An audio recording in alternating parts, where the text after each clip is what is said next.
told their 4 defenders, you can see on the screen on the right hand side, it doesn't really want them going forward too often. They're very cautious of the Sands counterattack, it looks like. We've obviously heard a bit about that, and you can see that Sands does have definitely a threat on the counter.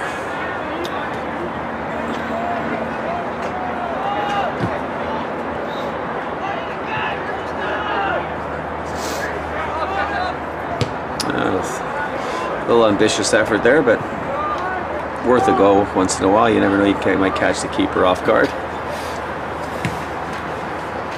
So again, here we are, the AA Provincial Championships for the BC High School Soccer in Burnaby Lake. I think we're going to have a lot better day today than we will tomorrow weather-wise, so we're going to enjoy this while we can. We're supposed to get dumped on tomorrow with a lot of rain.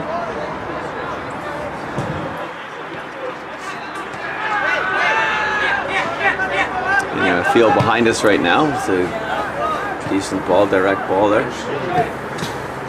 Oh, scored our first goal. Field behind us here, in field number 2, I believe. We have Lambrook Park just go up 1-0 over David Thompson. Not the Vancouver David Thompson. David Thompson from... Where's the David Thompson from? So yeah, David Thompson won the Kootenay region, defeating LV Rogers 3-2 in the match to get into the provincial tournament. Talking to the coach of David Thompson before the match, his name escapes me for now because we just met today, but said they were down 2-0 in that game against LV Rogers, and the boys battled back to win 3-2. So that's good for them. We haven't seen them in the tournament for a while. And here's an opportunity right now. Oh. No, it's 2-0 now, Lambrook Park. They're just lining up right now at this point. It wasn't a bad ball there by the striker who made a diagonal run in, a little wide from the middle, his usual middle spot, but the other striker was a little slow in reacting to the ball going across the box. But yeah, Gulf Island's definitely playing their way back into the game. They've had the bulk of possession, say the last 5 or 6 minutes now, so it's good. It seems to be balancing out.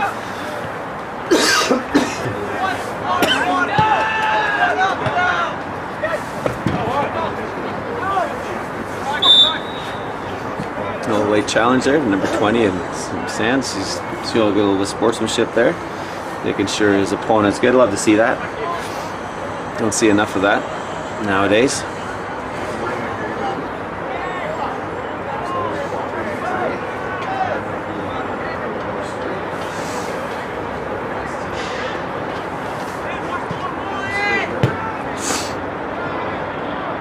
Ooh, a little bit of a miscue by the Sands keeper there, giving the Gulf Islands an opportunity. The Gulf Island Scorpions are playing their namesake, the Sands Scorpions. And this would be the first time I would imagine in provincial history we've had the Scorpions play each other.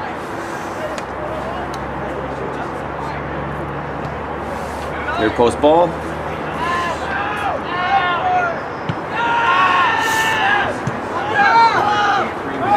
And there's an opportunity again on the quick counter here. Oh, he's got an opening. He's found him. What a great ball. Great ball, and oh, a missed opportunity. Magic ball by number 7. Did very well to flick the ball over the defender, setting himself up, cutting inside, and noticing the late run of their left winger, or left midfielder, whatever you want to look at it. And unfortunately for Sands, our left winger just didn't pick his head up early enough, and by the time he had looked up, he had realized that his angle was too difficult and just slid the ball wide. But again, just talking about the counterattack of Sands, that came from a a clearance off a corner basically, and you know they're almost in the back of the net 10 seconds later. So there we go. The keepers decided to bypass the press and try to win the ball down here further.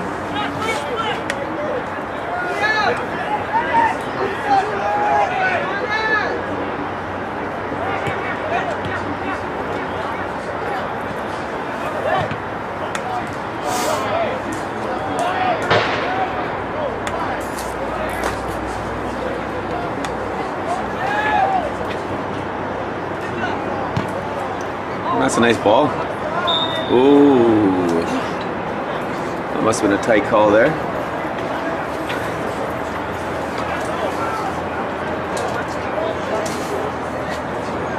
Not quite as tight as the call yesterday, which went against Ecuador, which is one of the most bizarre offsides I've ever seen called.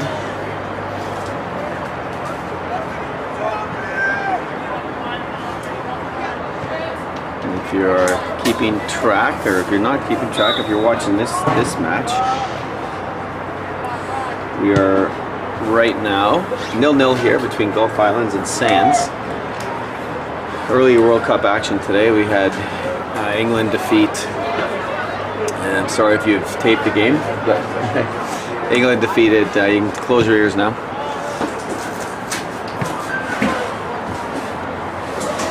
Sorry, England defeated Iran 6-1.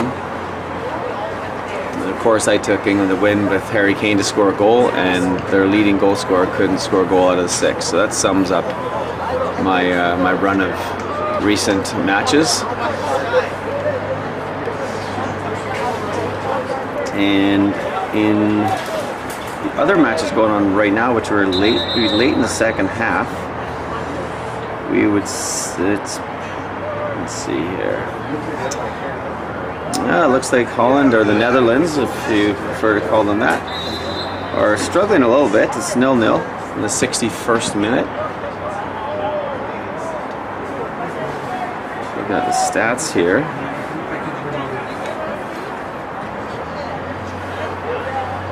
Holland in a little 3-4-3. 3-0 now in the game behind us there, Lambrick Park and David Thompson.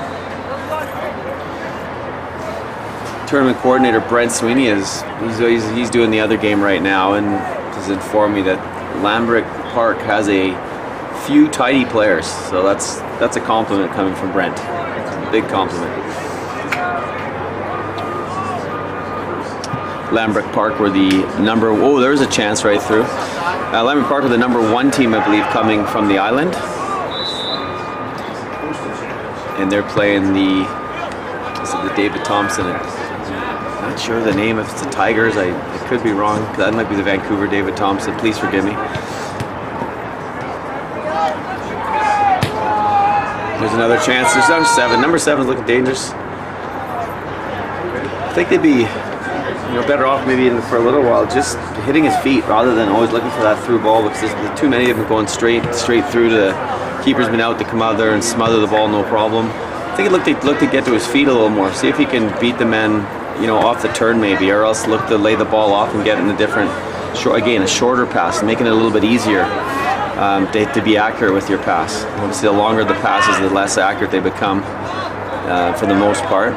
And just like that, like I said, again, that pass was, that could have been avoided. A good idea, but maybe number 8 could have got the pass first. He could have checked and then just kept things a little simple, a little more simple than they are right now.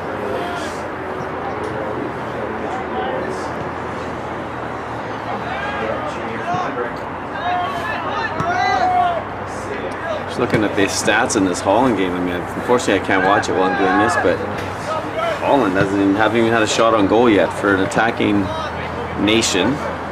That's shocking. They don't even have a shot on target yet. Looks like a snoozer of a game, since Senegal has only had 1 shot on target also. So probably glad I'm missing that right now.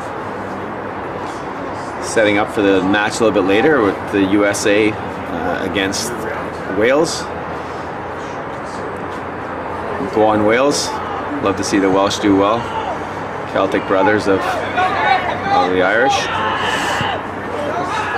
that through ball again. Again, it's just too straight. It's just, I mean, number 7 might get in the end of this eventually, but so far the defenders in Gulf Island, they're adjusting well to it. They're dropping because they know the ball's coming long, so they're able to get themselves into good positions early, and then not have to worry about the ball going over top. But having said that, though, it just makes one mistake, and they could get over top.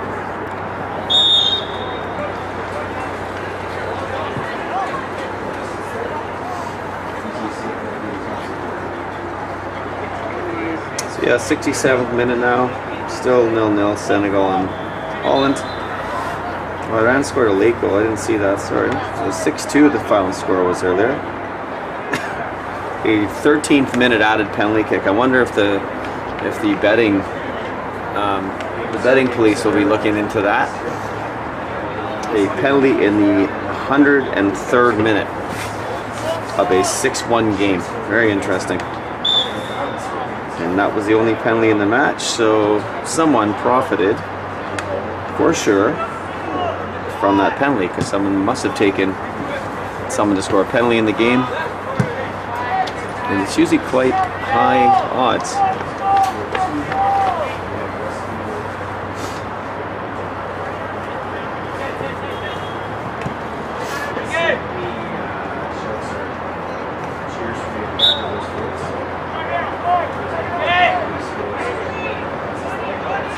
Job by Mark Thomas there, the official in the middle. He was right on top of it, which makes it always easier to make a call. Well done, Mark.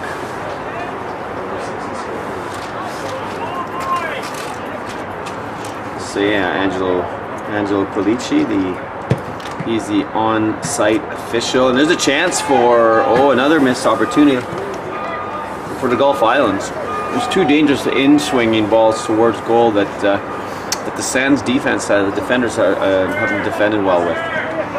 Just starting to say, Angelo Polici is our on-site official, head official, who sets all the officials up for the games, and has been doing it for many years for us here, and we really appreciate his efforts. As a Jonathan Figueroa, our physio slash pizza orderer slash bike specialist. He's a multi-talented Jonathan. He's been with us also for about 2 in the physio here and the training, taping and looking after all the injuries for the last 15 years, I believe, at least 15 years. And we have a goal for field. There we go. So Westview is up 1-0 over John Oliver. They just scored literally 10 seconds ago. Still looking for our first goal here. Gulf Islands and Sands 0-0, and the first day of the AA Provincial Championships. If you're just joining us now, the Sands Scorpions. Oh, it's a nice touch off the back of his ref's head there. Probably want to avoid being in the line of the pass, but there wasn't much you could do about that. Yeah. So he's going to drop the ball, and it's going to be a live ball.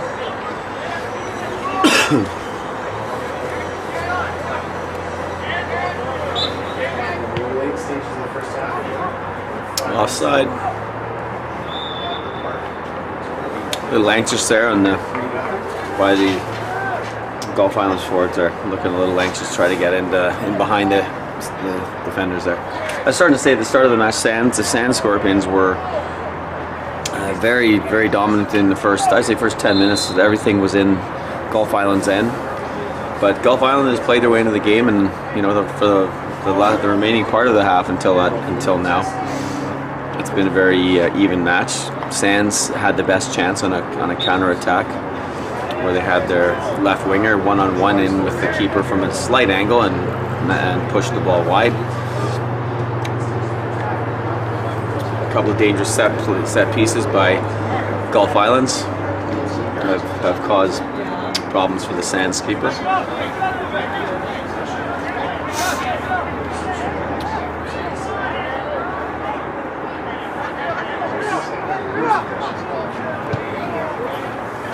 gainers are difficult. It's just, I think players are trying to hit too many passes that they're just not able to hit consistently, and that's the key. It's great hitting those balls, but you want to be able to be consistent with them and get them there when you're trying to hit that long ball. That was one that was necessary to go forward, not backwards. But here we go. There's number 7 again. It's been a handful for the defenders of Gulf Island so far.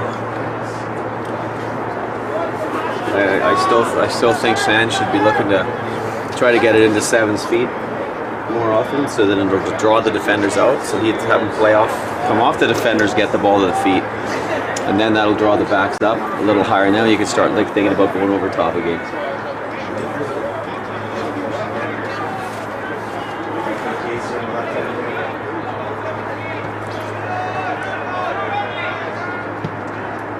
The back post ball, and headed out for a Gulf Island's goal kick.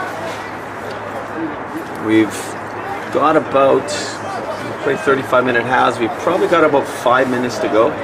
We started about 9:02, I think it is 9. Yeah, we just have over 5 minutes in the first half here.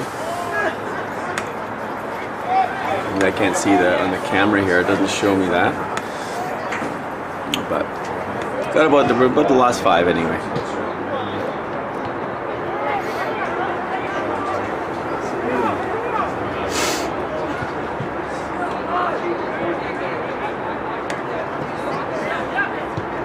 That's good. There's the ball into the feet. Now they're trying to open it up, and then I go wide again.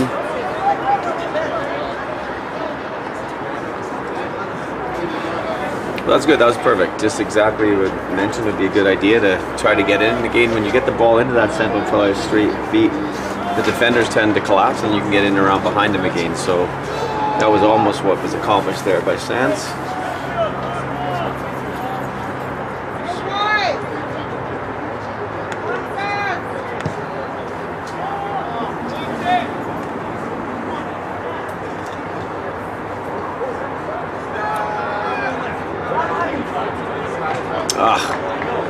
And they just put the ball into the forest, which hopefully they retrieve that ball quickly. Can someone go get that ball, please? Looks like we have a young lad who's going to be going to hop a fence to get it.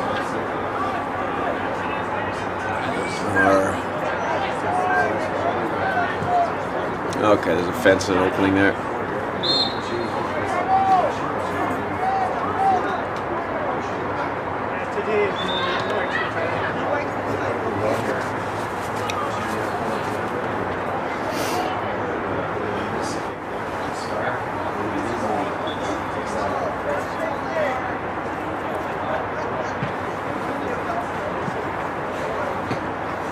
Okay, hopefully the ref will get the proper game ball in here.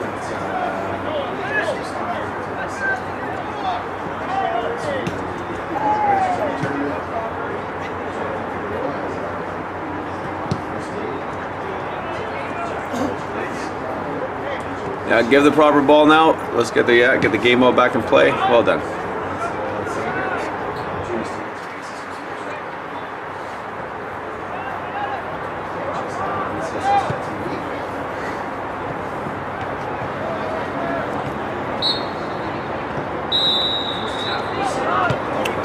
The halftime whistle in the field behind us there, and pitch number 2. So I think it's pitch 3 actually, but it is 3-0 Lambert Park at the half over David Thompson. And we've got probably, as I said, we probably have about 2 minutes to go. We've got a free kick for Sands, a dangerous position here. A little aggressive on the containment there from the Gulf Islands defender. Dangerous opportunity here. Very dangerous. We got I like to see an in-swinger. They do have one left footer on the team. We've already had 2 dangerous in-swingers from the Gulf Islands players, and on free kicks from the side that have it's a bit of a high line here. Resulted. Bit of a high line here. Very high line. I would do the but again I think the penalty spot's your ball. Yeah. They're aiming in there between that and the 6 and see if Sands can capitalize here. Dangerous opportunity here. I'm not sure I'd have 3 guys in the wall there, but yeah, it's not a great. There's the ball. That's a dangerous. And there's one. And there it is. No. Off the post. Wow. So that was exactly the ball we talked about. To get it in between the penalty spot and the 6, and the higher line was probably 3 or 4 yards too high. Yeah. Using the 18 as their mark as opposed to dropping off. And yeah, it would drop a little more, so always easier going forward, going forward onto a ball and backwards. But at the same time, you don't want to crowd your goalie much. If you drop too deep, it becomes an issue that was for a good him. ball. It was a great ball in by Perfect Sands. ball. And a nice tip there, just unable to knock that into the net. Brent Sweeney just joining us from his booth on the other side, from who's commentating on the Lambert Park 3-0 halftime lead over David Thompson. Lambert Park has some tidy players there. They're fully deserving of the 3-0 lead at half. This game's been pretty even, Steve. It has, as I said earlier, it's the Sands was definitely controlling the first 10 minutes. Sands has had the best chance so far, but Gulf Islands have played their way into the game. They really have. It's been a fairly even battle for the last 20 minutes of the half, 25 minutes. Anyway, at halftime we have a Gulf Islands 0, Gulf Islands Scorpions 0, and the Sands Scorpions 0.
Just getting to back. Center back. Captain.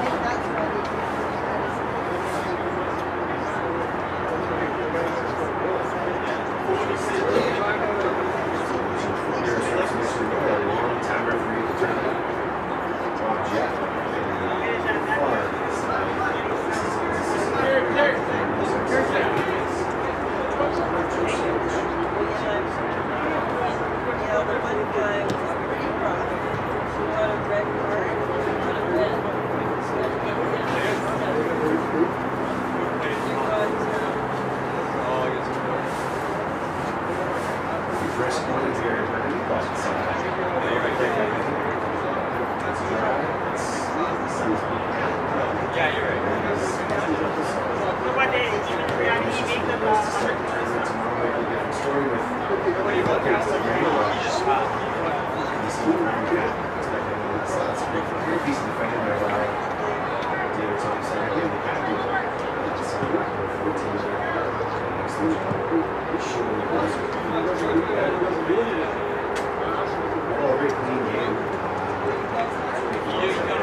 Rescue by the Thompson left back there, and Langley pay.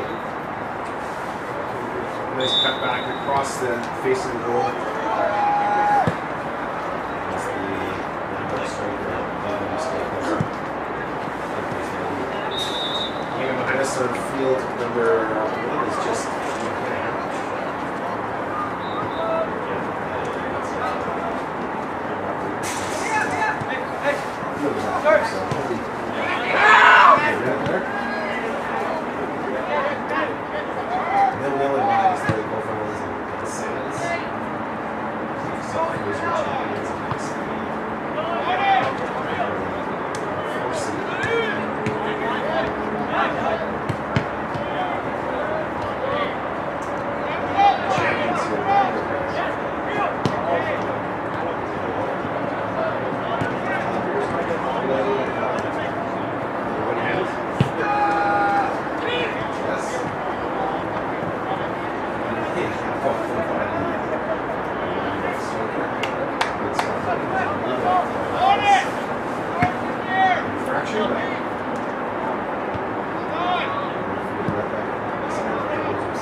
Sorry about that. There we go. We're back at it again.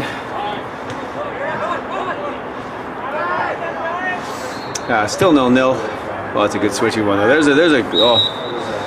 That's a good ball though. That one was much needed because it was very congested on this side of the first, towards the middle of the park to the left.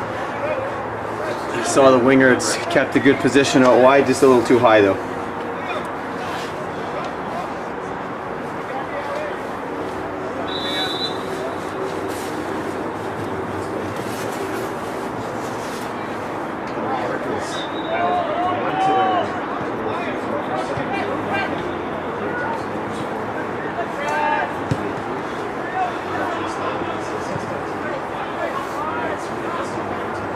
BCSS.tv is carrying the stream right now.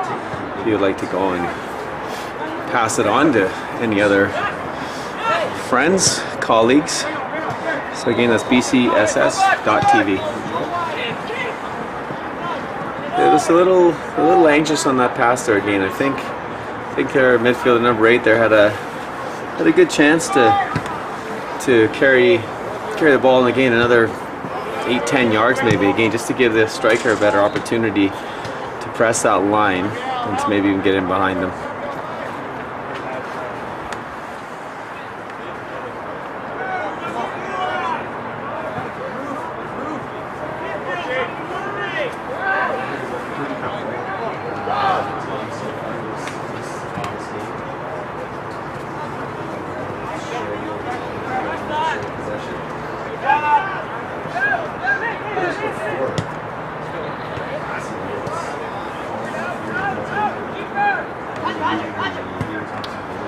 In the field behind us is 4-0 now. Go Lambert Park over David Thompson.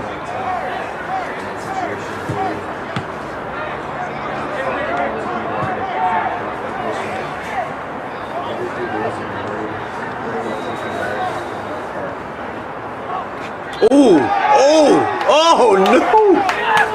Wow. That was certainly could have been called, as it was very reckless, bit of a reckless challenge. It certainly is arguable he got the ball. He got the ball enough, but did he on the follow through? It was quite an aggressive swing at the ball, which could have actually been called a penalty kick. I've seen him called before. And on the counter now, Sands with the counter. We got offside number 7. Just pressed the line a little too high there, pushed a little too far forward, too early, and we have a free kick for Gulf Islands. Okay, going back to that last challenge, I mean, I saw referee Mark Thomas, insisting that he got the ball, and I saw that, but it was just it certainly could have been called, but he maybe just didn't think there was enough in it, which is his discretion, and ultimately again that call could have gone either way, but. And we're on again.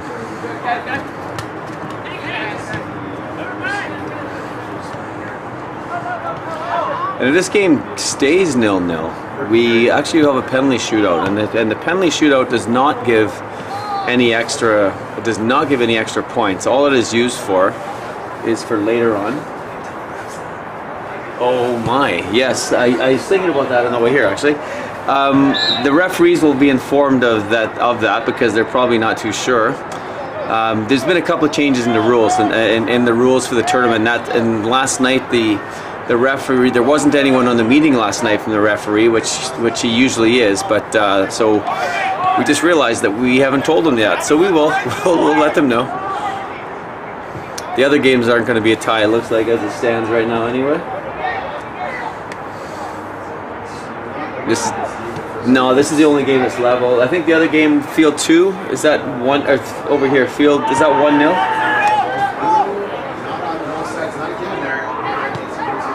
Oh, and there's 7 again. He said, tell you that they're doing a very good job of containing 7. He's got a lot of pace up front. He's just about getting in behind him a couple of times, but the Gulf Islands defenders done a really good job of just using their body just to shield them away from the ball, keep them away from the ball.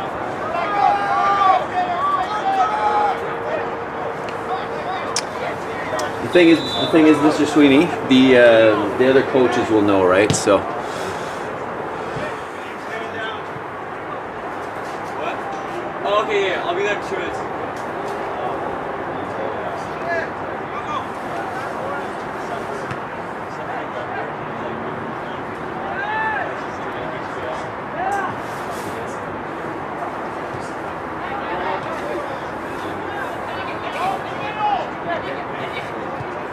Who was that, Brent?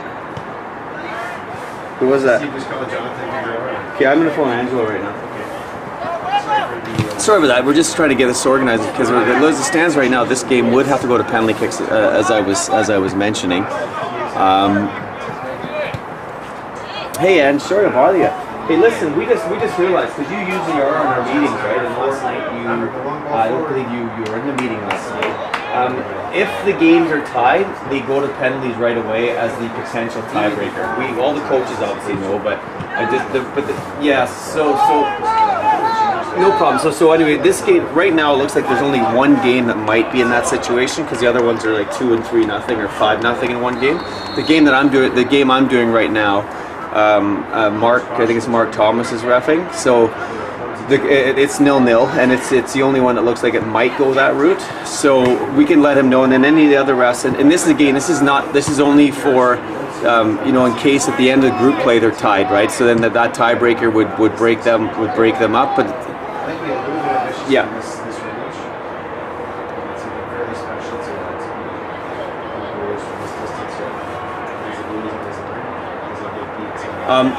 Only the semifinals. The other ones go straight. The other ones go straight to penalties. You got it. Semifinal. Yeah. No trouble there for the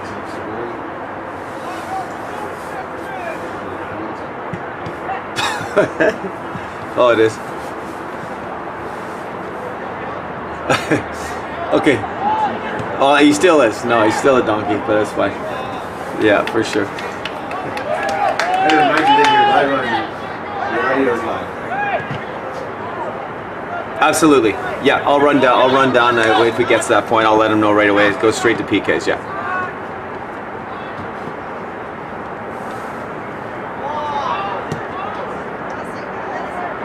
Oh yeah. This is Okay, sounds good. Thank you. Okay. We played. No, we're all good. Thanks. Appreciate it. Yeah.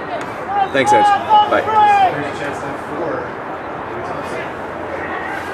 Opportunity to first shot on target.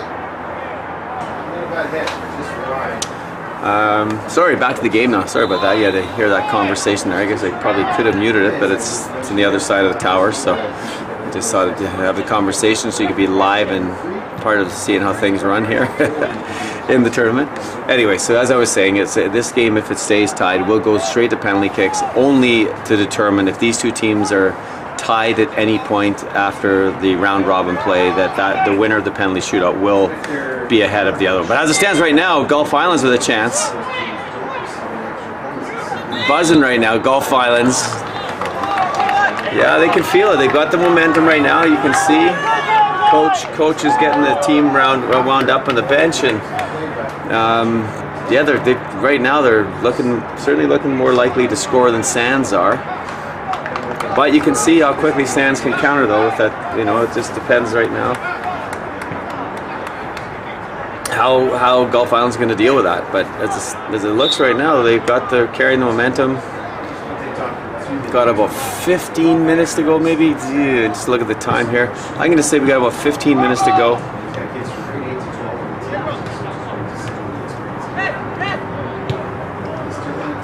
Again, here we are at the double A boys. There's that early through ball, which it looks like that's been Coach Shiraz may have told the boys at the half that maybe he's seen something that he thought that they could expose in those quick switches, because Gulf Islands is very compact, they're sure in the middle, and they're trying to look to go beyond that. So little success with it so far, but they're still going to look for it until it works. And we need someone to get that ball, please. There we go. Someone's climbing the fence to get it. Good man. Don't hurt yourself though, please.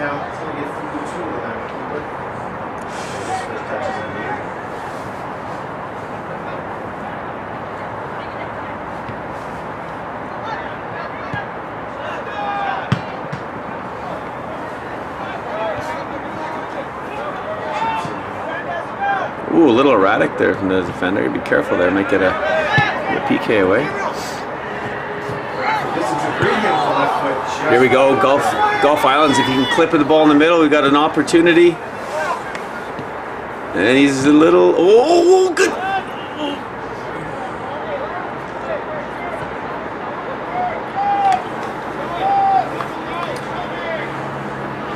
to hit the big defender, Sands defender there in the arm, but it was one of those ones. There's no, you wouldn't call it because he'd been knocked down, basically knocked down onto the ball essentially, and he couldn't do anything about it. So good non-call there by Mark Thomas, and we have an opportunity for the Scorpions from Gulf Islands. Sun's out now. We've got a beautiful day. Still chilly in the tower here, though, Steve. It is. It is chilly, but we do have the big Puff Daddy jackets on, so we're okay. Back post ball. Oh, an early call there. Referee Mark Thomas called a little push, it looked like. Push on the Gulf Islands attacker. And now we have a free kick with the game ball back in play again, which is nice. We managed to pick up some good game balls from Craig Burnham yesterday. Craig Burnham at Sportstown's Soccer, which is located. Oh, another goal. Oh, we have a goal playing that other game. Okay. 2-0 Westview, it looks like, on field number 2. And here's a chance. This game's really opening up right now. Very, very impressed how Gulf Islands has come into this game. At the start, I thought we may have had a bit of a mismatch, but it certainly has turned around dramatically. That was offside, I think. Yeah, they're just beating Sands to the ball right now. You know, they're battling. No, it's the stomach. Good call. That should be a black throw. Yeah, they can feel it. The Scorpions of Gulf Island can feel this goal coming. Sands needs to weather the storm now, like the Gulf Islands did earlier in the match.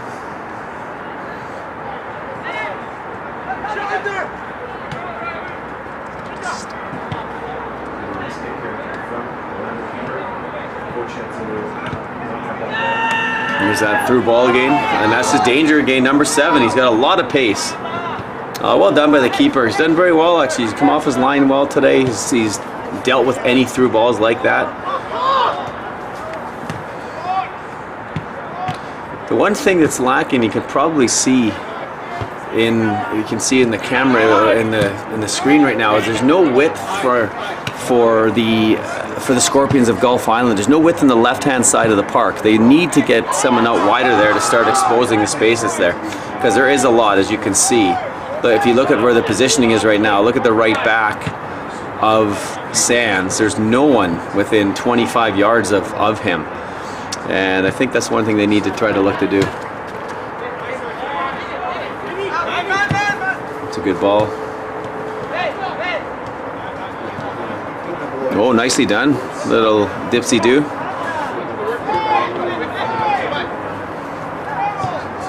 Oh, it's a bad turnover. Oh, and another one right back at you.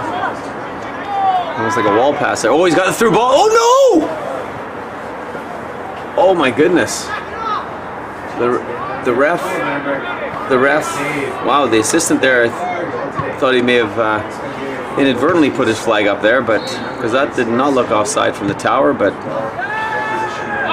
I've been wrong many times before, and I will continue to be wrong many times ahead in my life.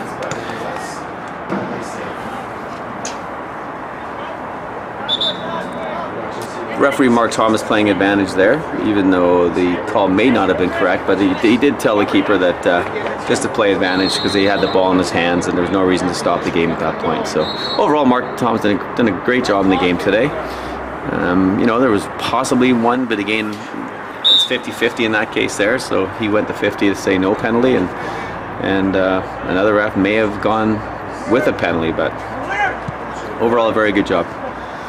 So we got about, looks like we're looking at the time here, I'm guessing we started a little bit late this half. Got a little less than 10 minutes to go. Less than 10 to go here. Each team looking to break the deadlock here, 0-0. Battle of the Scorpions. One of the teams looking to sting their opponents late in the match. Sorry, that was terrible, but seems appropriate. There's that through ball again, that long probing ball, which has hasn't had a lot of success. Oh, there's a chance! And the keeper comes out well again. The big man has been solid coming off his line. And he tries to chip him. The keeper is, for Gulf Islands has done an outstanding job of leaving his line when he needs to, just to clear any danger, pick up any danger. And that was a perfect example of it. He recognized the danger was 7. It just tried flicking the ball over the center back's head, recognized it, and comes out and clears the danger right away.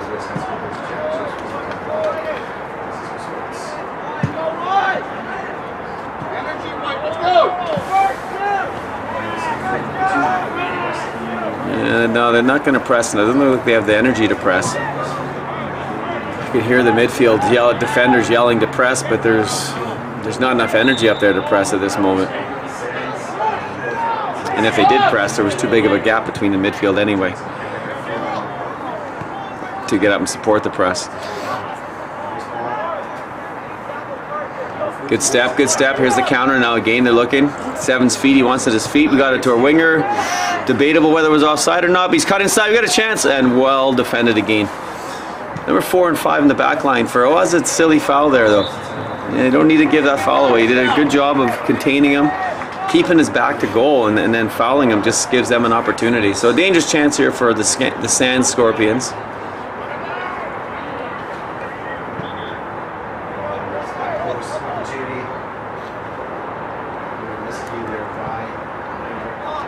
And easy pickings for the keeper of Gulf Islands. Again, guys, I'm sorry I don't have the team list in front of me. The referees have all those, and they're in the control center, which is looked after right now by Jonathan Figueroa. And Angelo Polici will be over there. Oh, it's not good. Chance. Get a player down.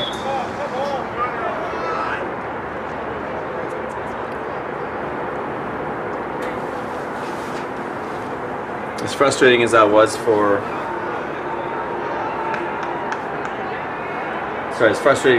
for the Gulf Islands team, they knew they had possession in the, basically in the final third.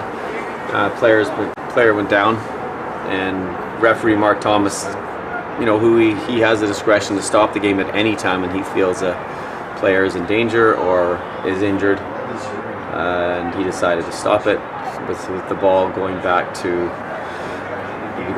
the Scorpions from Gulf Island.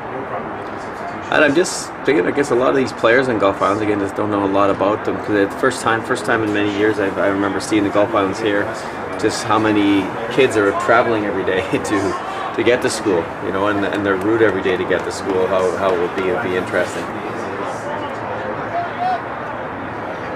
Try to find more about it if we see them again.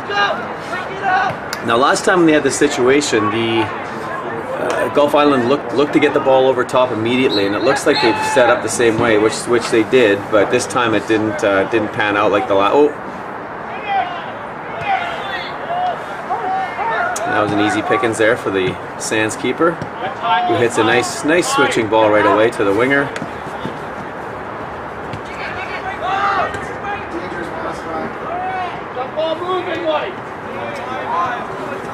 They're struggling now. They're struggling. Now here's a chance for Gulf Islands. Ooh. The only left footer on the field there, I believe, at least it's the only one I've noticed, is the center midfielder. Number 8 for Gulf Islands made a very dangerous run there. Created a good angle for himself, but just couldn't pull the trigger. Decent shot, just couldn't muster enough power on it.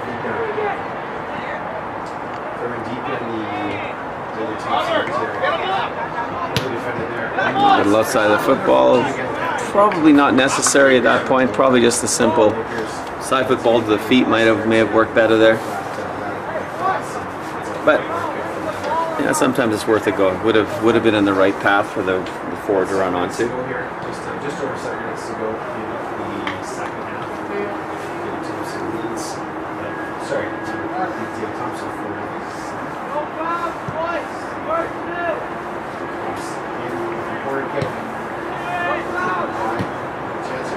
to give me a breakaway here for David Thompson. An excellent good footwork there. done to the Lakers. Closure on that breakaway. Price center back was 1-1 after the quarter kick. Number 8's a very, very tidy player for Gulf Islands. And not just because he's part of the left foot union, which I also am a part of, but he's got a very good work ethic.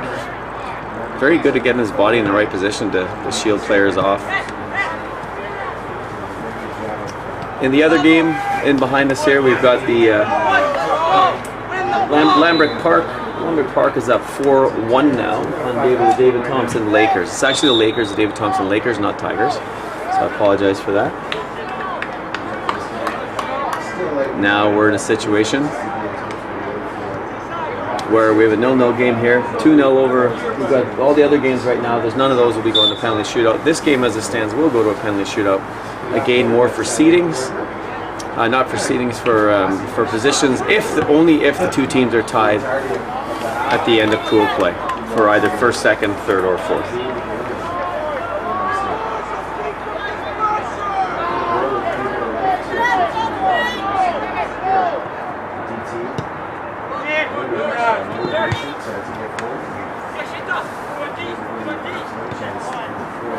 Maybe a little too much dribbling there from number 8.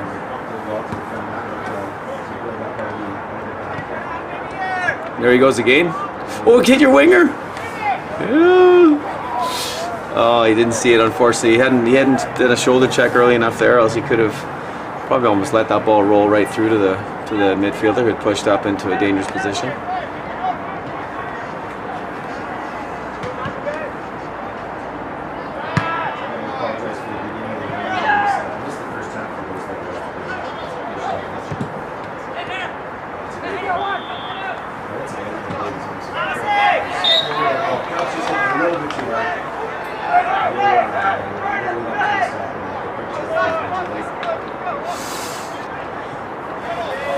And it looks like the Netherlands have won 1-0 over Senegal, an 87th minute goal. Apparently a cracking goal, Steve. Okay.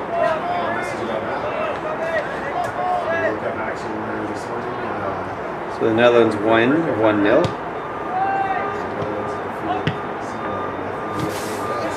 Sorry.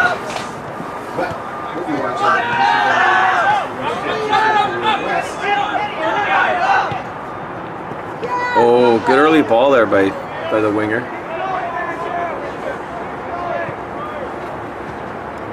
Nice first touch out of trouble there by number 14.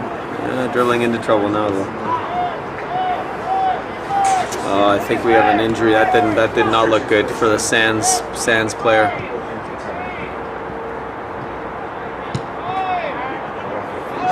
Yeah, I think he's hurt. Or is he hurt?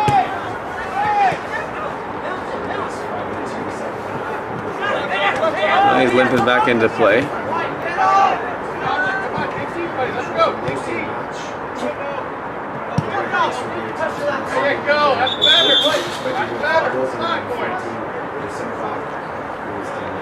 It looks like he's up and at it now again. Oh, how's that leg? Looks like his leg was lifting there like a Rudy Nurev.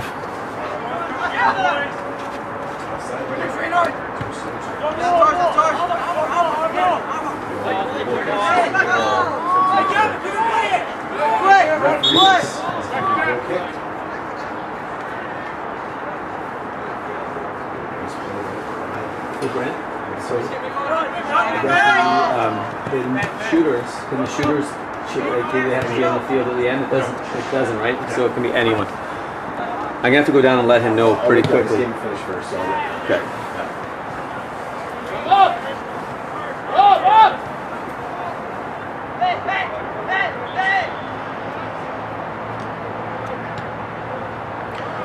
Game number 4 and number 5 collectively, they did a good job on stopping number 7, who's a very dangerous player.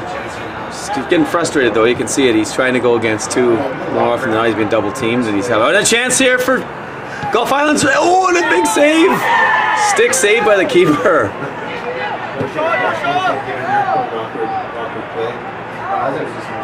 Good defending there. gain. Very good job for. I think we have another lefty there actually. Number 4 is in the left foot union too. It looks like a left back for Gulf Islands. Wow, it's a big chance there for Gulf Islands. But the keeper did well just to stick a leg out to block it. So that's the number 1 rule as a keeper is to. That would have probably should have gone for had a shot there. Number 8. He was a good opportunity. He's only about 24 yards out. May as well have a go at the keeper.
So final whistle on field 2 behind us.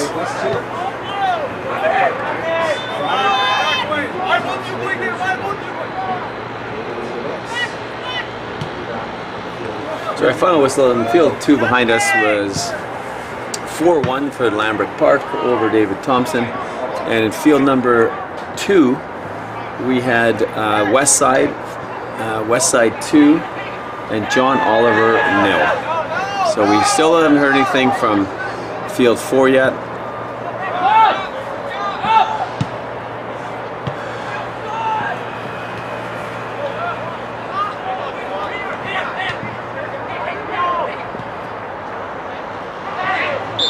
Oh, a free kick in a very dangerous position. A little bit of a sloppy challenge. I think it was the right call, but dangerous spot, 20 yards out, actually 24 yards out now. Although I thought it happened inside the arc. And I'm not sure why he's counting 10 because there are 10-yard markers on the field from football.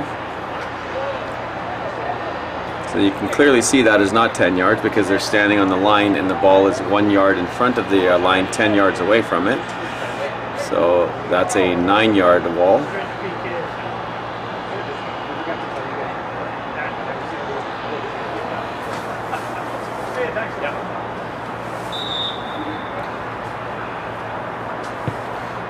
And there it is, 1-0. Doesn't look like we have a penalty shootout now. Very disappointing for Gulf Island. That was an inopportune foul. Cracking finish. It was a very good finish, but it's just very disappointing for Gulf Islands. They battled their way into this game. Probably gone their last 5 minutes here, so we'll see what they're able to throw at Sands here.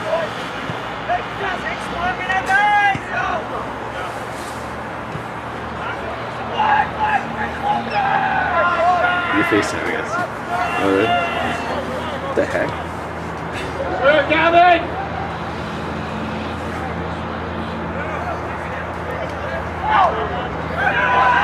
Apparently I'm FaceTiming people while I'm videoing.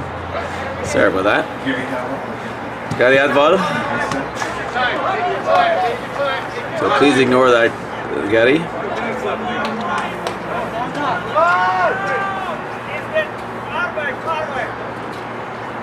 So Sands, I'm not sure I would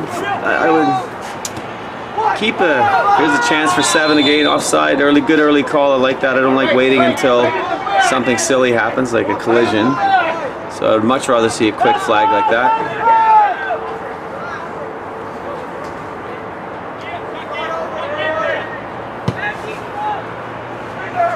Yeah, see, it's surprising that Sands is allowing they're flooding the left side there,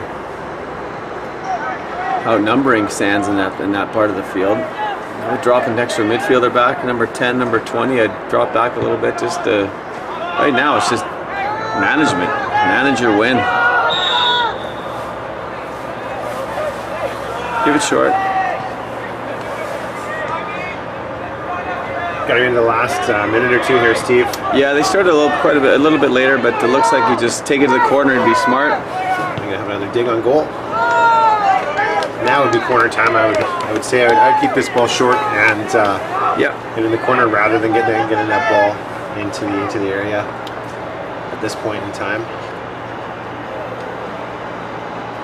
Yeah, it's an important part of the game is the time management. And when South Alta girls won the AAA provincials last year, it was very much so in that. Key piece of that one. Yeah, those last 5 minutes, keep the ball.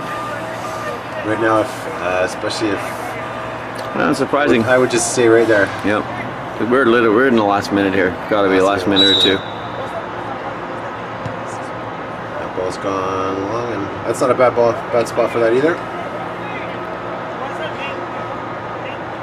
Coach Cerez and Coach Farman of Sands. Got to change the score there. Yep. It's a key point.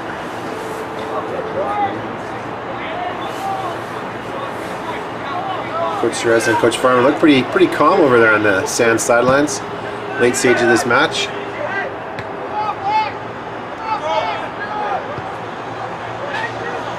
Gulf Islands needing to make some magic happen there. Foul given away there. Yeah, it's a bit of a clumsy one. No need for that. That ball was going to run at the end, and the Sands defender just getting in the way.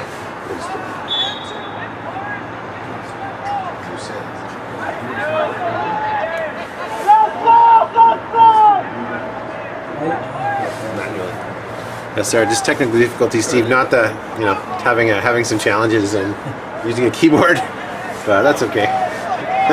We've got it now. 1-0. Your late chance here for This technology Gulf is Islands. This could be it here. Oh, It's gone long. Can't be much time left here. Referee Mark Thomas. well, I just noticed there. I think the number 8 was in the left foot union, which he's very left-footed. But my goodness, I hit that ball with his right foot. That free kick. That's something I never did in my life of playing. I was hitting a long free kick with my right foot, but I couldn't. I'll make a comment too. The sharp-looking glasses that the referee has on. Yeah, as well. Very effective in this weather with a slight glare. Oh, he's getting a foul. He's not sure what he's calling. Not sure what he saw there. And nor is he. So he's But now. in any case, now we have an opportunity for. he's just ushering now. There's no need to rush this ball. They he's gonna let you take it. Get bodies forward here. Oh, And they did rush it, and that's going to be the end of the game. Oh no! And that is the game.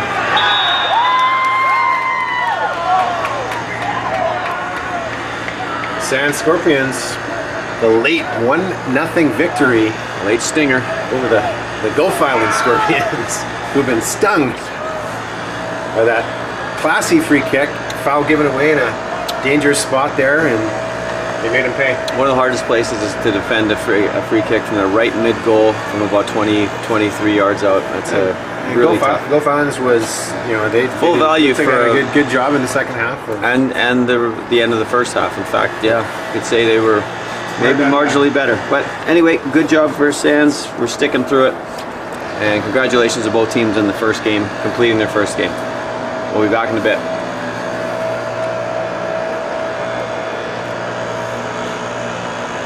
Okay, there we go. So we'll be back for the next game, which is hopefully, well, we might not be back. Someone else might be. But we are looking forward to the next game. We don't know who it is yet. Next game, you're on field number 1. Field Langley 1. Christian against Smithers. Langley Christian against Smithers. That's our next game. Langley Christian, the second place finisher, I guess, to Sands in the South Fraser. Langley Christian aren't in the South Fraser. They're in Fraser Valley. Well, that's a new zone. That's right. They're I think the Fraser Valley champions. they are the champions. That's right. Being Langley Fundamental. two Langley schools in the provincial tournament. Langley Christian and Langley Fundamental.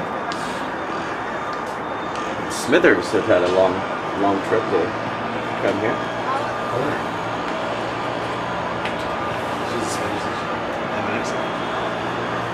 Yeah. Isn't big Mr. Vandermark the Super Nintendo? Okay, we'll see you back in a few minutes for the 11 o'clock kickoff. That was last time. September schools.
Langley, Norfolk, Victoria, and Gabriel Seton of Harvard.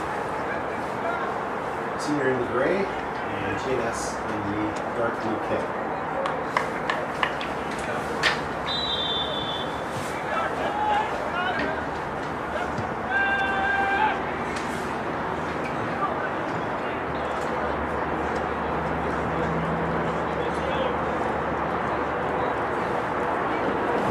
Field number 1, we have Smithers and Langley Christian.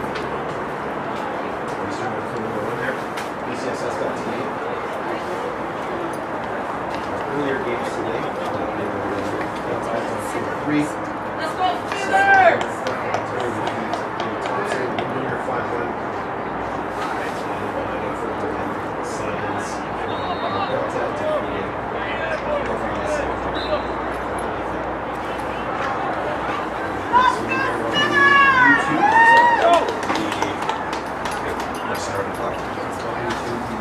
first day of competition of BC boys.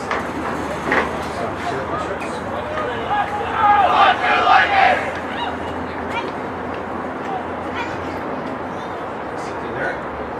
Early goal for Langley, Norfolk. A bit of a miscue by the keeper of Seton. And that was one of those shot crosses that ended up in the back of the net.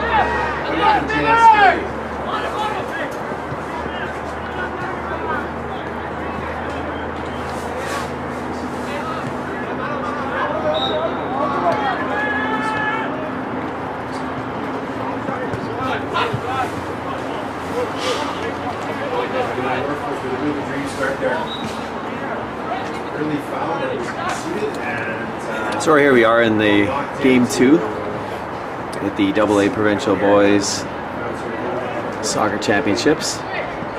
We have Langley Christian in the white and green, going from right to left, against Smithers, who are all in our blue top blue shorts and black socks. Langley Christian won the Fraser North zone by defeating Langley Fundamental, and Smithers an early chance there for Langley Christian.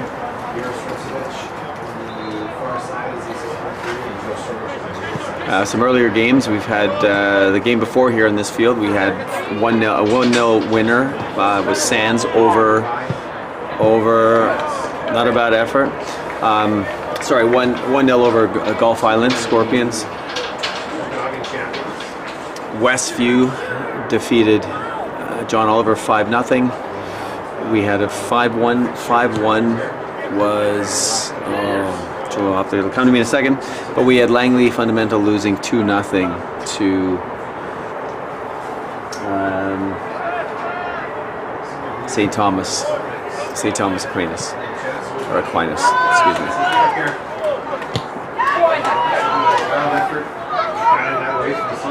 Sorry, the 5-1 game was the game in behind us here. It was Lambert Park 5 and David Thompson from Inverness, I believe. Long 11-hour trip to get here, the boys and coaches.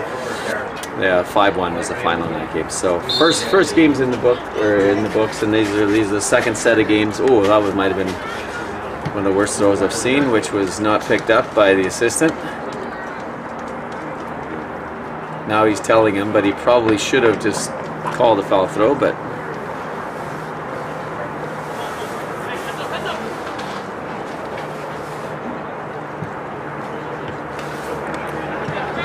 it's becoming a lost art, actually. People being able to throw a ball in properly. I've been noticing it more and more with our coaching and our boys this year. It seems to be more and more players are struggling to actually throw a ball.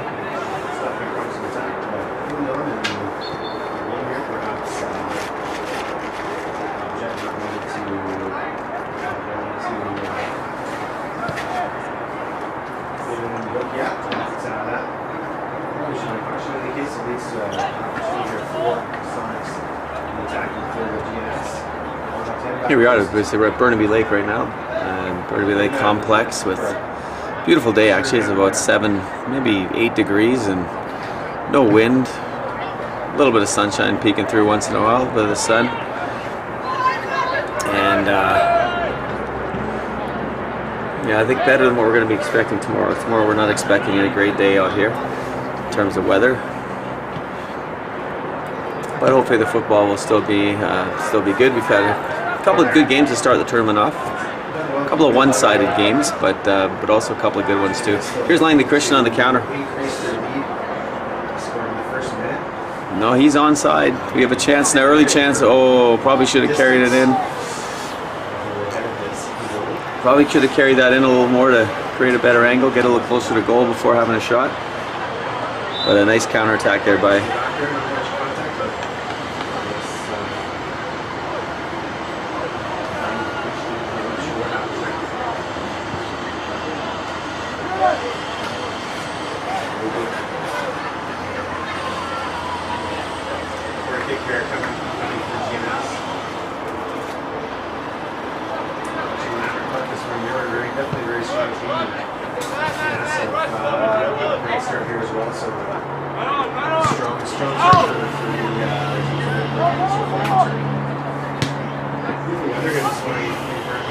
Sorry, there we go.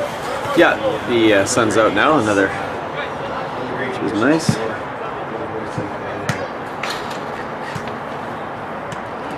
can probably see the shadows on the field now. It is nice to see the sun out.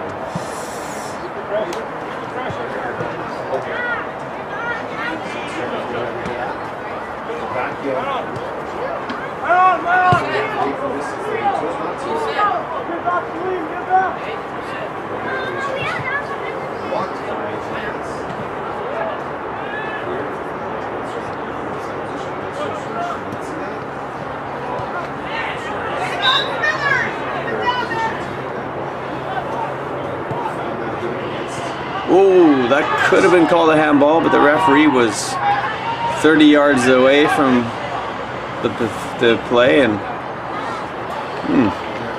certainly looked like it bounced off his leg into his arm, with the arm in an unnatural position, but the referee decided, no, let's play on. Maybe the sun was in his eyes, because the sun is shining now.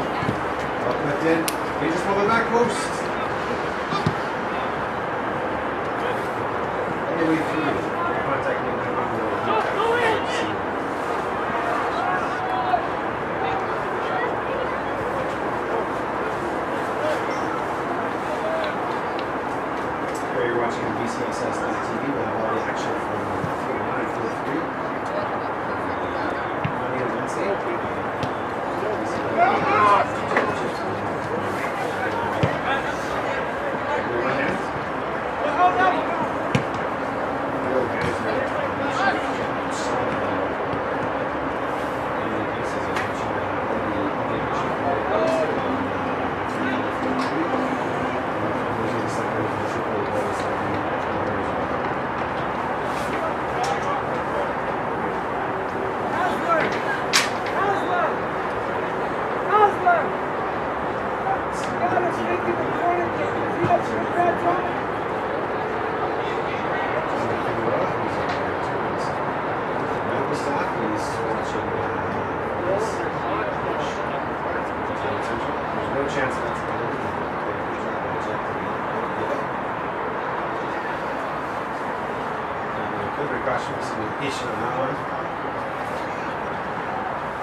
Sorry, there we have a corner kick here for the Lightning from Langley Christian.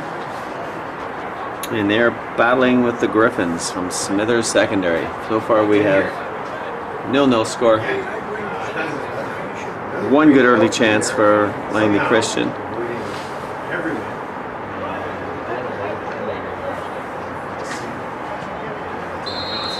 And here we go. Looks like a back post ball, which is wide open.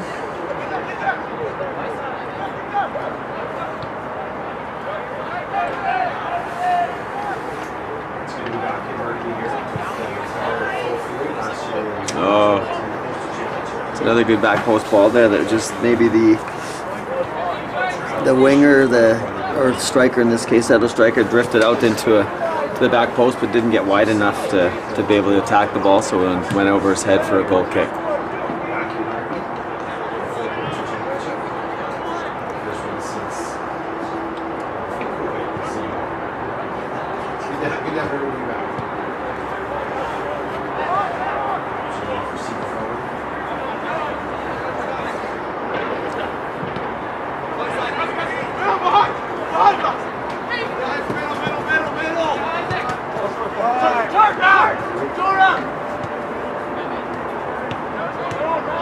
Just speculating about the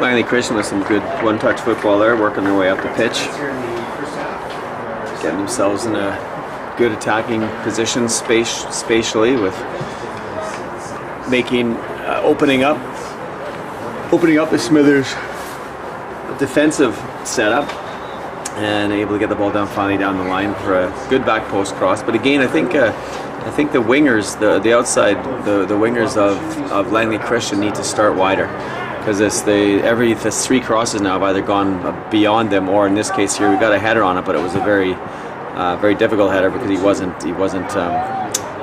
didn't start deep enough on the wing, so made it a little more difficult for him. That's another good effort. That's 2 good efforts there now. The pressuring of the Lightning here is certainly causing bothers for Smithers. Try to working their way out of the back. I think there probably might be a good option to go direct here, and I would probably see if I could get the ball up to the halfway line at this point, because the short kicks just aren't working. Yeah, he's got to try. He's got to get it deeper than that, though.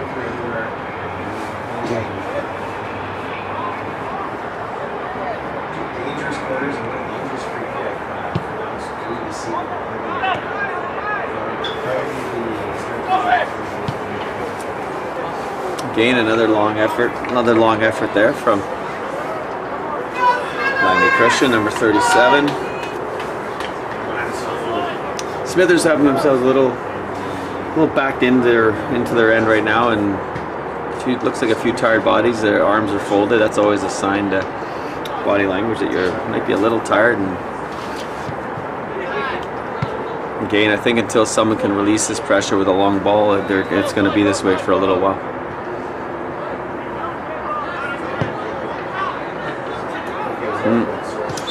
Bobble by the goalie, leading to a corner kick, which the last time the Lightning decided to go back post with it. So we'll see if they try the same strategy, or try to hit somewhere else maybe inside the 6-yard box, near post possibly.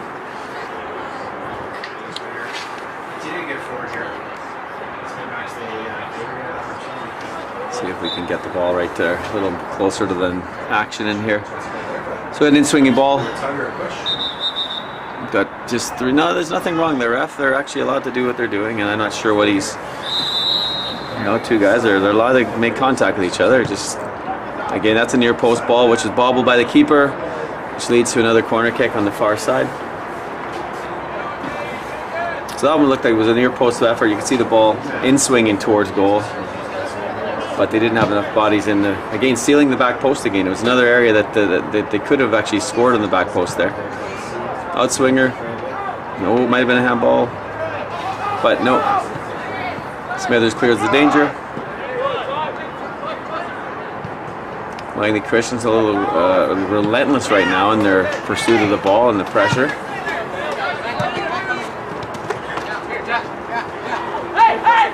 Work there for Giannis, and a chance to go forward. And it's 2-0. Build up there, a classic finish for the strikers, and take a 2-0 lead.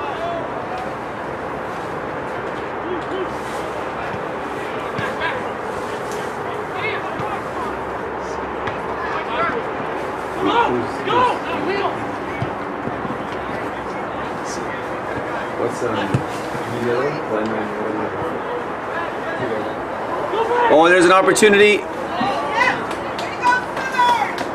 Smithers hanging on right now. They're much like the game this morning. Actually, we had the Sand Scorpions. First 10 minutes, kind of almost peppering the Gulf Island goal, attacking in the 18-yard box, and most of the play was in the final third. But the Gulf Islands was able to swing it around and made a game of it after.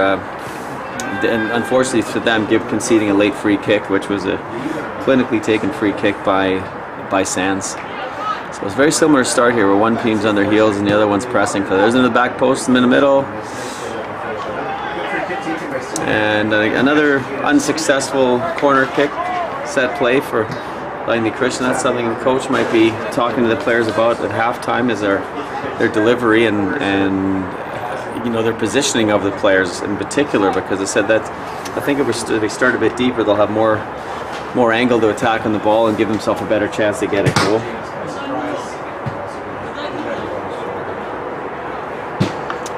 First few subs here made by Smithers. So we got two players coming in for them.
Again, here we are at the AA Boys Provincial Championships. Game 2 of 4 sets of games today. So set 2 of games is going on right now, 11 o'clock kickoff. And we have the Langley Christian Lightning, who are in the white with black shorts, black socks, playing from left to right. And we have there's a chance for Langley Christian, well defended. I only heard some of the parents here, the Smithers contingent, calling him Paul, number 12, Paul. A couple of good defensive plays by him in the last 5 minutes.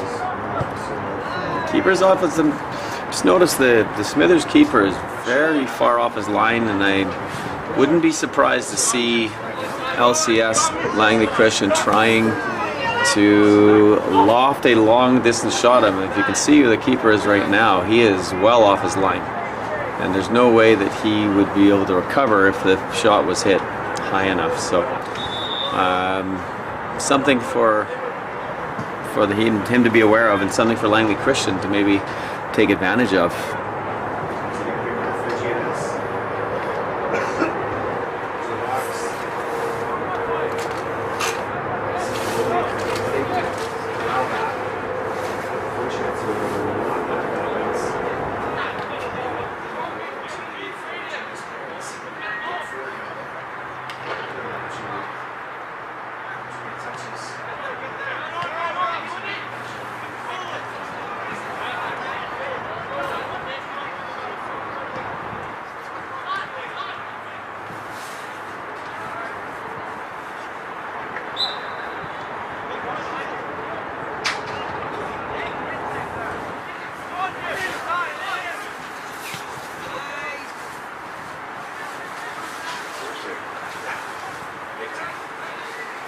And here's an opportunity for Langley Christian, and it was harder to miss that than it was to score. I wish I had a replay to show there because that'd be on the bloopers reel, I think, or the great misses reel. Actually, it's in the net. But a good effort, unlucky. Obviously, just unfortunately picked his head up or was looking down at the last second and clanged it off the crossbar. But a great opportunity there for Langley Christian, which was missed.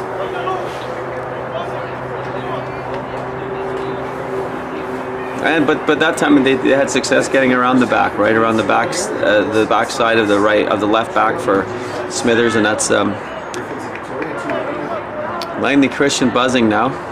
Well, quick free kick, and there's that back post ball again where there's no one there until they retrieve it too far away.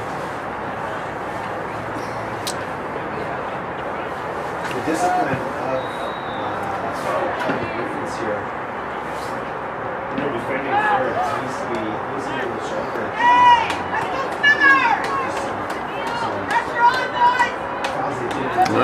Steal. Here's a chance for Smithers now. An inopportune pass there.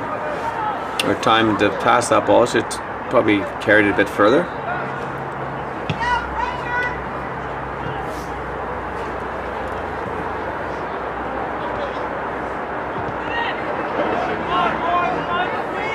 That's offside. Put your flag up. Yeah. I'm not sure that it was definitely offside. I was right in a good line. I'm not sure what the coach was watching of Langley Christian, but it was a different line than I was watching.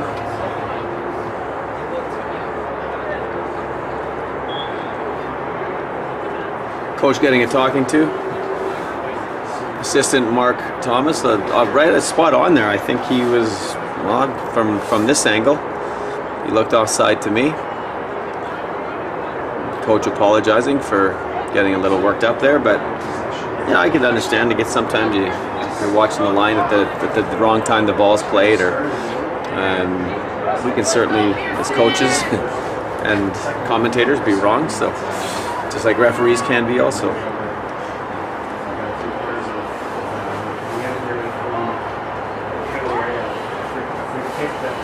Like the VAR ref yesterday in the Ecuador game against Qatar.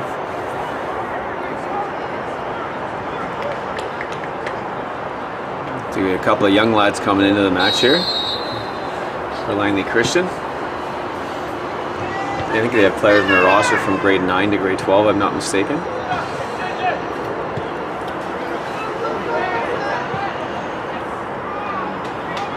It's great to see they get the young kids, the grade 9s, and if possible.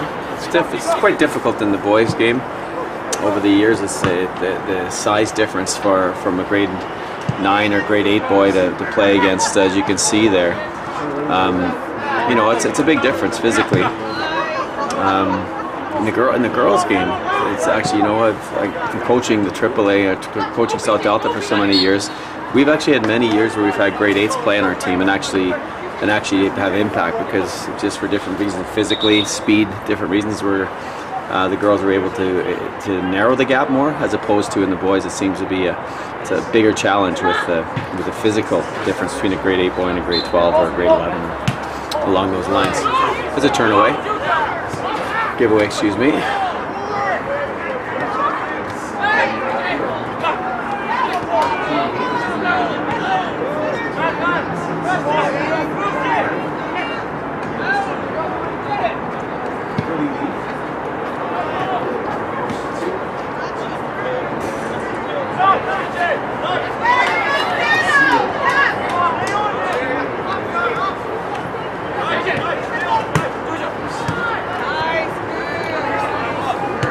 Oh, that's a great ball.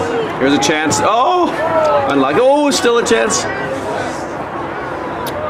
Two mistimed attempts to bring the ball under control, unsuccessfully, and almost led to a goal despite the first miss.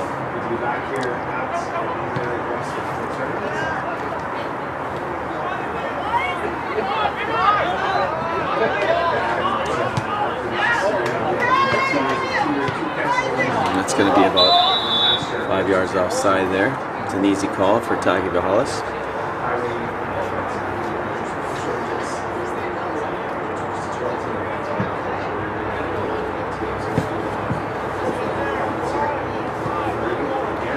wee man on the ball again. Got a lot of nice, obviously a lot of skill. And ooh, good chance.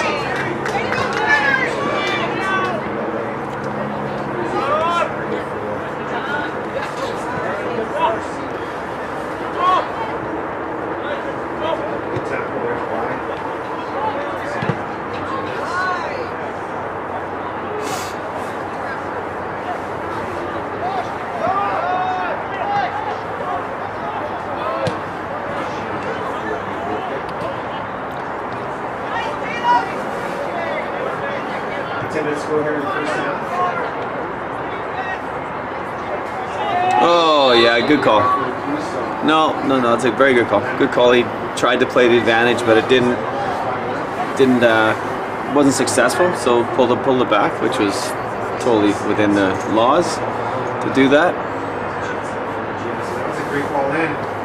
Oh, she has to miss this one. That's a bad number 6 there for GNS.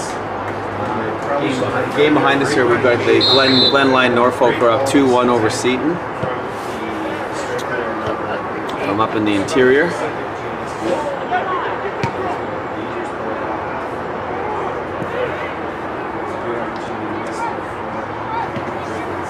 Where's Seton from?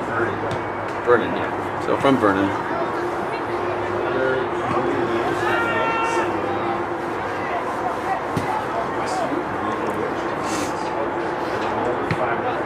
The double A tournament has a lot more teams from outside the Lower Mainland that are in it. Obviously, because it's based on the size of the school in terms of how many grade 11 and 12 athletes there are in the school. That determines whether they're single A, double A, or triple A. So it's not necessarily because of the level of the school. It's just because of the numbers of the school. And sometimes double A schools, size schools, will play triple A, like senior. They can play in the triple A at the senior level. But most of the time, they'll stay in the size of where their school is. A little counterattack there from Smithers. First real flurry into the box of LCS, Langley Christian, giving them their first corner kick of the match. So we'll see how Langley Christian sets up to defend this. If they're going, looks like they're going man to man. One player dealing with the near post, and everyone else kind of marking man to man.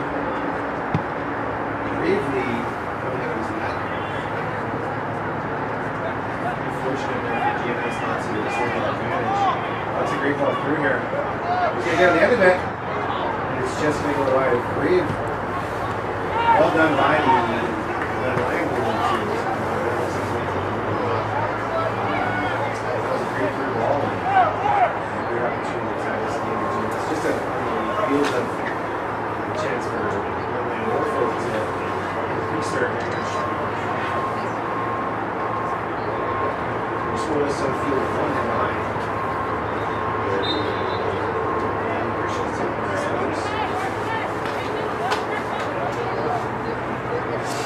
World Cup action. If you haven't been following anything today, you just popped in to watch this for a bit. We have England won 6-1 over Iran. Here's a chance now. Ooh, I think if big man had to maybe use his left foot there. He tried to extend his right foot out and he was slightly off, couldn't reach it, but maybe if he tried how to go with his left foot, he may have got on the end of it. But it was 6-1 England over Iran, and then in the second game, the Netherlands left it fairly late to score 2 late ones, but they defeated Senegal 2-0. And the last game right now is currently on the go right now is the United States of America 0-0 and Wales 0. The Welsh and the Americans are 0-0 30 minutes into the match. And here's an opportunity for Langley Christian again. He'll step over, trying to get it to his right foot. Had two bodies in the middle there, waiting for maybe a little cutback with his left foot, but he chose to try to go back to his right foot again and lost the opportunity to hit those two players. Here's a chance now to break here for GNS. Chance here now, and it's a tiny finish there, 3-1. Well, I think he kept him on side there, number 20. Just inside the Got a post. corner out of it. There's a corner for Langley Back, Christian. caught out of position and 3-1 now for Glenline Norfolk. Heavy first touch there. Left in the man's land and the striker missed it. 3-1 for GNS. It was Langley's fourth corner of the half. Had no success so far with anything. Looks like they're going, the wee man's running out for a short. Just to try and draw a couple players up. They only drew one out. And 1-0. Unfortunately for the Smithers keeper there, wasn't able to deal with the cross. He tried to come out to grab it. A lot of congestion there, and he wasn't able to hang on to it. Ball popped free, and it was finished by Langley Christian on a scramble. But on the base of play, fully deserved to be up 1-0 right now. The last 5 minutes of play here, and first half. Foul. See it by Seton in a dangerous spot here. 25 yards or so from goal.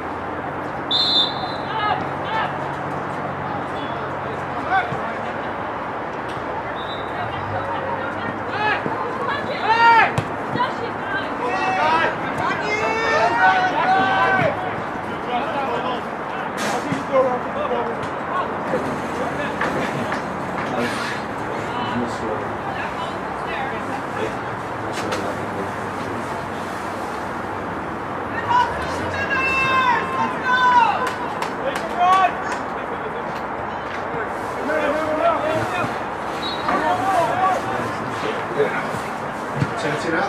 Oh, and it is 4. That's a great free kick there by GNS. Sorry, I'm trying to get the score updated here, and there's something technical issue with the computer. Just like that. It's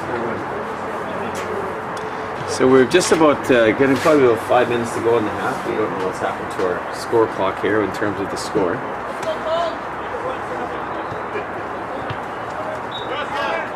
A little sloppy there by Smithers.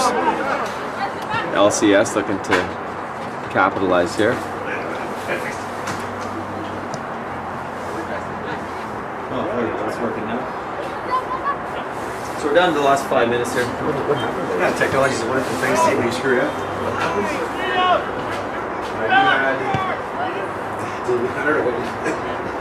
Okay, as technical problems were fixed. Brett Sweetie coming to save the day. Here we go. Behind us, Langley Christian's up.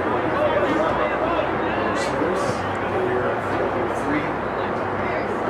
Victoria.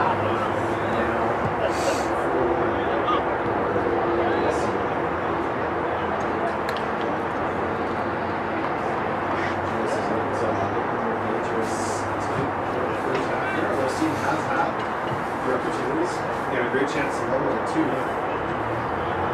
Just prior to the third goal.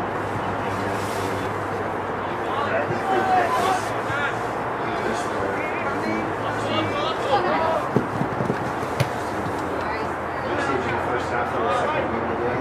He's going to go his championship.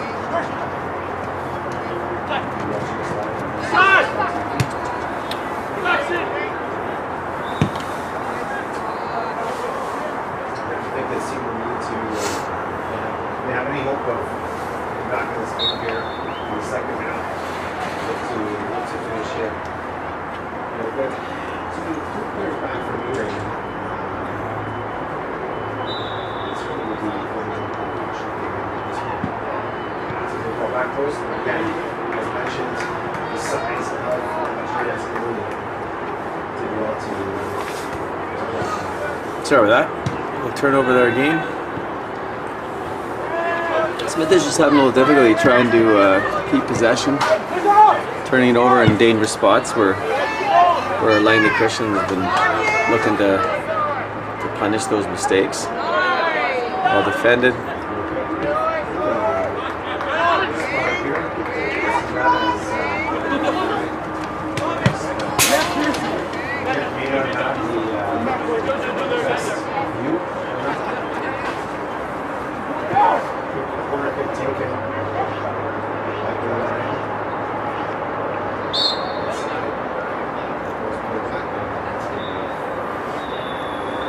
halftime. A little bit of foul, but halftime was a Blues. And we got the Griffins 4, WWS 6. So it looks like we're in about the last 2 minutes of play here. We started it right at 11. Last 2 minutes to go in the half. And we have a 1-0 advantage for Langley Christian Lightning over the Griffins from Smithers.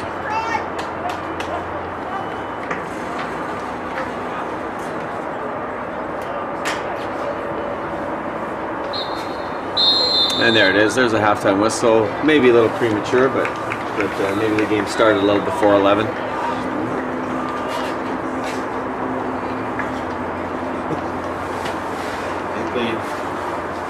They played 34 minutes in that half, guys, but okay, no one seems to be too bothered for not sure how that happened, but they're in a different time zone from our clock here, from our tower. We're on field 1 or on field 3. I was playing most of the first second in commentary with the sound off. Yeah, that's probably affected me putting the wrong score on.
50.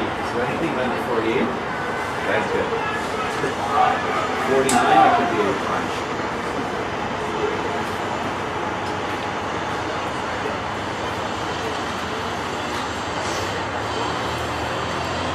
So here we are, ready to go, and for the second half, the Langley Christian Lightning out there ready to go. Excuse me, waiting on Smithers. The Griffins from Smithers to come onto the pitch to get us started for the second half.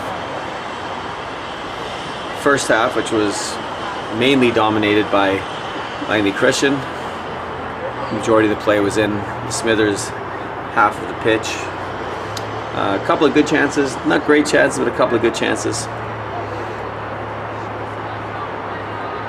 And Smithers just struggled to get into the offensive third of the final third of the pitch. Basically penetrating in the 18-yard box just once. So here we are, second half, Division Double A boys provincials. Teams from all over BC. As I started to say earlier, there's quite a big contingency of the teams coming handball from outside the Lower Mainland as compared to the AAA teams. There seems to be a lot more AA sizes we talked about with 11s and 12s having smaller populations in their school.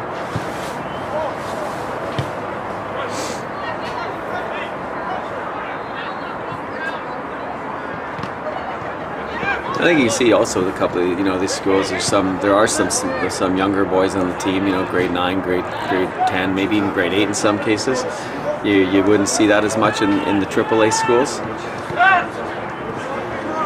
because they do have usually a larger. Oh, that's a great ball. Not a bad idea. Good idea. Maybe the big man up front could have anticipated a bit earlier, but. Keeper did very well. He plays off his line quite high anyway, which is good. It's good for those sort of passes to come out and smother them up. But a little dangerous, so it could be dangerous too if the other team recognizes that and sees that he's off his line.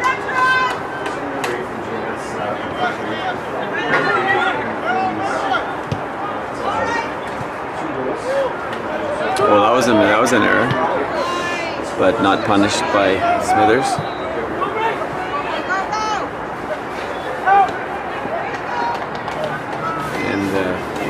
Center back from Smithers concedes a corner. Smart play, I guess. There wasn't much else he could do there. Maybe turn his body a little more to push the ball out of play for a throw-in, but that would have been quite difficult to do. Content to mark up for the corners and settle. The game looked like they're marking mainly man-to-man. He's running a short option. There's 2 goes there now. Yeah, they're man-to-man. And unfortunately for Langley Christian, the delivery wasn't up to standard, and we have a goal kick for Smithers. Again, it's great to have the tournament going again. Last year we had a makeshift tournament because of the flooding that we had, and we had teams that weren't able to make it to the tournament. So it's nice this year we have a full complement of schools representing different parts of the province, and that's what this tournament's all about.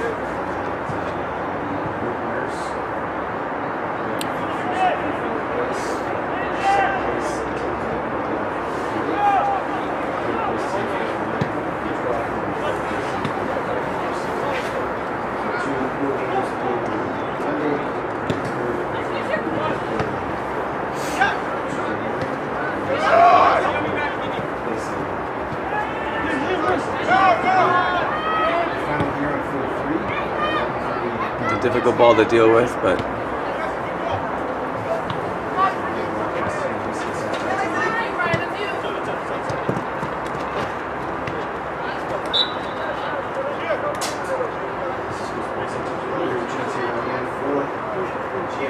so you're watching the game here on BCSS.tv. If you want to pass that on to anyone, please feel free to provide the link for the live streaming for the AA Boys Tournament. We have our next set of games happening at 1 o'clock, or actually I think it's 12:45. 12:45, oh, might have heard some foul language there. That was not from the commentary, that was from the pitch.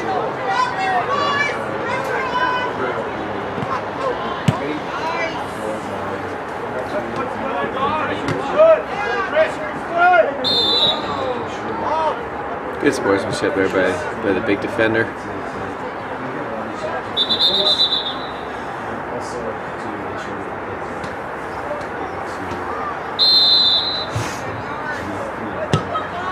And that was the situation exactly what we talked about earlier. Unfortunately for the Smithers keeper, he was a little far off his line and recognized by the Langley Christian player, and unfortunately the keeper wasn't able to recover from his position where he started. So 2-0 now for Langley Christian.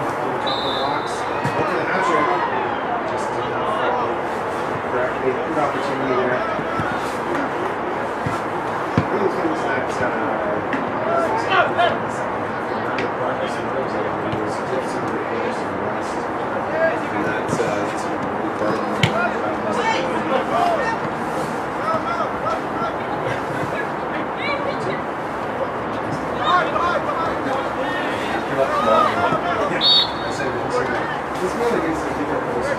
Sorry, there we go. I fixed that score there. So it's 2-0 now for Langley Christian. Comfortable right now. It looks like they're in a comfortable position. Smithers hopefully maybe going to start trying to throw a few bodies forward here to try and make a game of it. Get into the game. Next goal. There's a great switching ball. Yeah, it's offside. Great switching ball there though by number 30, I believe it was, from Langley Christian. Saw the weak side was wide. The weak side was wide open there, and it was a good switching ball.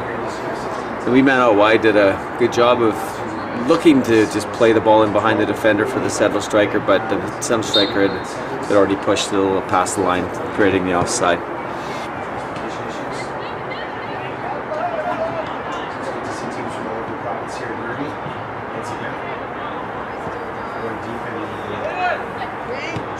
And another goal from, yeah, I think the Langley coach has talked to them about possibly the Smithers goalie, maybe being, he's very aggressive goalie, playing off his line. Minus 3-0 now for Langley Christian. 3-0 lead over Smithers.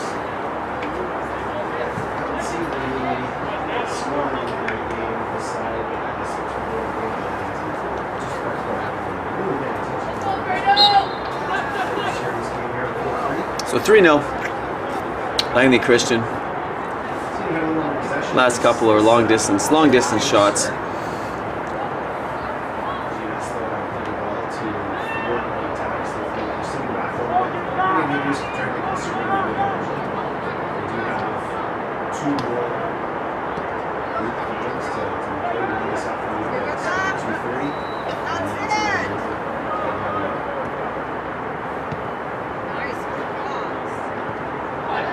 Oh, and we have another goal.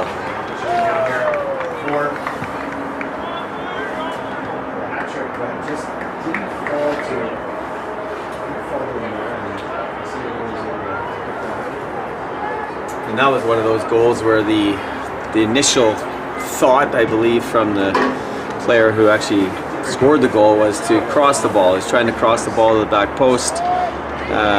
Got a fortunate, it was a good, very good cross to the back post. He was able to play it off the post and in for a fourth goal for Langley Christian. Langley Christian making 4 changes, it looks like, right now. So coach recognizing now's the perfect time to give players who played all match so far, give them some rest time, because this is a grueling 3 days of football where the kids have to play 2 games today, have to play 2 games tomorrow, and then 1 on Saturday. So the coach is recognizing that and is taking off, I think 4 players, it looked like, they subbed in right there.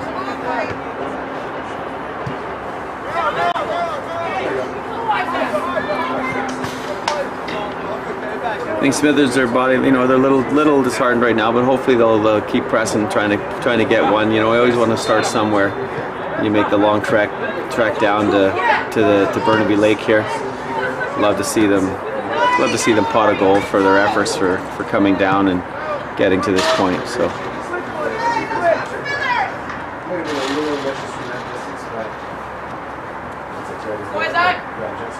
oof, another throw. Yeah, it's. Are you dropping it? You're dropping it here. Taki Vahalis letting everyone know what the foul throw was.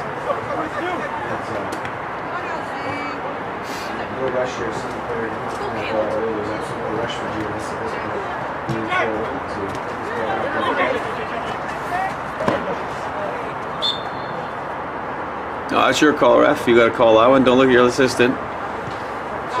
Yeah, it didn't have a. Not sure what happened there, but.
Good stop by the Smithers keeper.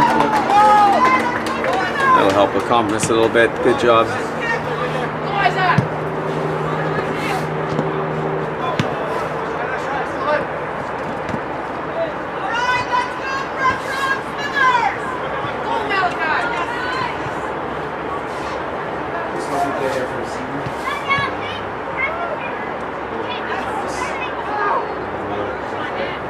Here's Smithers with a chance.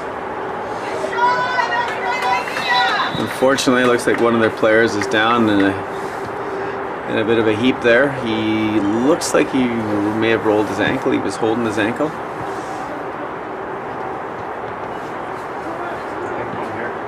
outside.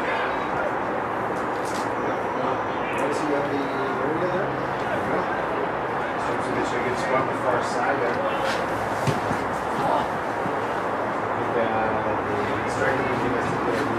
Good job of not being for that challenge.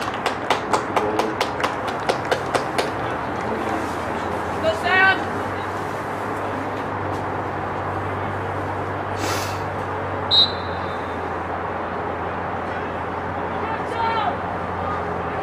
Let's go Smithers! Keep up the intensity! It's a great option having a player who can hit a ball that far on a goal kick. Hit that easily 60, 70 yards up the park.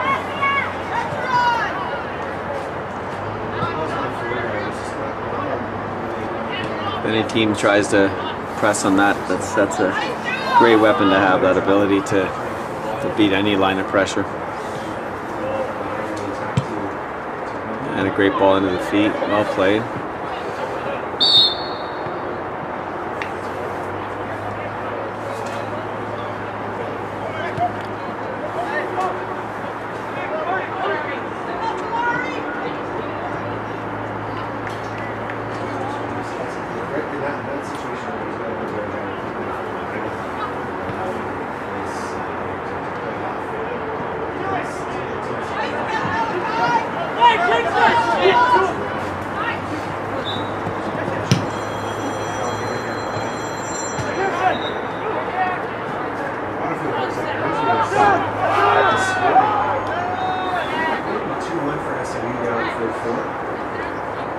We have a 4-1 score here from The second half. Game number 2 of the day. Opening day of the BC 2022 BCSS Soccer Championships here at Langley West. You're watching this on BCSS.tv. All of the games that are played for 1 and for 3. We broadcast World Tournament. Boys tournament is for May.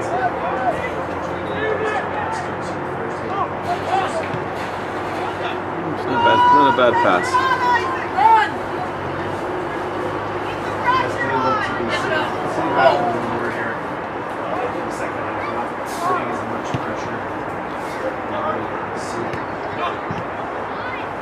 Oh no.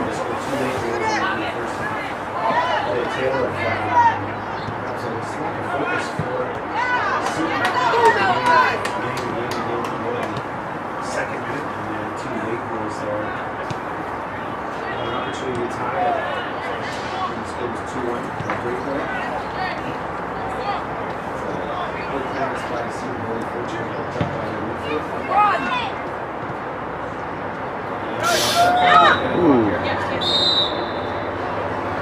That's surprised the ref. Well, ref's got to get a little closer than that.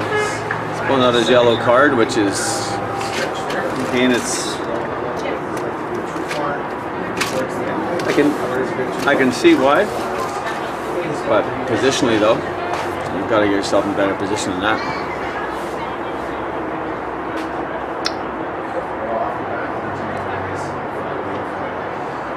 Looks like Smithers player was lining up. Oh, he was lining up to take the free kick, but he's been subbed out. So someone else will be on this one. I'm guessing we're gonna have a go-on-goal here. Why not? You are about 30. What do we got there? About 25. It's about 30 yards out from goal.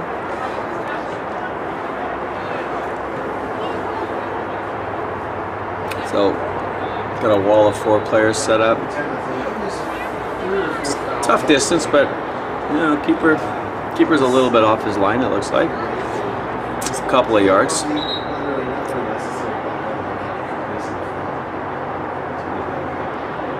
And again, if the referee just realizes that those are 5 yards apart, each of those white lines, and the red line, he's going to have it right there, which he does. Looks like he's got it spot on.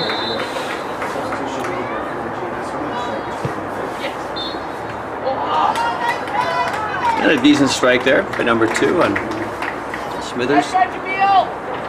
First attempt on goal, I think, where the keepers had to make a save. So it's good to see Smithers keep battling along here. Let's see if we can get one.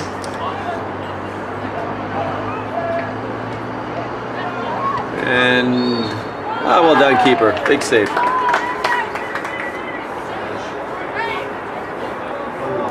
Did a good job.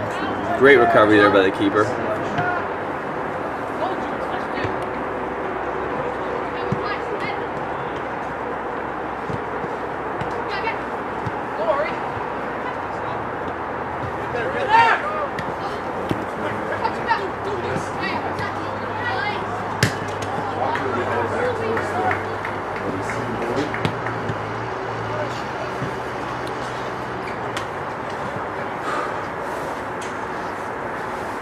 Facility here at Langley West is A water fountain! at least the last 15 years.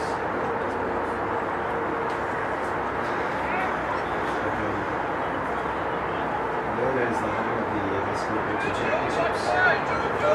The single event was actually here a few weeks ago. The back post delivery met by no one for Langley Christian. Coming back at it though.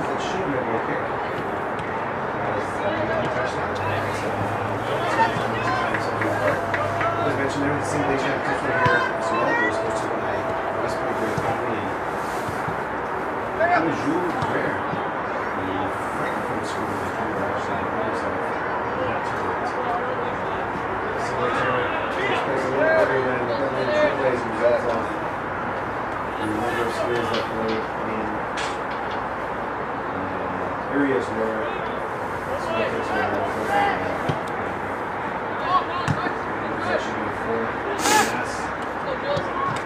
Distance, well, that's a great hit. When they save there, that was seam keeper. That was great to find it in the back of the net and got his hand on that.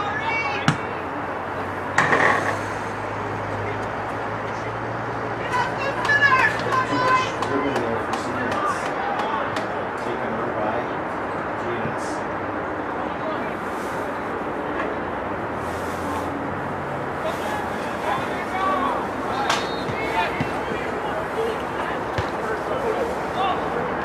Oh, there's a handball there. Chance here now for Aquinas. Right winger's free, get over space. Gonna take this third one. He's going back post. Free header there. Obviously that was probably well defended by the Seton strikers and not too as well as he would have liked. Not forward here now. Oh, gonna miscue. Oh, miscues all around here. That's the Seton keeper bobble. Ending.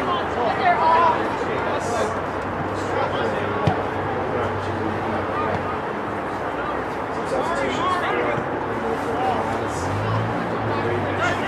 for some great grip.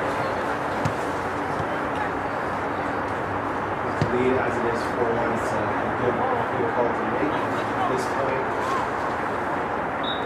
Another game being played today, and 3 more for the next 2 days.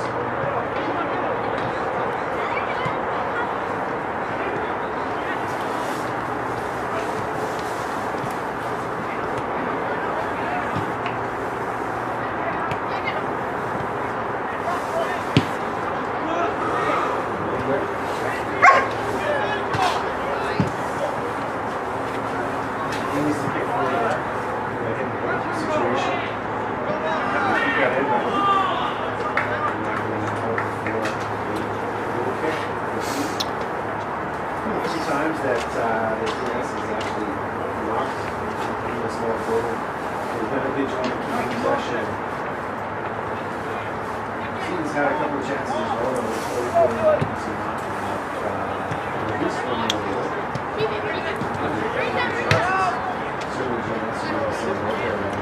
So we're into our last 15 minutes of the game. Looks like we played we're in the 55th minute now.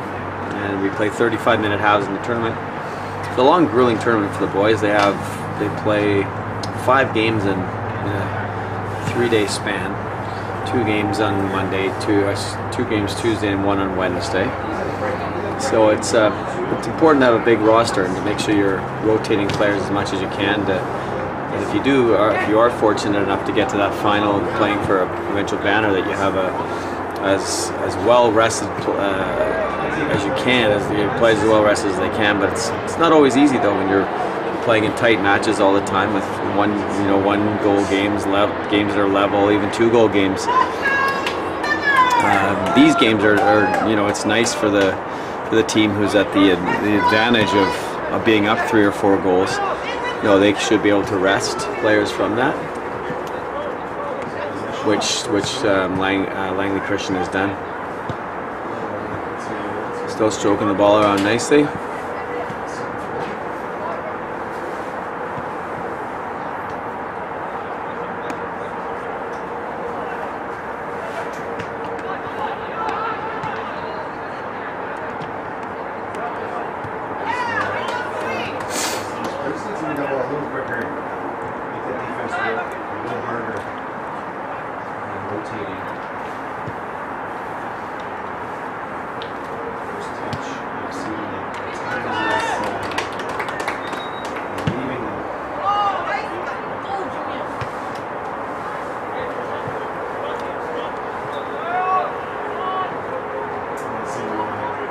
Snow in the interior as well, so this is probably the first time that Seton's had the opportunity to be on the pitch for a little while. And we watched the sports championship. It's a good ball, great through ball. See if he's going to play an early one in. Surrounded by snow. That kind of pushed by trying to off in the TRU pack when we see. Exciting game and can't Ooh. This has been the best power possession that Seton has had for the game for the last 5 months or so. Getting the pressure on GS or some substitutes to defend. Looking to see if they haven't really created any other opportunities on this possession. That's really key. It's fine to have the ball at your feet.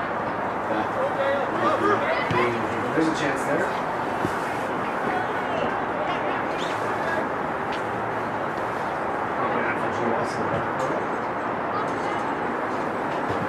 In the net, sorry, I should say.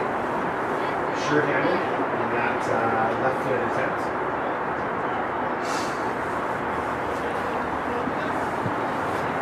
15 minutes to go here in the second half.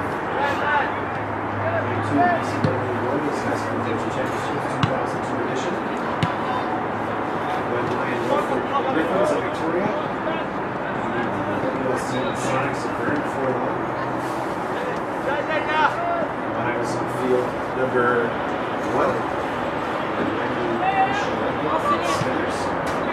So what's the Smithers name? The Griffins. Smithers Griffins. 3-0. 3-0 still. His Griffins, the Brunswick Griffins, and the Smithers Griffins here.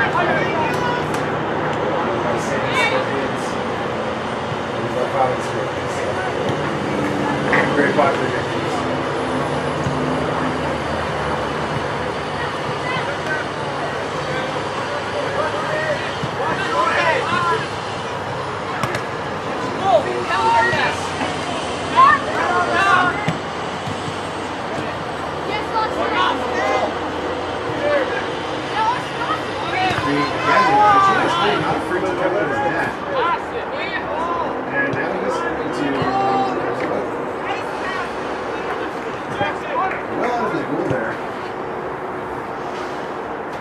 That's a usual thing, or he's just looking for a little bit of excitement. We're getting the heart rate of his coach up a little bit when he strays that far from goal.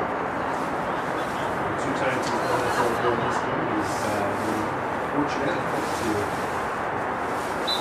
not concede. That's going to be a free kick here for C. See the players asking for a card, if that's in that situation. And let's just attempt that.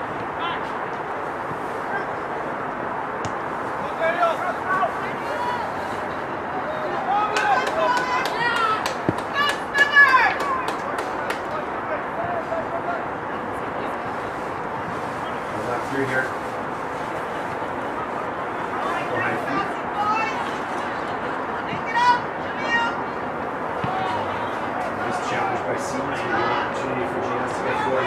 Oh, make sure we get someone to get that ball, please.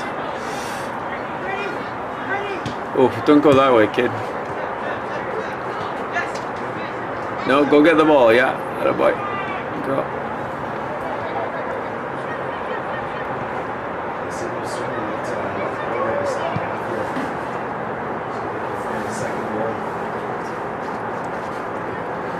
And make sure we get the ball back. That's something we. Oh, how's that throw?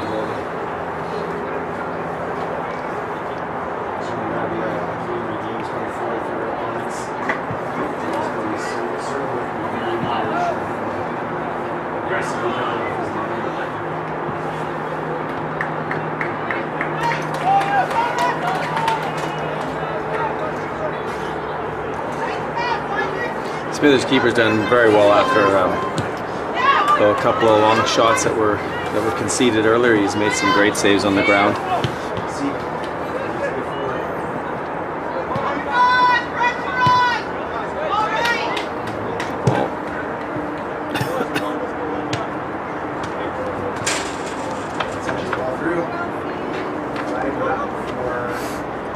Oh my! Good thing that the camera missed that one. It was offside in any case, but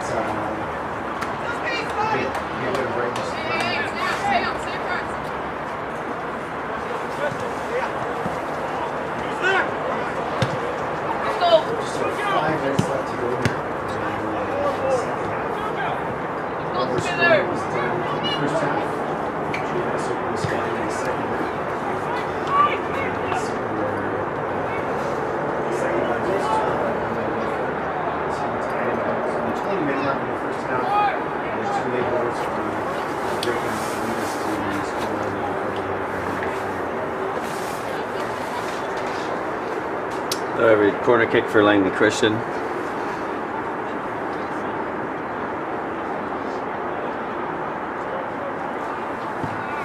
And the last probably 6 minutes or so. Good header, good save, good sequence.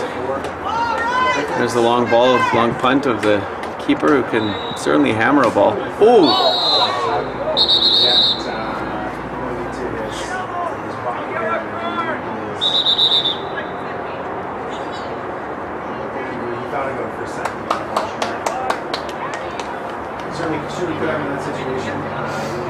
Good decision there by referee Mohammed to give a yellow card.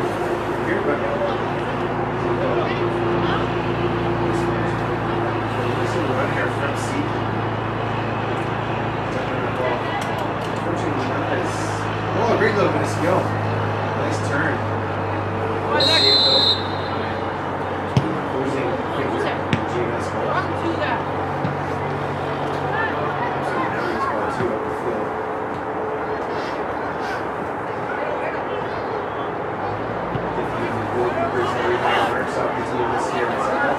There's a break now for Langley Christian.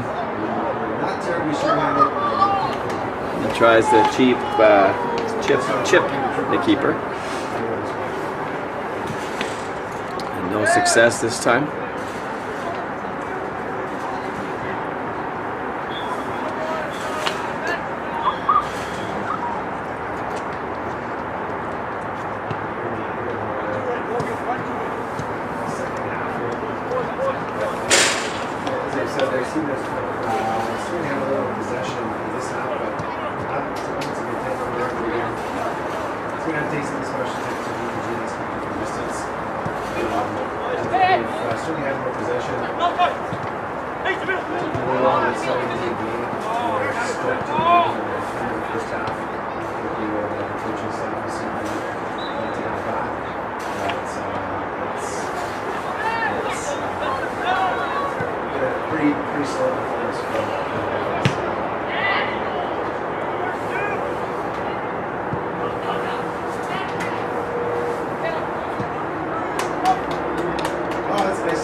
Really impressed with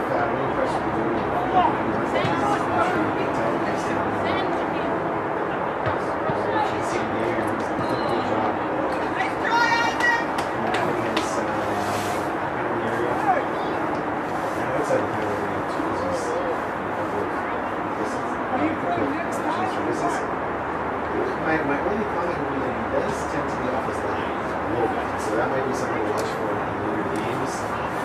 Just to be a little more aggressive than maybe he used to be with that big frame. So we'll see if that maybe will come to later games in Q1. Late corner kick for Seton here. It's happened a few times in this game. I feel like we're in our last 2 minutes here of don't imagine there'd be much time added on. It didn't really recall many injuries. A few subs maybe, but with the scoreline 3-0, there may not be too much time added on.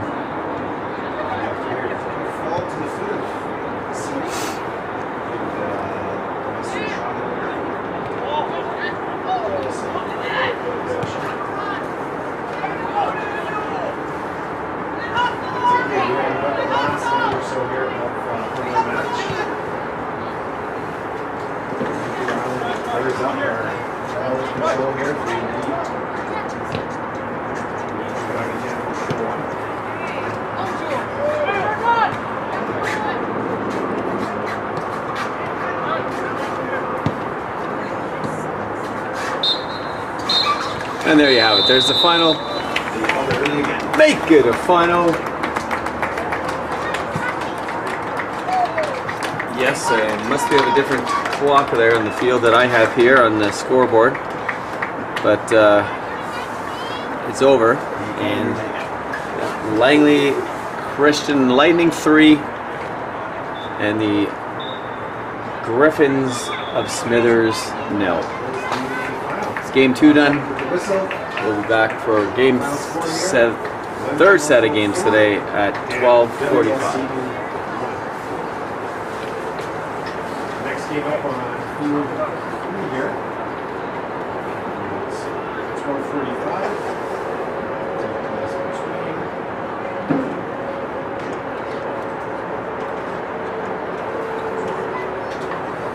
Thompson and Wesley. So right behind we'll have Seton and Saints. Thanks for watching this one here. The BCSS. Seton, Aquinas, stay home. Okay. STA. I'll put that home.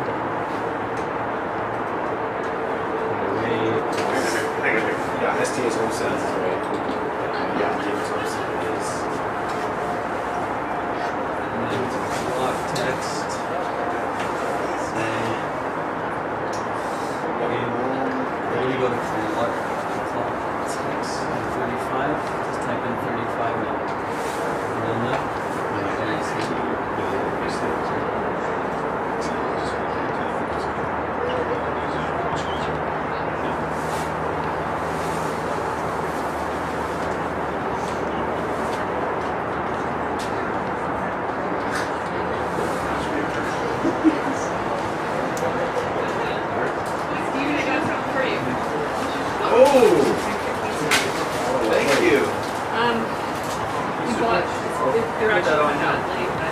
We also brought bread to be printed out afterwards. Okay. Make sure. There we go. Now I feel part of the team. You're kind of. No, they're comfy. No, the tubes are nice. It's just this. It's too big. They keep you warm. Julie apparently is bringing other food. You can see from the distance. They get it. Get a good photo. I'm gonna go over to the scores and what was yours?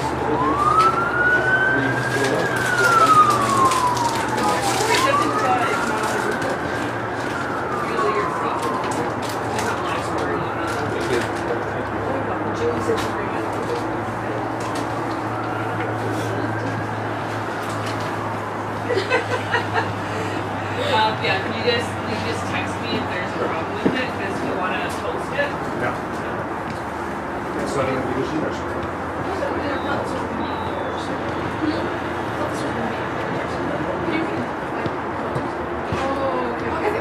Yeah, I think post it.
He's squeaky clean. Yeah, he saw the video.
and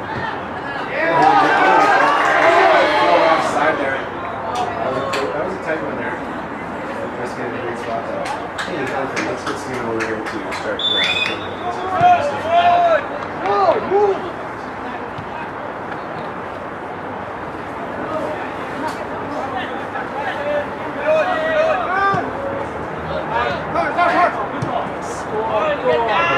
Good early chances for us to worry by the offside flag and risk it our far side assistant.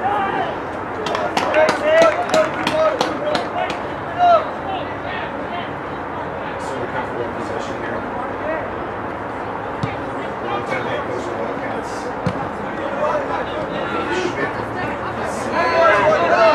Same position as Marcelo trying to get out.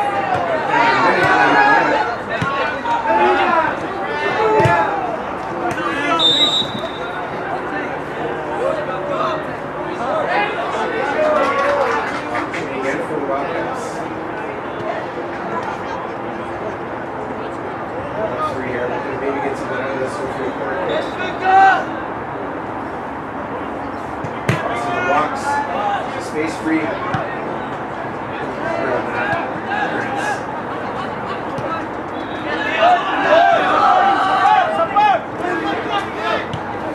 Nice ball!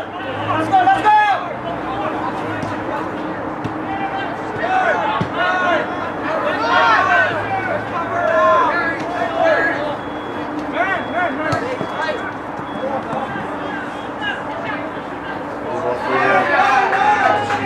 It's a good challenge by the team captain. It's a great game this morning. Despite this team giving up a number of goals. It's a strong performance there.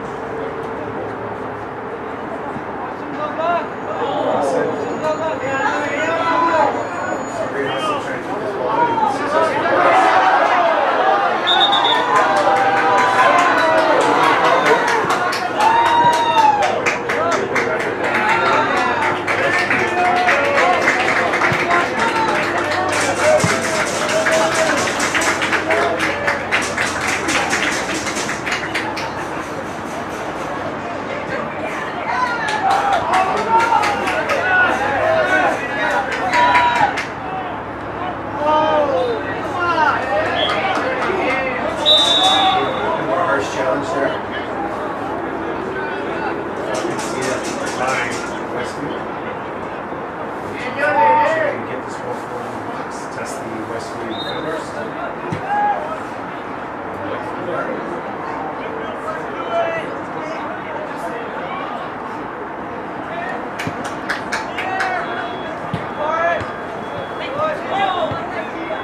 Take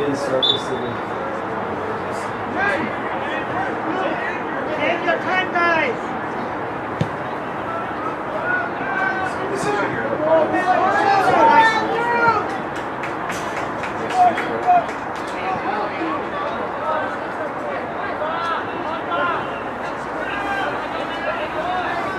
I assume there's no goals yet. Hi, yeah, sorry, when we'd trying to get the scores in from the last set of games, and here we are for the second game of the day for both these teams. St. Thomas Aquinas, Fanny, or Aquinas, not Aquinas, Aquinas, right? I'm gonna get it right.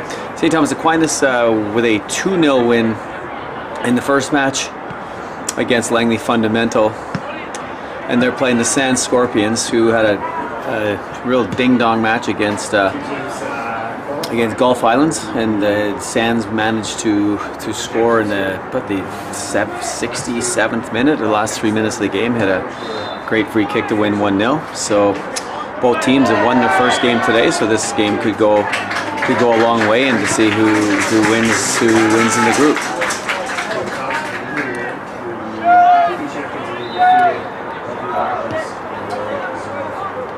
Turn, guys. Turn.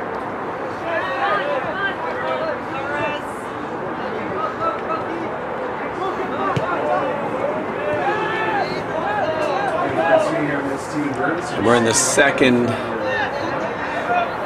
Sorry, another set of games after this. The boys playing in the round robin format in the tournament in the AA Boys Championship.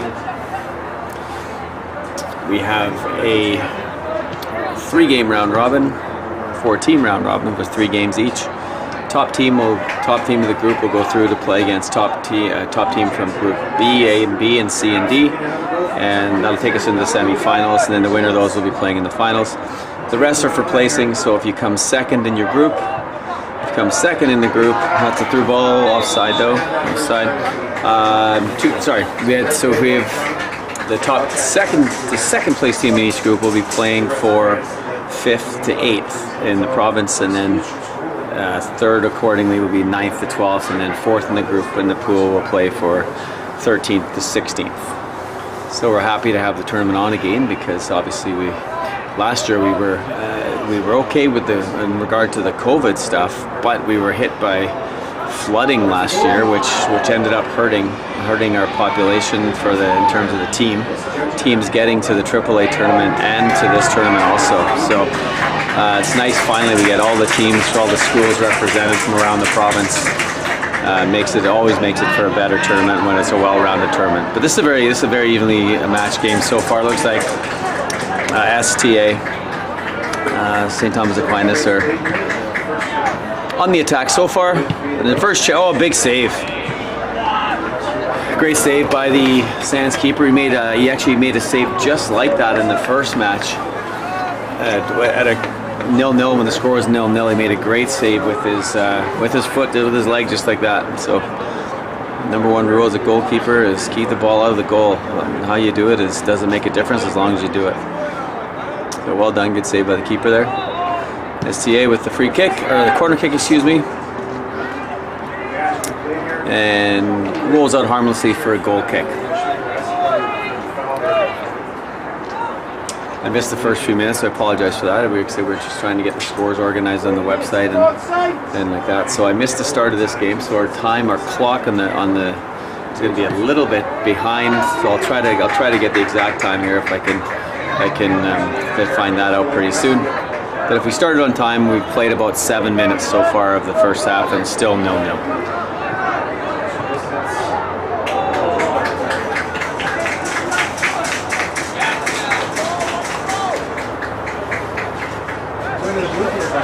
Oh, referee's calling offside, the assistant's calling offside, and the ref didn't notice it. So here we are again at the tournament. We got the AA tournament. We have Brent Sweeney and myself who are running these cameras for now. Hopefully we'll get someone else for tomorrow with some of the teams, but we're not optimistic because it's very difficult for a lot of the teams who are traveling in to have a lot of extra people who are, able or willing to just run the camera and run the stream. So we will do that the best we can with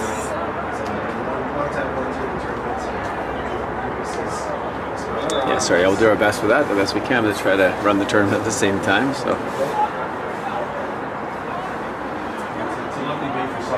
and the weather is overcast. We're about, I felt a couple of raindrops there, just a few on the way to the booth here, and yeah, it's probably about 7 degrees, 8 degrees maybe. No wind. I think we're going to get some more rain tomorrow according to the forecast, so we'll enjoy this while we can. Last time I checked, I was going to stay there. Okay. Yeah, I think you're right, Brett. Speaking of old age, we got our referees.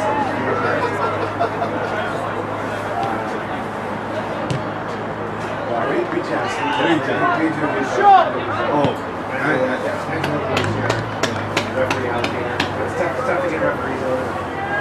Really worked in. A lot of these guys have been here. So mostly good calls and good calls. Angela's done a great job, right? Yeah.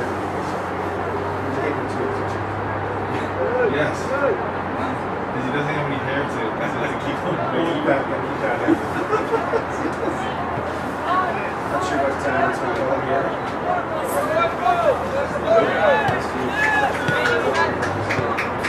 The score is here after almost 50 minutes of play. Westview Wildcats from April Ridge. 0-0.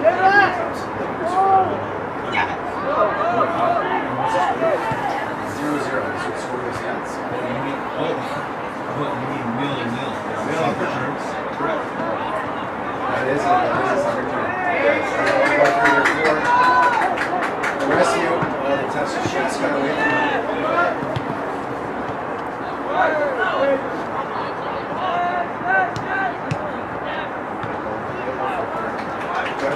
Keeper, well done. Good athleticism there to come and grab that. St. Thomas Aquinas enjoying their early possession here, and have Sands pinned in their own half, which again is quite similar to the reverse of the first 10 minutes of Sands' game, where they were in the driver's seat per se against. It's a good switching ball. So they're in the driver's seat against Gulf Island, and then eventually that game was turned around.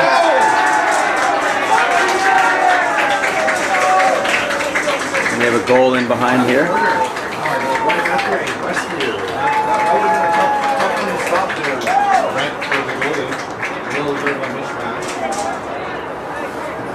Westview have gone up 1-0 over David Thompson in the field behind us here. On field 2, you may have heard the cheer. And anyway, SCA with a corner kick.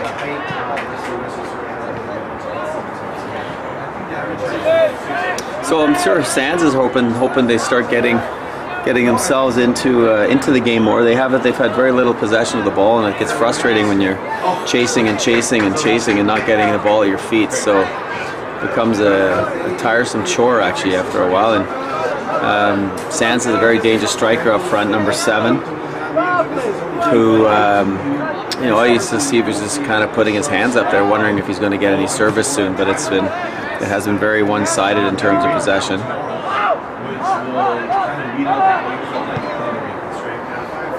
Yeah, and then you see one again in the offensive third, in the attacking third is game's a lot easier to play when you keep winning the ball in the other team's defensive third, like this right now.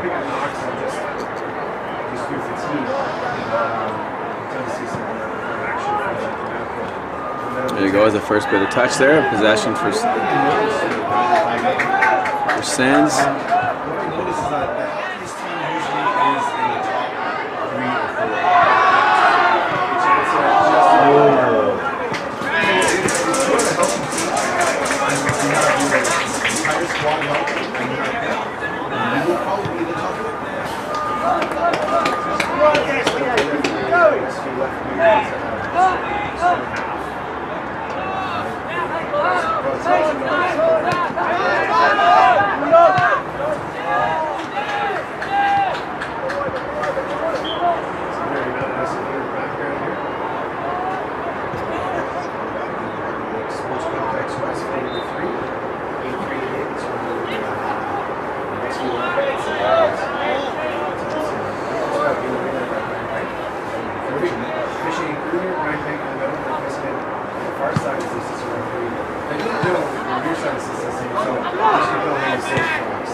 here on your side. There's assistant. There's down. Jonathan is assistant. Over there. My app says it's 9 degrees. So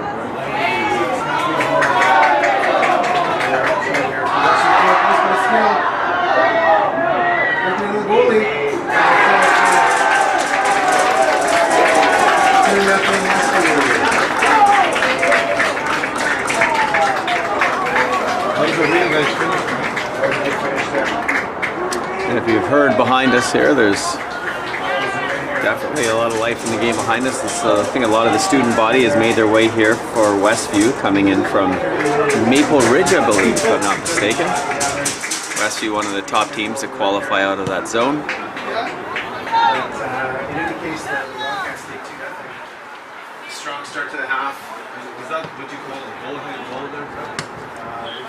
Doubling it, 2-0. Okay, 1+1 equals 2.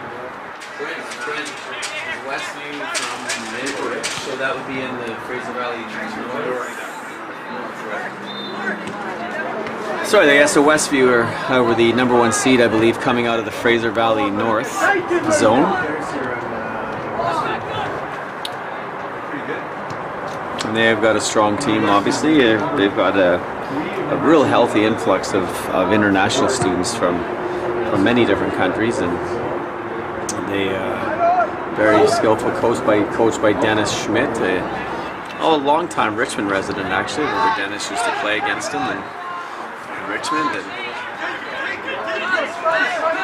and also a teacher like myself.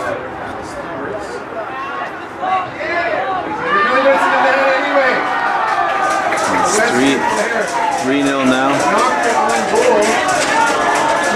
3-0 behind us here. This looks like poor David Thompson's going to be in for a tough one. Yeah, first match was. It's a long way. It's a long trip for David Thompson to make it here, to come here, and it's great to have them here.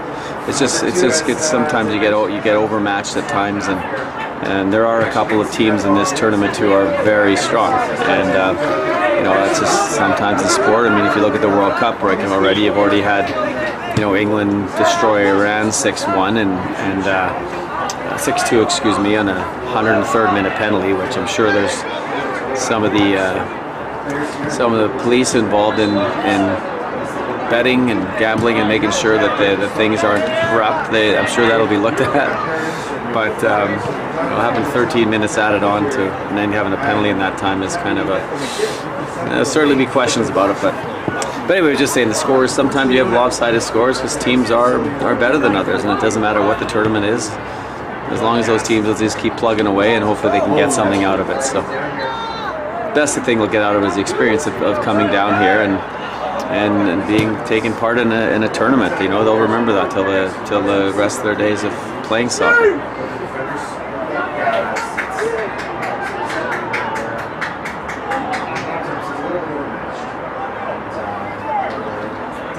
Chance first. Oh, he just missed. Open look there for number 21. He had a nice clear view at goal, but it wasn't able to hook the ball into the left-hand post. Tried bending it in ever so delicately, but he was, unfortunately for STA, just missed the goal. Sand's looking a little tired. That was a tough, grueling battle they had against Gulf Islands this morning. So they're just looking to try to get their foot in the ball here, slow the game down a bit, get your possession, make it difficult for the other team as best you can. And I think when you are tired, you really need to slow the tempo down. Ball goes out of play, take your time. Just to get your players refocused and reset. That's the last thing that STA wants. They want to go right now because they feel they got the foot on the pedal right now. Ready to go.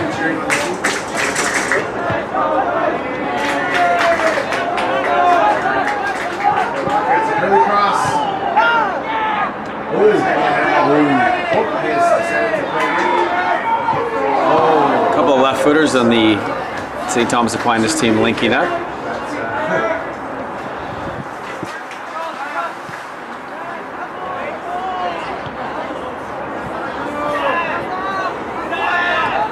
this is the main threat for Sands is number 7, as he proved in the first game. He was a handful for the center backs of Gulf Islands, but the two big lads did a great job, number 4 and number 5, containing him for the most part, because he is a handful. He's certainly got a turn of speed once he gets going.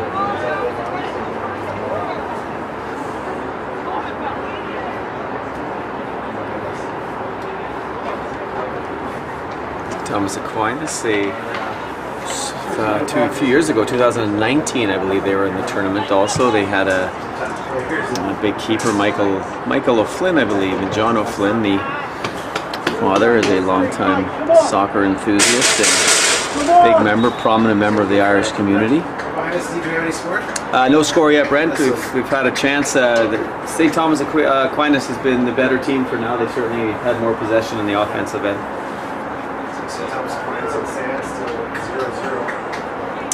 And yeah, I believe Michael's going to Acadia or St. FX. He's in. I have to forgive me. I can't remember the school, but it's I think it's St. FX that he's in Nova Scotia, just outside of Halifax. Yeah, we were able to play against that team in 2019. Very good team they were then. We played them in a tournament up in Kamloops, and it was a very good game. They seem to be here quite a bit, St. Thomas SCA. They've been, well, the last lot of years that we've been running this and hosting this tournament, they've been stablemate in the tournament. They've been here. So.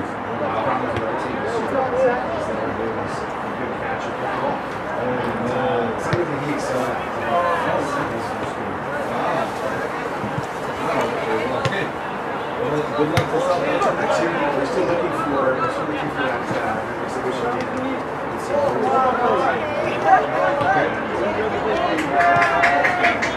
What sorts of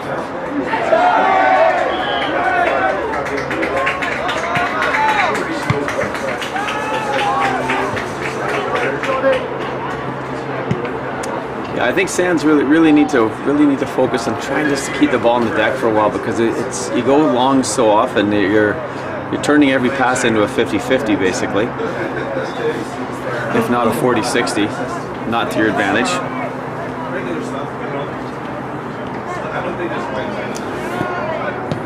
Oh, another big save by the Sands keeper. Corner. Another big save. It's 2 big saves now by the Sands keeper. Being very good at using his feet. Yeah, the other game is 4-0 now. 4-0 now for West Side.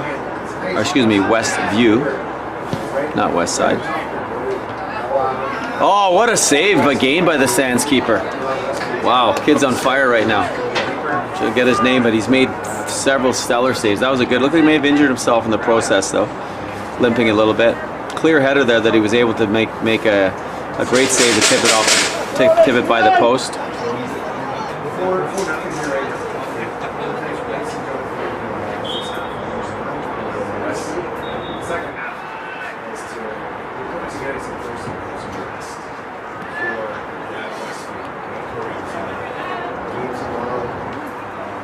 Hey, we have a corner kick for St. Thomas Aquinas. Referee having a word with a couple of players just to make sure they're not grabbing, holding, clutching, just making sure they're playing fair. Good delivery. And another corner for St. Thomas Aquinas. Right now, we almost get the feeling it's just a matter of time before Sands caves into the pressure. Hopefully, you know, for their sake, they're able to stay focused and keep the clean sheet. St. Thomas Aquinas right now is just trying to bury a goal here. They've been all over them, and there it is, 1-0, just like that. Set play, great delivery, and a great run by the big man who headed it. He was just got in front of the zonal marking of Sands, and St. Thomas Aquinas taking a deserved 1-0 lead on a great set piece. 1-0 Seton.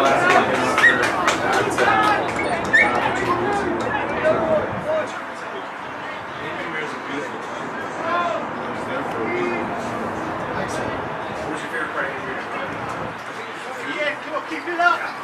They have a really cool bakery there, as well as a couple good restaurants in that way.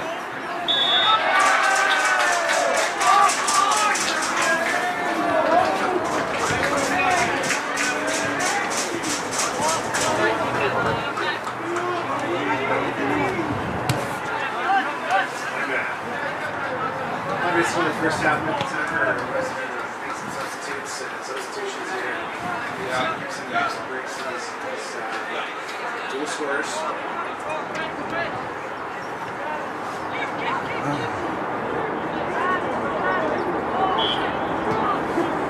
Easy get disarmed. Oh, it's a chance. That was a handball. You got to the ref's got to be closer than 70 yards away to make a call. That's not what we want to see here. That was clearly a handball.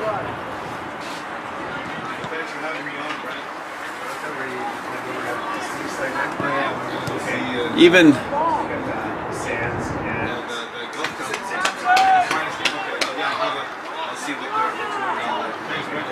even with a telescope, he would not have been able to see that from where he was. You know, it's just wrong. It's just. Hello, Jonathan. Hey, Brett. Oh, sorry. Hi, Steve. Hey, Larry. How are you? Yeah, Larry here. Larry just popped by here to say hello. I mean, Jonathan. Sorry. Sorry. Yeah, Jonathan Figueroa, long time. What were you? Athletic therapist. Athletic trainer. Athletic trainer. And medical for the tournament. For the term, he's been doing it for about 15 years now. I'm guessing. Something like that. Can't recall. Also works at St.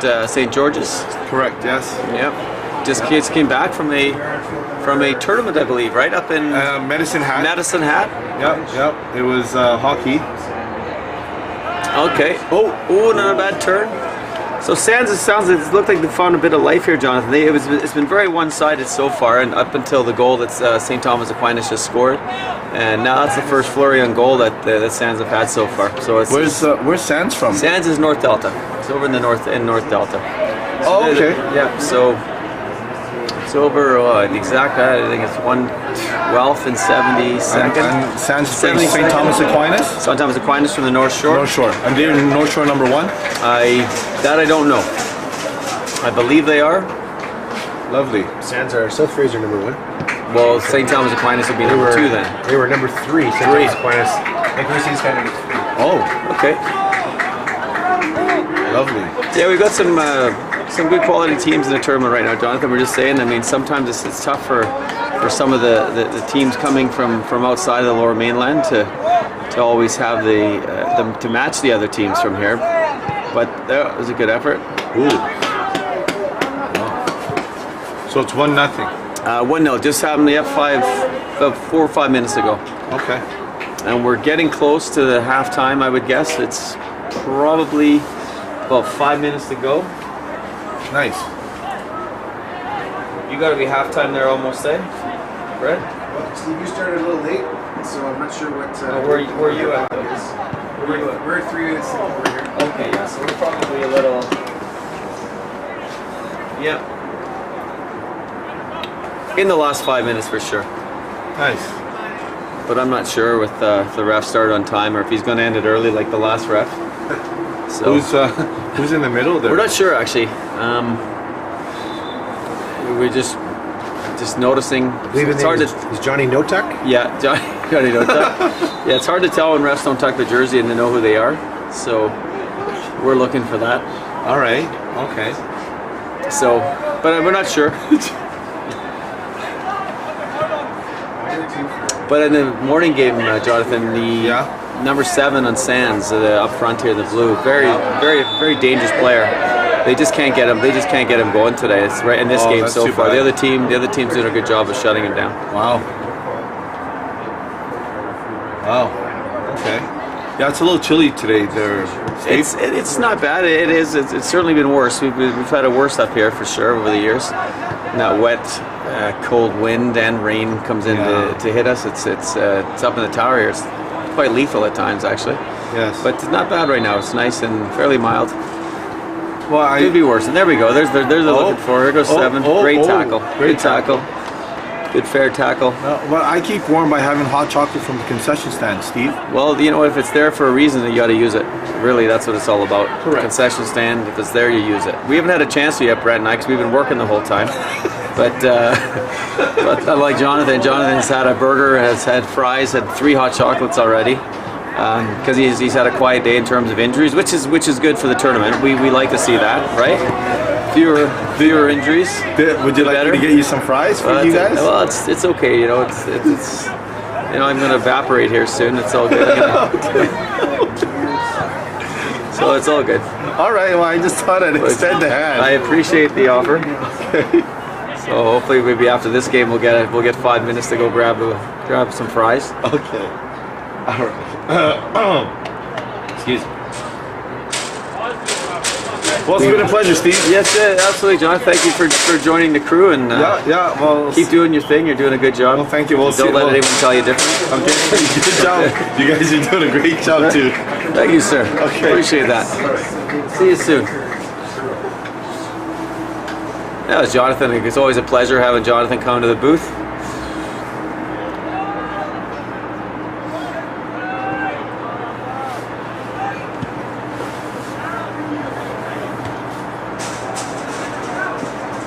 So it's one-way traffic so far. STA. They're up 1-0, and then. But since the goal, though, Sands has been able to at least get a little bit of advantage territorially, like this. As you can see, these sort of plays, trying to get in behind them. Those are sometimes challenging balls for defenders to deal with, but he dealt with that one quite Yeah, well. especially if their positioning's off, a little off. Yeah. But his positioning was quite good there. He was able to recover quickly. Got Francesco. Francesco on the near the side, line. Johnny Notak in the middle, and I'm not sure what. It's Francesco. Who's on the far side there? I don't recognize that official there. Can't see either. Crowds are increasing here now. What's that?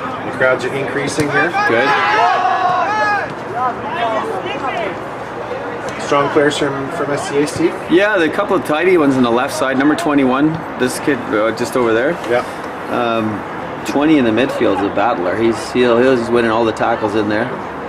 But they've been able to link up in this left side successfully several times. Over on number 7 and 21. Over on field number 3. It's a bit of one-way traffic there. Westview from Maple Ridge leads 6-0. Okay. Well, that's no fun for anyone, but the referee's broken into a jog there. almost, yeah. There we go. Back That's into his walk, Yeah, well, that's good. as we've seen throughout. Safety first, right? You just gotta make sure you gotta keep that heart rate down. Yeah.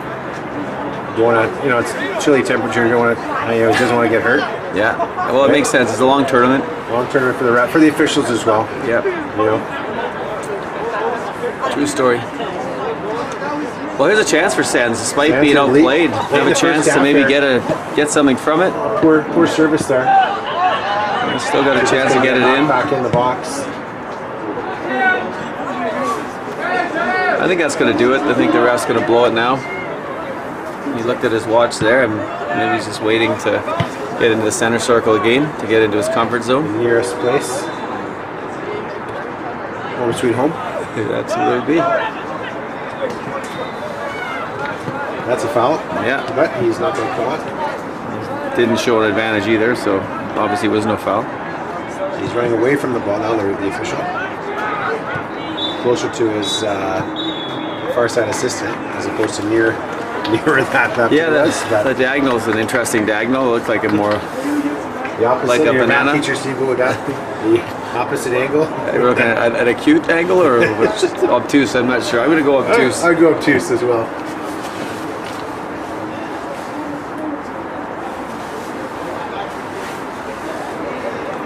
So there we have it. Halftime. I think based on the run of play, St. Thomas Aquinas 1-0 lead is thoroughly deserved. Sands slowly just kind of trickled their way into the game after STA scored. I think Coach Lucas and Eric. Coach Lucas is Eric, and Coach Lucas and Eric will hopefully adjust something to start trying to make it more difficult for the St. Thomas Aquinas backline. So far they've been very comfortable with number 7, and I think they just got to start pressing some bodies higher up the field, up to push on the fullbacks of St. Thomas Aquinas. There you go, it's halftime, 1-0, we'll be back in 5 minutes.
Alright, welcome back. Here we are, the second half, coming into the second half of game number 2 for both these teams in the AA Provincial Championships.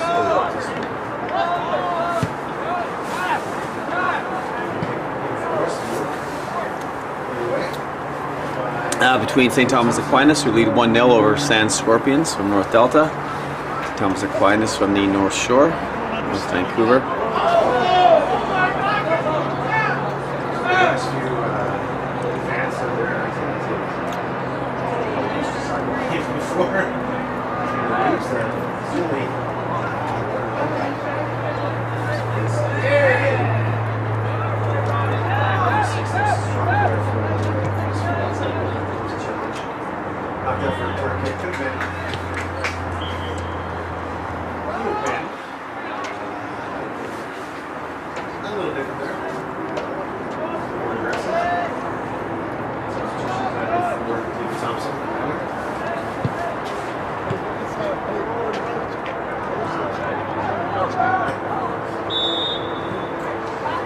Already Sands is pushed up further than they did most of the first half here, trying to break down St. Thomas Aquinas to get this match back to level again. Back post.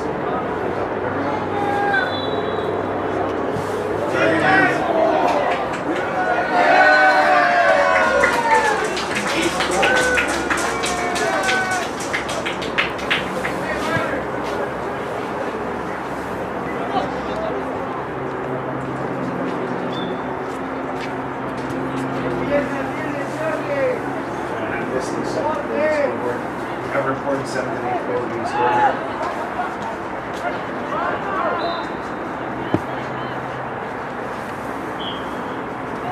Very fun to be a part of these games. Do something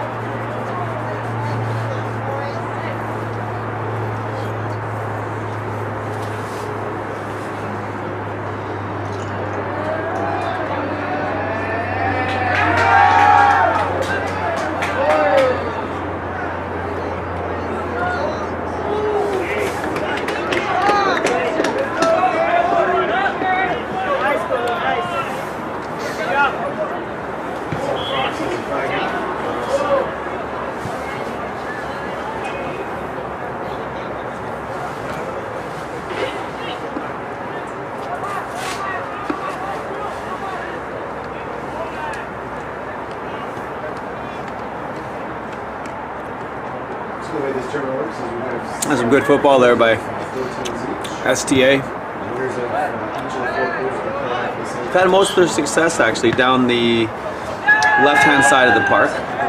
Very, very prominent or dominant in terms of getting to that side of the field with number 7. And I believe number 12 was there earlier. He would quite often get himself up into the attacking positions there on the left-hand side. Or 21, sorry. Nice touch. Very well done. And here's a chance for... Oh, he's done very well. I think I missed that, unfortunately. Cut back. Ooh.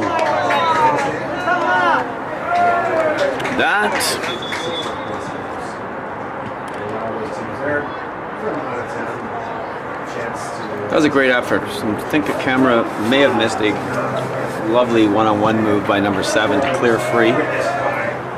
And the cutback there was certainly contact from the defender, but I believe it's more of it was incidental contact, trying to go for the ball, follow through. Both players followed through, and we had a collision.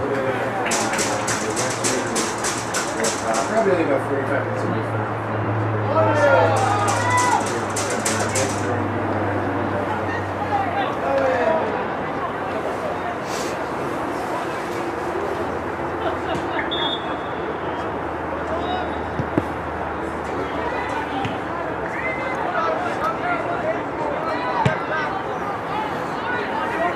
Oh, there's an opportunity. Shoot, I guess I should put the camera down. Sorry about that.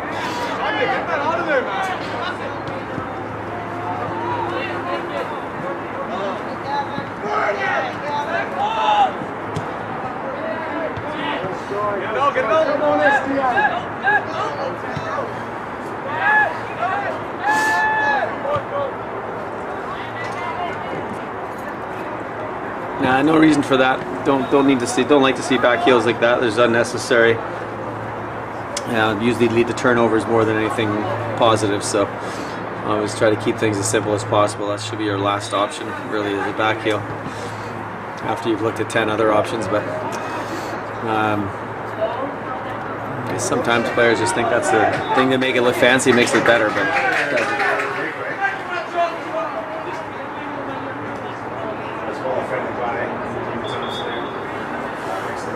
So we have a corner here, chance for St. Thomas Aquinas to double their lead. 1-0 here.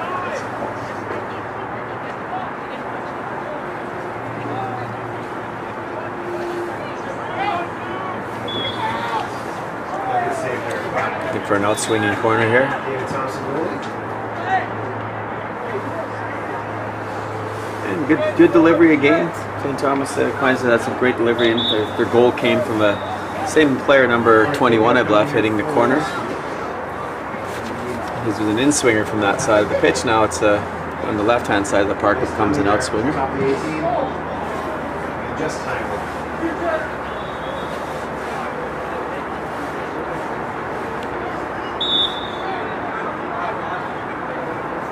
STA still sticking with her 3 up front.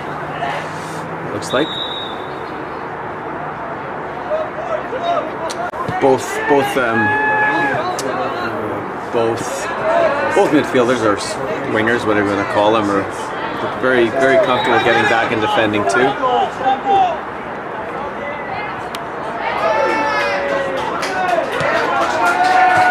Oh, big save again! Wow. Again, Sands goalkeeper comes to the rescue for the Scorpions.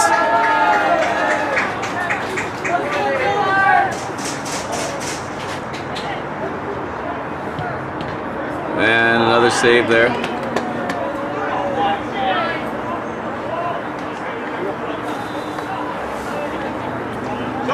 Sands keeping doing a great job of keeping it 1-0.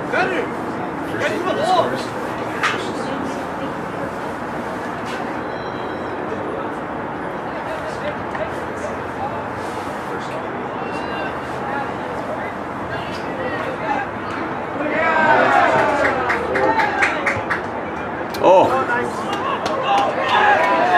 another free header there by the St. Thomas. Certainly have an advantage. The big man coming out of the back, number 19. He's been a bit of a handful in a couple of set pieces, getting himself up there. But again, the delivery's been outstanding from the St. Thomas Aquinas players, which makes it that much easier to get chances on target when the delivery's that good. And here they come again. They're certainly not sitting back, which is very smart tactic, as long as you're aware with what's behind you when you lose the ball, like that almost.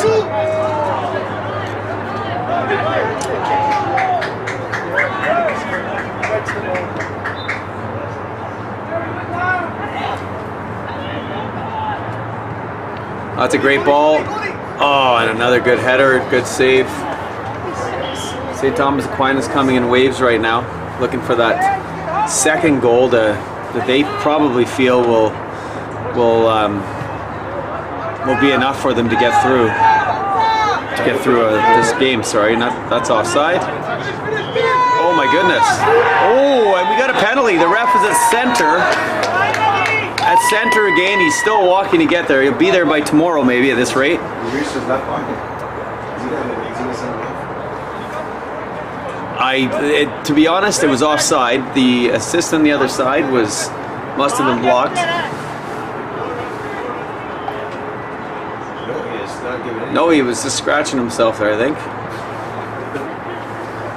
Penalty behind us, some action on the field on the one. The football was through there. When penalty kick up penalty for Sands against St. Thomas Aquinas. Well, it was again. I was quite surprised to not see the offside flag come up. I'm waiting for the call from Qatar at this point to. Qatar might, they might disagree with that.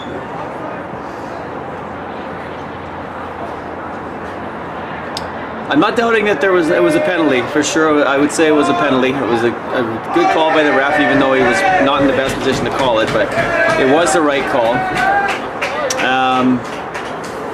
But I'm not sure about the initial through ball. It looked offside, but again, I don't have the same line as the assistant does. Or as good a vantage point from the center circle as the referee. I was a little closer than the ref was there.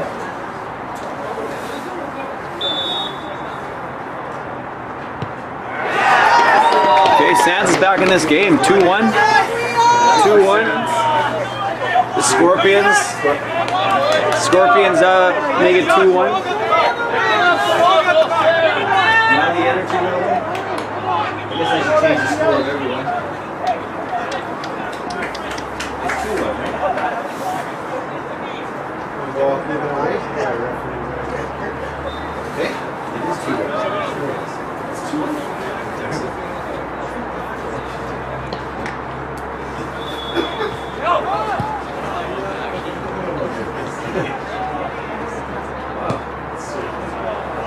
Wow.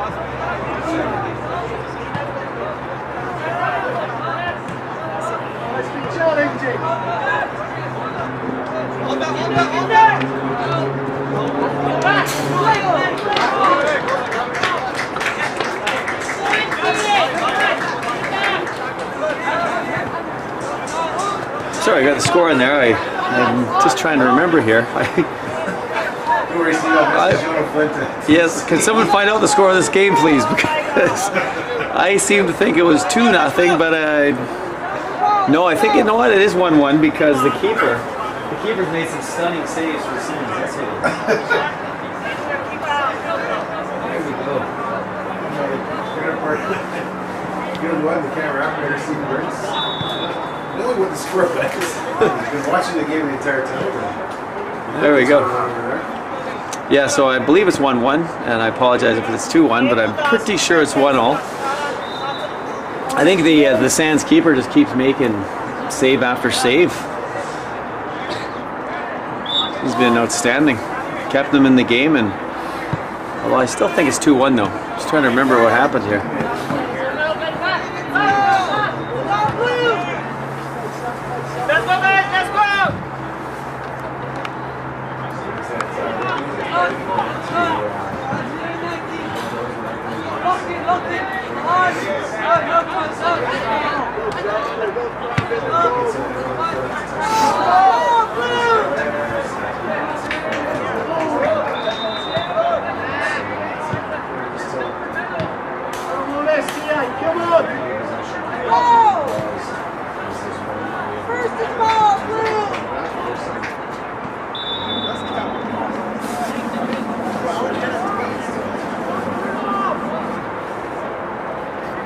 The chance in the offensive side of the pitch for St. Thomas. So I'm surprised that the left back's taking. Where's the big man? I'll get him up there, get him up there. Jonathan thinks 1-1 too.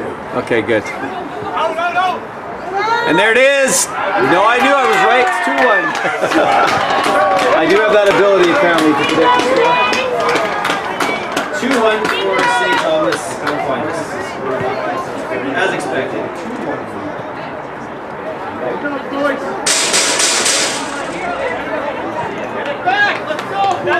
There we go.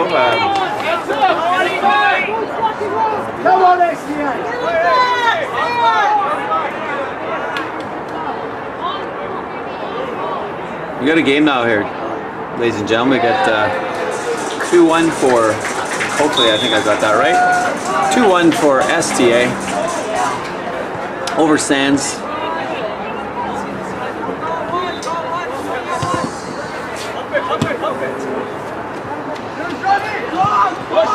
That's garbage. And they just keep pressing.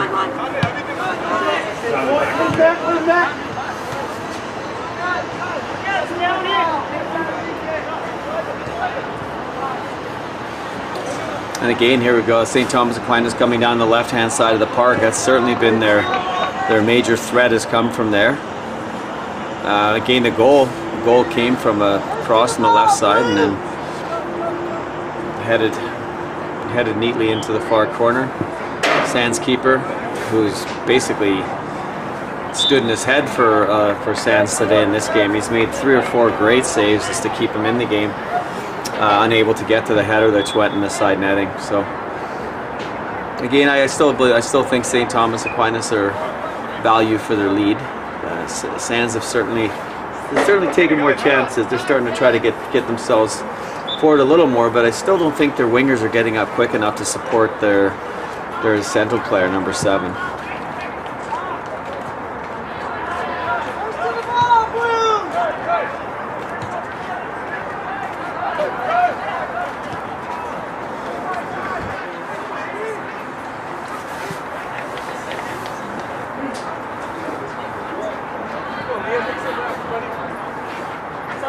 Some magic needed.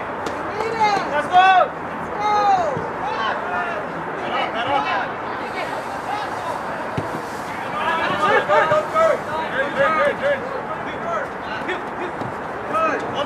Pump it up.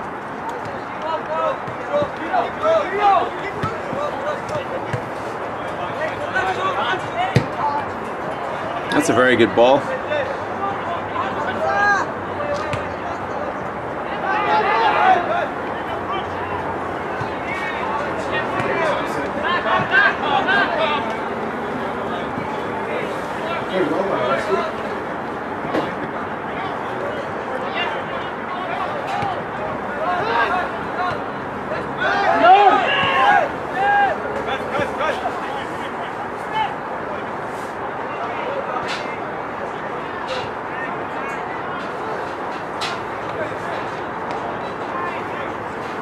The sun out again here in beautiful Burnaby, British Columbia. Mayor Michael Hurley runs a good show here out in Burnaby. Hopefully we'll have the mayor come in some point this week to have a word in the booth.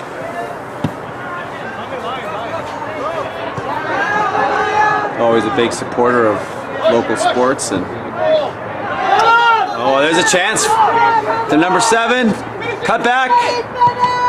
Oh, oops, a little high in the camera work there, but good cut back there by number 7. And fortunately for St. Thomas Aquinas, one of the defenders was able to block a clear shot at goal. Just threw himself right out in front at the last second in order to knock it wide for a corner. We have another ball here from the other field, and here's a chance for Sands now to get this to level this game again. I think.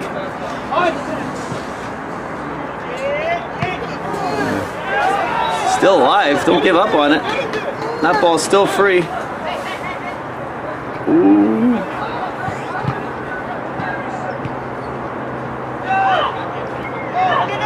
See a few raindrops here.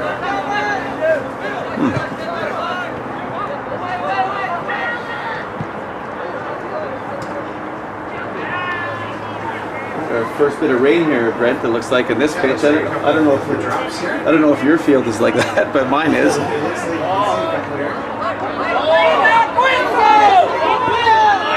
Sunny skies goes well here. Yeah, it's beautiful. Just a little sprinkle, spring sprinkle, even though it's not spring.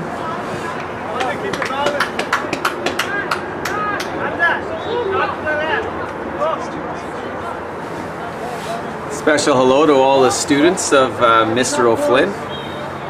He's, as I mentioned, he's a legend in the Irish community and wonderful teacher, wonderful ambassador of the game of football and all things Irish. So he's a different level when it comes to helping the community. Here's a chance for STA. Oh, the keeper! Interesting. Yeah, again, that one might have been better off to try and stomp that with his hands rather than his feet, but kept the ball out, as we say. That's the number 1 rule as a goalie. I'm sure if we asked John O'Flynn's son Michael, that's the first thing he was probably taught when he decided he wanted to become a goalie. Keep the ball out of the net. I know I did that with my daughter, and that was the best advice I could give to her. Just that's your number 1 job. Doesn't always have to be pretty. But certainly he's done a great job of keeping the ball out of the net today. The Sands keeper, he said he's kept the Sands in this game. I mean, they're still only down by a goal, and they're only one chance away from leveling this game. So we got an in-swinging corner again. This is where St. Thomas Aquinas scored in the first half. The same position, same idea, corner, and they just scored again. So that again, great delivery. Good delivery makes finishing a lot easier, and that was a good ball, back post. And Sands weren't able to defend the back post ball. So score St. Thomas Aquinas 3. Again, number 21. Great delivery. In swinging left footer to the back post. STA just scored making 3-1 on field number 1 in the corner. Seton's another kick there. Maybe the same Scorpions. I believe that a victory in this game, depending on the results, would put STA through. Sands players getting a little frustrated with the way things are going. Trying to get them to keep the ball rather than giving it away. I think the player tried to be fair. He thought the keeper was off his line. He was trying to score from a long distance, but to no avail.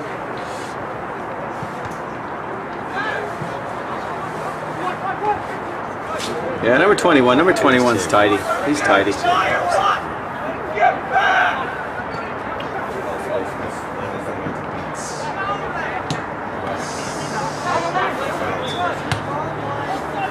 Well, then. Yes, put it in! Put it in!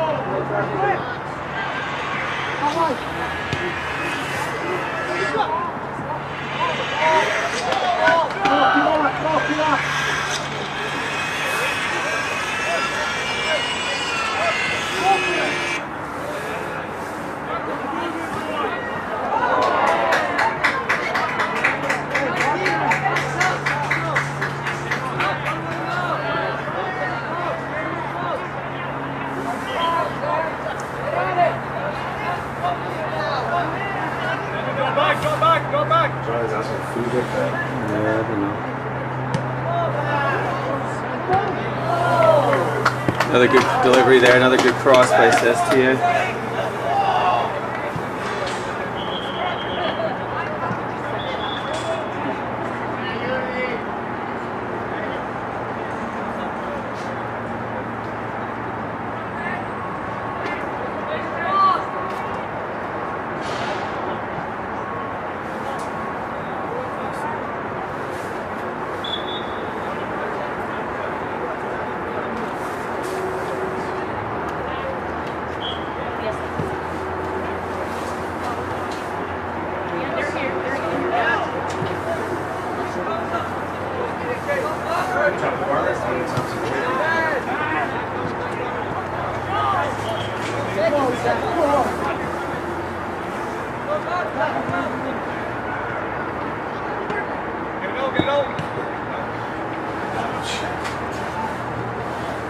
Sands look a little deflated right now. It's, you know, giving up 2 goals in a short span like that can certainly deflate your the whole team. And I think also going, you know, an emotional game this morning with a late winner, and they look a little tired. They look a little tired. Maybe not as much maybe depth as there might be in the St. Thomas and the Thomas team. You know, just that little mistake there by the keeper there, just a little deflated mentally, a little down. Hopefully they can maybe turn this around for the last little bit and make a game of it.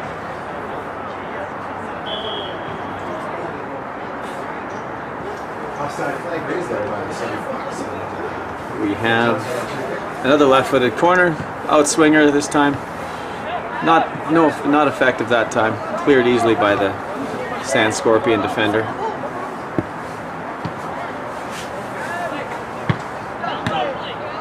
Just informed my colleague Brent Sweeney here that if we think the way games are going right now in this group, St. Thomas Aquinas could be through to the semi-final automatically with a win here.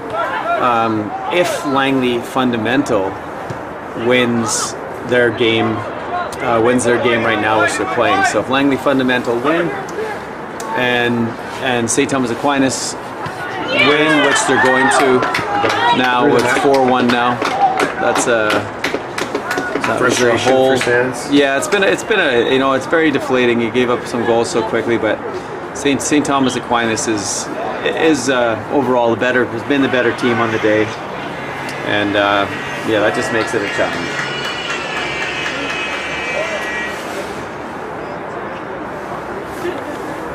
So that makes it St. Thomas Aquinas 4. Again, if I was St. Thomas Aquinas coach, it would be time to make a few changes right now. We're down to the last 10 minutes, so.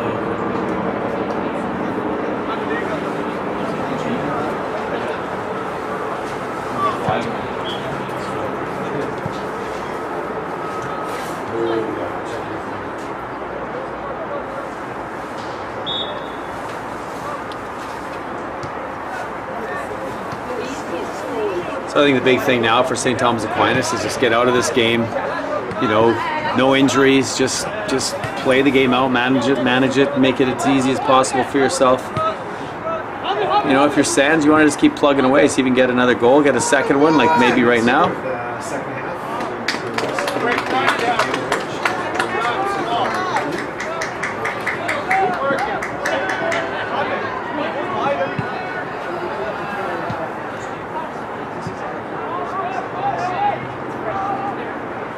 See the St. Thomas Aquinas coaching staff looking to get, a little frustration there, a little caution. Again, no real need to score any more goals though. Possession. They can go around.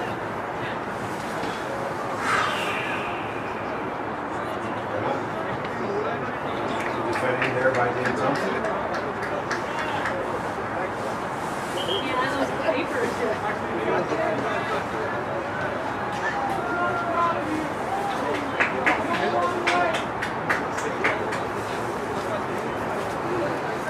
There's a caution to the Sands defender. So again, little frustration at this point for the boys. Just gotta play this out, play it hard, see if we can get the last goal, or get a goal to finish on a positive to set themselves up for game number 3, which will be tomorrow morning at 11 o'clock. There's a foul. Ref.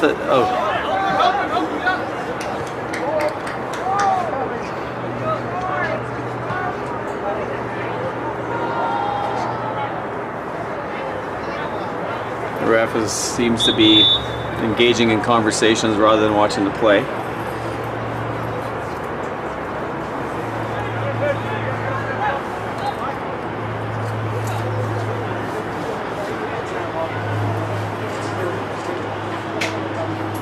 Coaches Lucas and Eric, it's been had a great season the boys have with Sands, and obviously there's still 3 more games to go in this tournament. So hopefully, at this stage here, your goal is to try to get the regroup, get the boys ready for game number 3 tomorrow.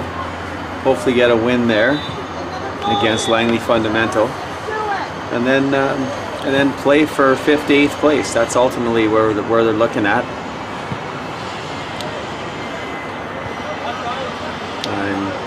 Barring a miracle comeback now, which is highly unlikely with the amount of time that's left. Just try and get yourself set up for a positive finish and then a positive start to tomorrow's game. That's for St. Thomas Aquinas. Just try to do your best right now. Keep a clean sheet, keep it simple, manage the rest of the game. Don't get caught in possession of the ball. Don't get yourself into any silly challenges. Just play right now. Just be safe. Just be safe. Get yourself out of this game without injuries, and keep that ball moving.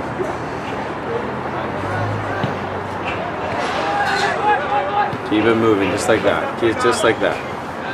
Right? That's what they need to do. Work up, work up! That was not a bad effort.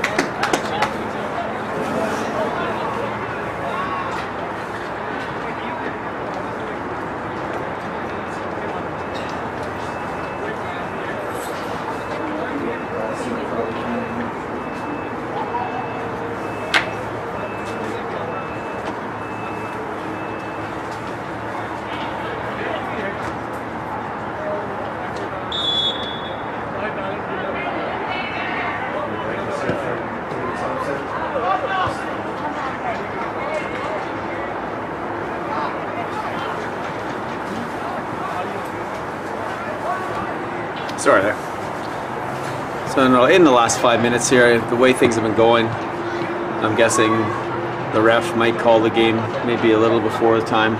I'm not saying that that's right, but it seems to be a pattern in the last couple of games that we've had that way. Because we like to get all the kids playing the full time, especially if some kids are just got on the field for the last 10 minutes. You don't want them to get shortchanged by shutting the game down a bit early. And we have our last set of games at 2:45 at 2:45 is our last set of games for today.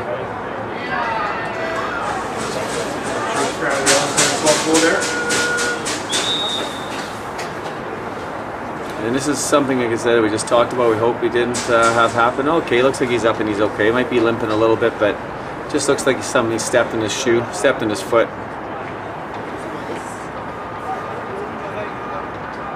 Yeah, no, nothing too bad.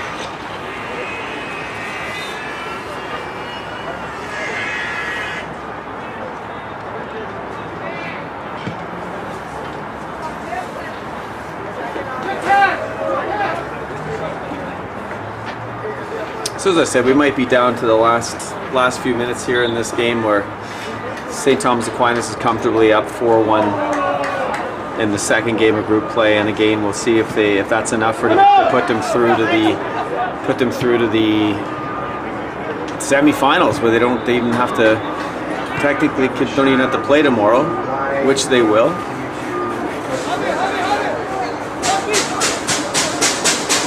A good stop by the keeper. Number 7, another good effort by him. Always a threat up there.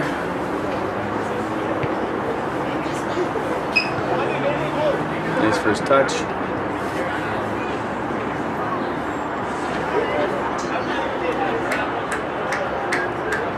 St. Thomas Aquinas has some young players actually. I'm just thinking about the players they put into this game. In the first game even. And tomorrow will be a great chance for them if they're through the semi-final tomorrow. Oh, well done, keeper. Very well done, classy move. I know he's come out and just congratulate. And our whistle should be going any minute now. The whistle behind us is gone.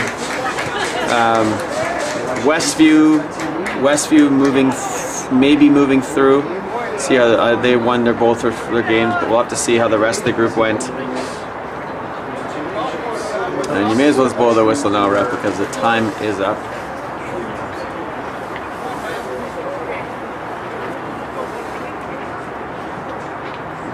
See, sometimes I don't understand this sort of thing, because right now if he waits till the ball comes into play, you may as well just blow the ball, because it took him a minute to go get the ball. But going to go longer, then I guess that's okay. Now, there he is again. Keeper's getting a bit of a workout here, running and chasing the errant shots to the last minute.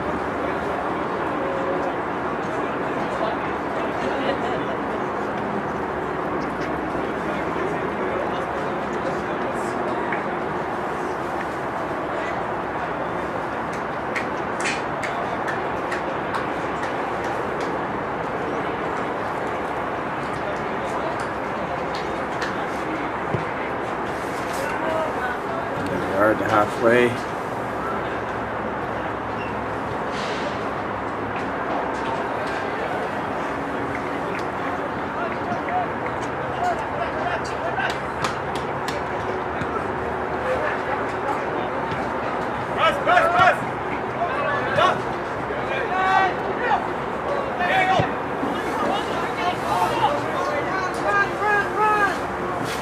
And that should about do it.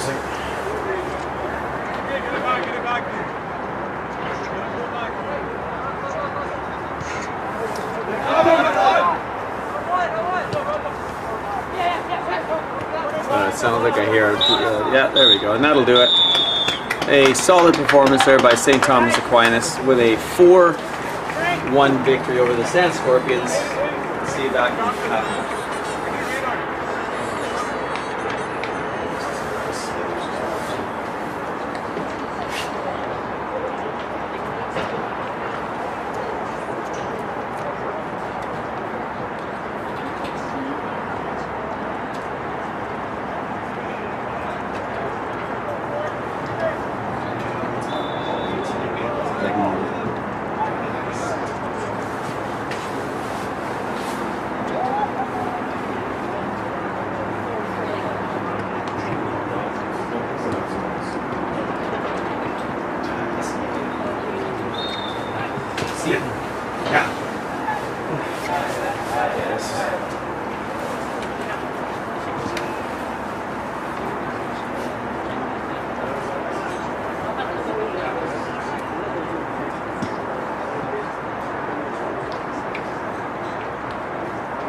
little acrobatic.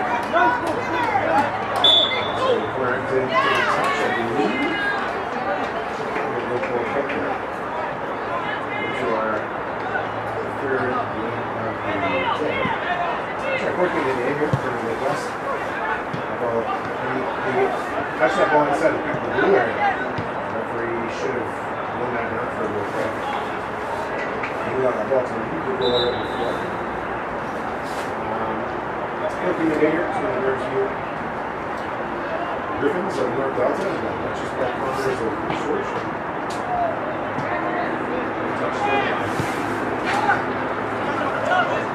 Jeffrey, his last name.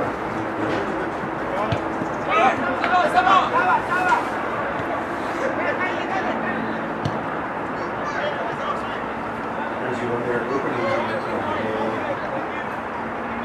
4-2, I believe it was, over Seton University School. Across the sea there at Dutchess Park. Dutchess Park was defeated by more game in their first game of the day.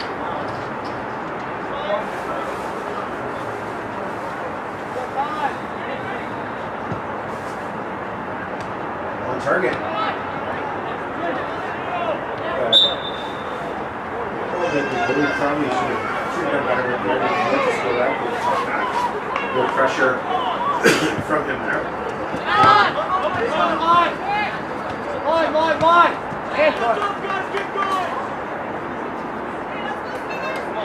Let's go.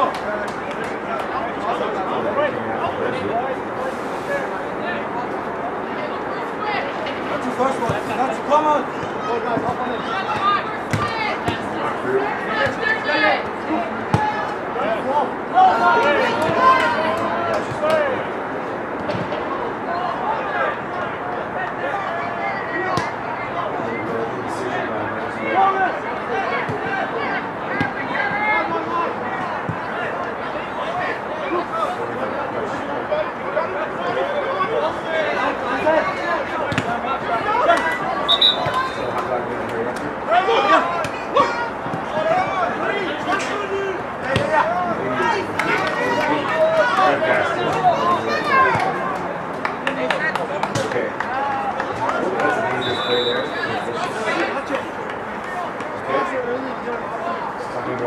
Camera operator on school one who's asleep here right now.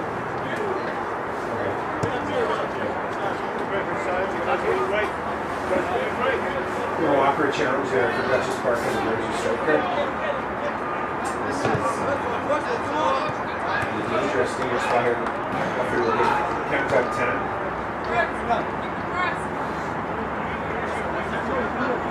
I think Dutchess Park doesn't want to be here get too deep, stay too deep because they want to allow the people free reign of the blue area. We'll put it on target. Go ahead and by. Dutchess Park. Hey! That's good.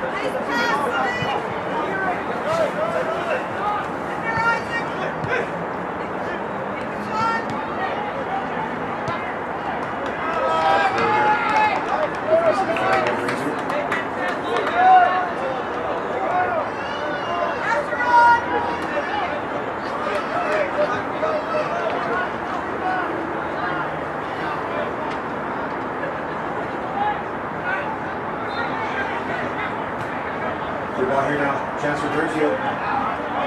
Knocked out for a corner kick for the Griffins.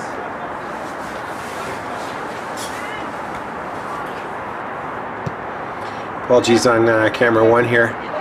We just our other camera operator is on his way up to the tower.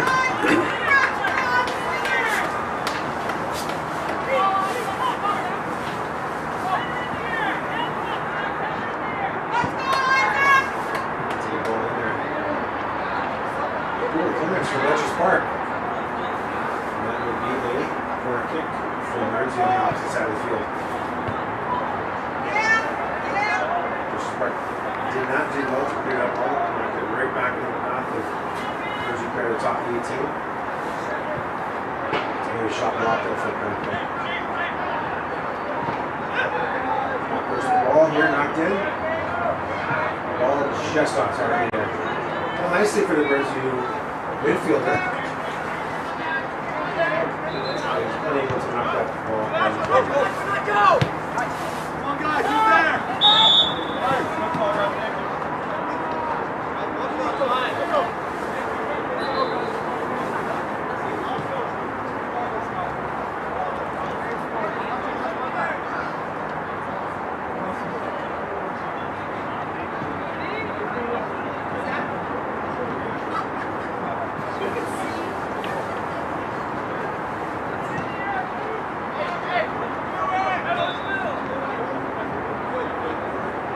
Given away by Brazil there, and that's just part goal.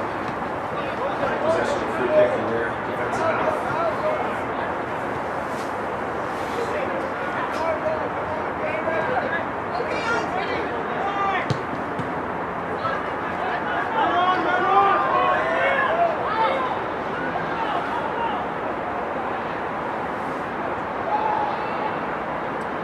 Brazil qualified for the tournament as the number 2 seed out of the South Fraser, and that's just part of the North Central champions.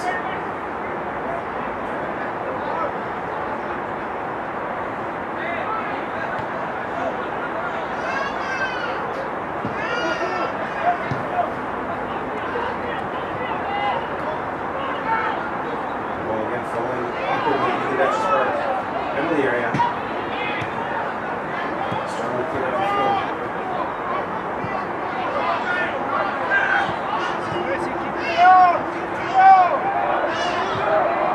There's a bit of a gap here. Dutch Park a little slow to fill that ball up the field. And a little bit too much space for the midfield in the midfield area. Ball forward by Dutch Park.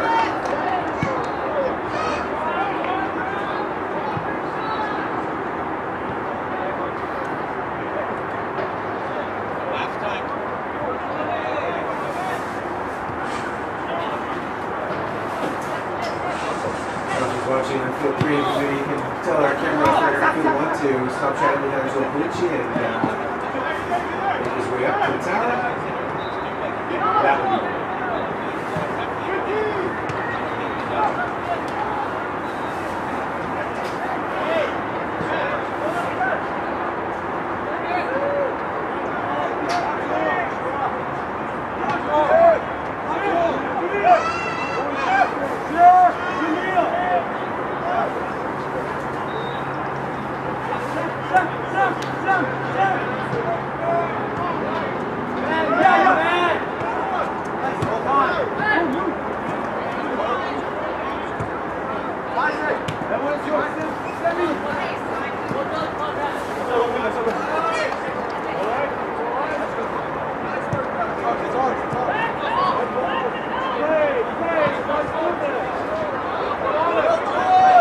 Overlap on here now for the left back of Brazil. Into the top of the penalty area. Ball pass here.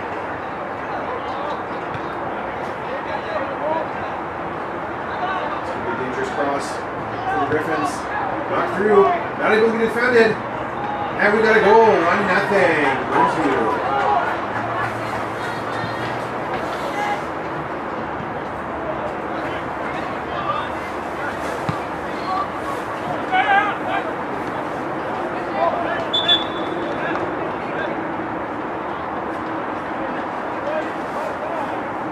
Griffins lead the Dutch Park Condors 1-0.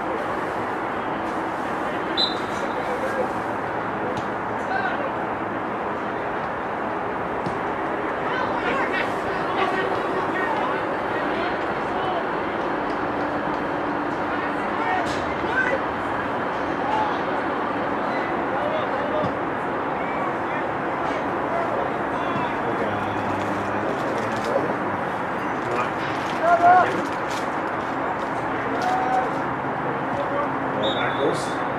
Awkwardly defended and not going to touch the ball. No harm there. Camera operator for field 1 is finally finished. 2:30.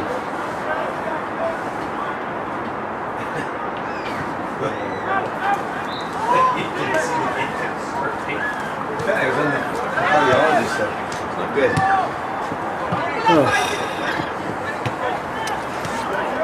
Sorry, here we are back at the That's just park forward. Double A. All my boys. Top of the area. Can you find a place to get a shot? Hanging from the ground here. Just get the fellas. Where we have Smithers, who are in white tops, blue shorts, black socks. See, both teams have exactly the same shorts and socks. We just have different jerseys here. So 21 from Smithers and Vernon. And Vernon, welcome to the broadcast. I imagine school's finished right now, or about finished, but maybe any of the boys' relatives are up. Welcome to the broadcast here. Both teams had a challenging start in the morning games.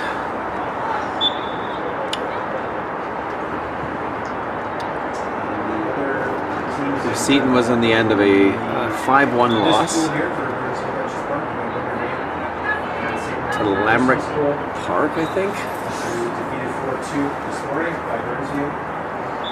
And then Smithers were on the wrong end of a 3-0 loss to Langley Christian, I believe. So anyway, it's great that both teams have made it down this year. We didn't have so much luck last year, so hope the boys are enjoying their experience. It's only been here for basically a day, so maybe hopefully they can get some positive results by the end of it. Just being here is great sometimes. Just getting to experience the tournament, playing the ball against teams in the province. You don't get to play against these teams all the time, obviously, with the size of our province and the size of some of the zones and how many zones we have. So it's good when we can actually do that. You gotta be careful here. And he has just been sent off. We're sending off here. The Dutchess Park striker took 2 cautions for dissent back to back, and that will be the end of his day.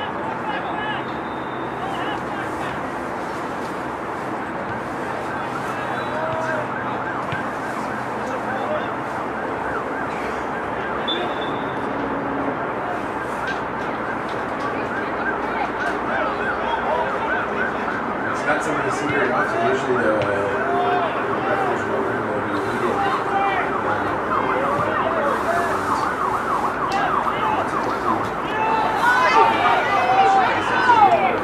Good tackle there by the Smithers center back.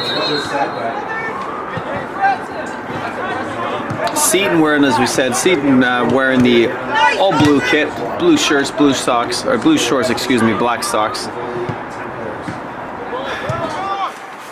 Going from our left to right here.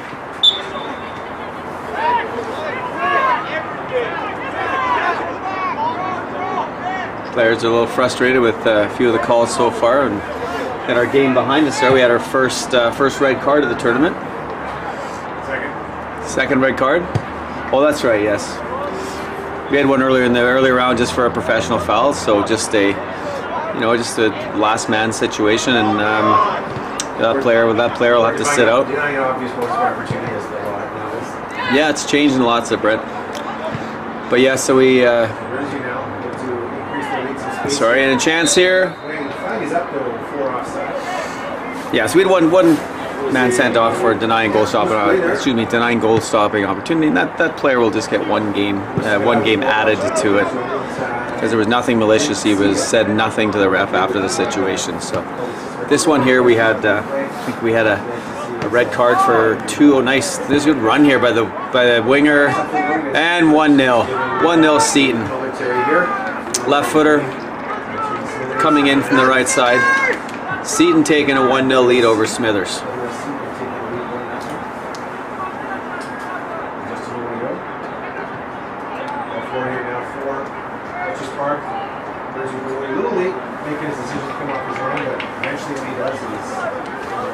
Johnny in the stop.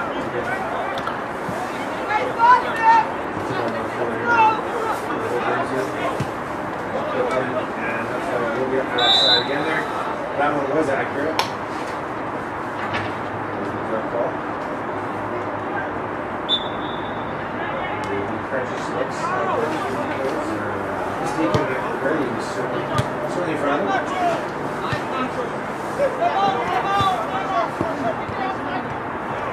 Give a shout out to athletic director of Birdsie, Matt Burke, is one of the hardest working men.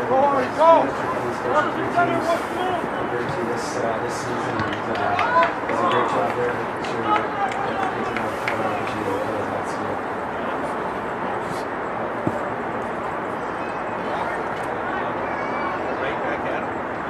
Chance here for Dutchess Park.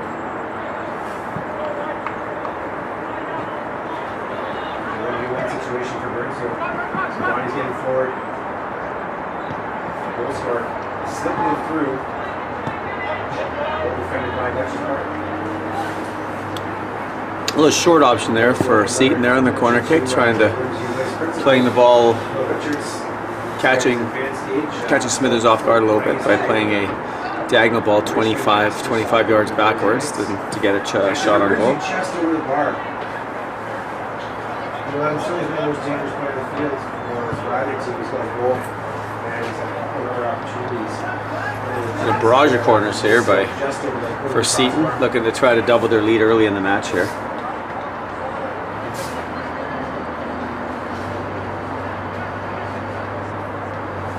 Good ask for a better day for football here at Langley West. No rain today. In case you have been in a different planet, the World Cup matches are a finish for the day. We had and there's another short corner playing. Well defended, good smart defending by the striker for Smithers, big number 14. Oh, he's wearing 21 now. No, he's not. He's got 14 now.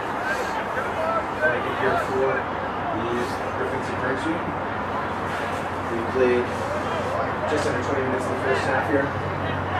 Yeah, sorry, just interrupted there. Just that, and the scores in the World Cup today. Their first match of the day was a great idea. Outside of the foot, that one I don't mind that idea. England 6 and Iran 2, and we had Netherlands 2 and Senegal 0. And finally, we finished off with almost a predictable draw actually between Wales and the Americans. So 1-1 was the final in that, setting us up for day number 3 tomorrow in the World Cup. Wobbled a little bit initially by Seton about to make a change here. Got a couple of subs coming in, it looks like. One player stepping off the field down with the goal line, and then the other player stepping over by the coaches technical area, and we have a throw in now for Seton. Attempted long throw. Hey, we're looking at the weather's held out for us here today. We've had like a minimal sprinkles actually. I mean, nothing you'd even notice really, but we did have a very short moment of sprinkles with a few little drops of rain. Some of the players coming down from where they're coming from is experiencing the wet white stuff. Good idea. Let's get a little bit of snow there rather than what we have here. We're probably going to see some rain tomorrow by the looks of the forecast. We'll hopefully no wind though. You can deal with the wind and rain, or wind or the rain, but having them mixed together is just it's usually a tough for conditions. Seton Smithers making a couple of changes, just one change now. So it looks like we have both coaches making changes early in the match. We did start a bit earlier than expected because tournament director Mr. Brent Sweeney told me it was 2:45. But apparently, let's be honest here. You're stuffing your face with a hot dog. No, that's good. And a cookie. Sometimes you just have to, do the stats and get the things of the tournament going. So. 2-0 for Birdsie as they make a substitution. Oh, it's a chance for Smithers. Ooh. Oh. Big stop by the Seton keeper. Comes up big. Gave the ball away initially, but was managed to Managed to fix the problem by coming out with a big stop. Yeah, good block. Last year, the event was a 12-team tournament that featured competition as a result of the flooding and transportation issues that were caused by the November rains last year. And then, of course, we had a 2-year pause due to COVID. And so, Under pressure! Yeah! Good tackle. Some good challenges going in here so far early in the game. Nothing dirty, just tough. Some good tough tackles. Players getting stuck in. Nothing wrong with that. There's a challenge there. Oh, assistant Yen Fong is called the foul throw for stepping onto the pitch.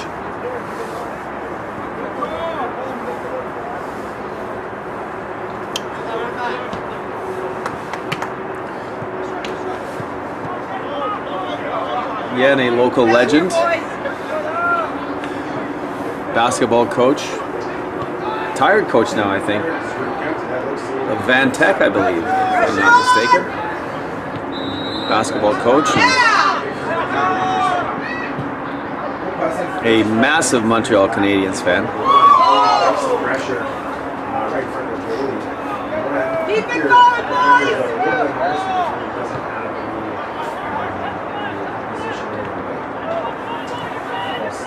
Speaking of hockey, we have Flyers about to lose their seventh or eighth game in a row tonight.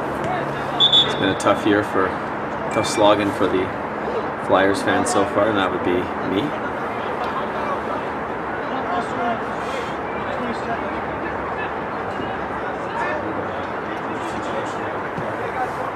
So no matter what happens with the rest of the results here with the boys coming across, whatever way you're looking at, it's a memory they'll always have, being a part of a provincial tournament. You don't always get to the provincial tournament every year. It's a tough go to get there every year. There's always good teams you got to beat to get through. Here's an opportunity for Seton now. The lefty who scored earlier is on into his favorite left foot. Part of the left foot union. We've seen a few left foot unions there today. Part of them.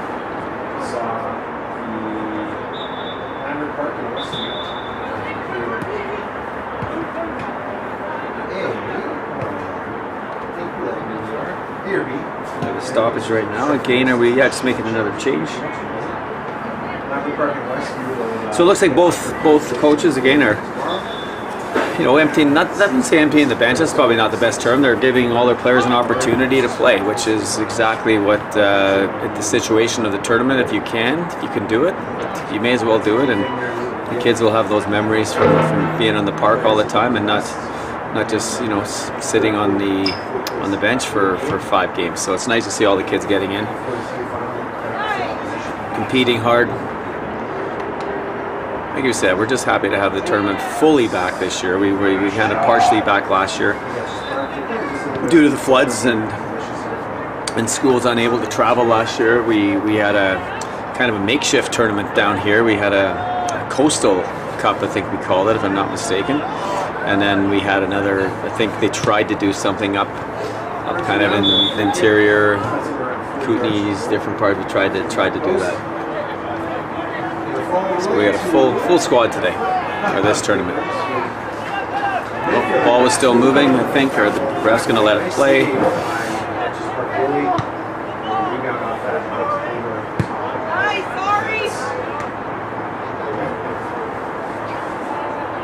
Just under 10 minutes to go here now, the first half.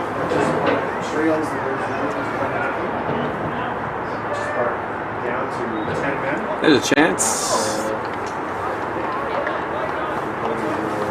Seton looked like a threat coming forward here on the, not just in the counter, but just their build-up in general. They seem to be getting into dangerous spots more so than Smithers are right now.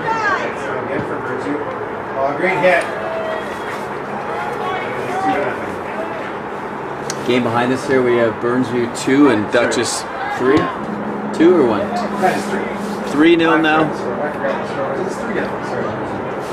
So Burnsview from up in the North Delta area of the South Fraser zone. They're up 3-0 now on 3-0 over Dutchess Park, who are in from Prince George, I believe. Is that Prince George, yeah? Yeah. The Condors from Dutchess Park. Great basketball team in 1979. If I'm not mistaken, they were the provincial champions in 1979.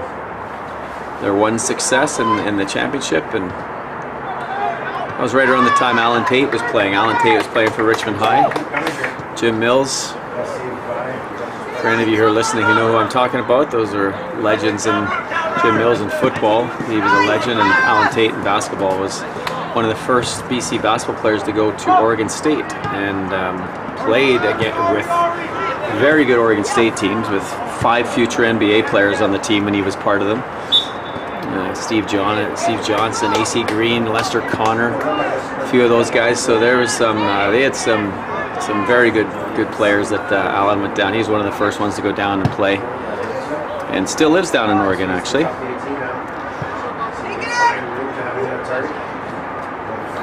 Ooh, that was an interesting collision. I think both players collided with themselves, and the ref thought there was an infraction by the defender, but the defender is pleading his case, saying, I didn't actually do anything, they actually collided with each other. So,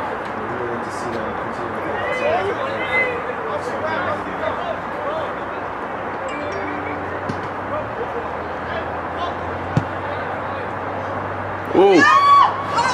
Wow, ricocheted through there, and the last second wasn't able to react to it.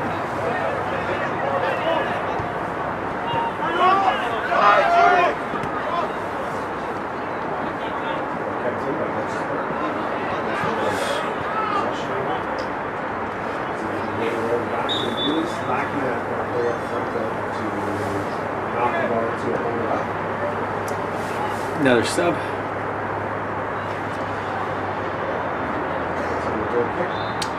This is what I like to see. You know, the subs are being made just to speed up the play a little bit. You know that if they're only making 1 sub, just you know, step off anywhere. Step off anywhere. You know they're just making the 1 sub. I know it's professional to do this and that, but there's sometimes common sense should take place. But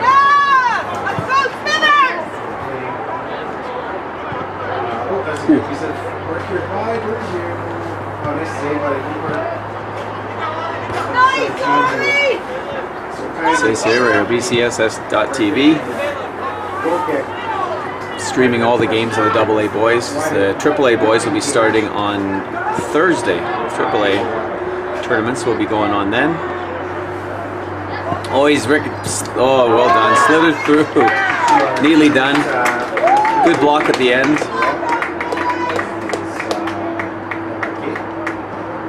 Great effort by the Seton attacker there, just using his body just to manipulate his way through. We have another 2 subs coming in from Seton. Good battle there between the striker and the person. center back and defender. Sorry, the player taking the corner is looking if he's one that might be coming out, but he's kind of hoping that he is, but I don't. No, he's okay. Got a left-footed in-swinger here for Seton. Nope, he's going to hit with his right foot. What's happening?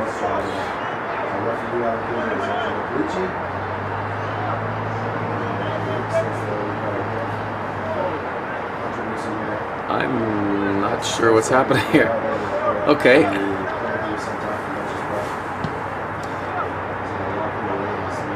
Oh, that was interesting.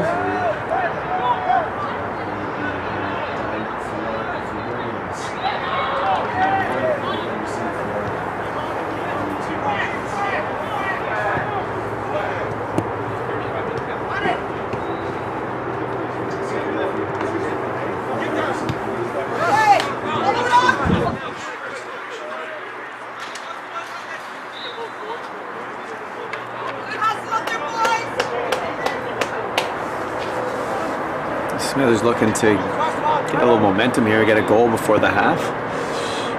But, to level things up.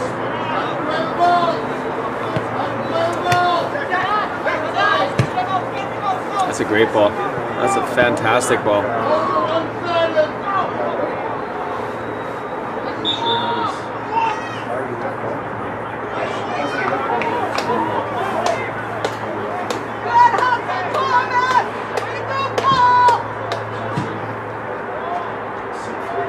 It's a very good ball there by left footer number 29. Got a nice left pin on him.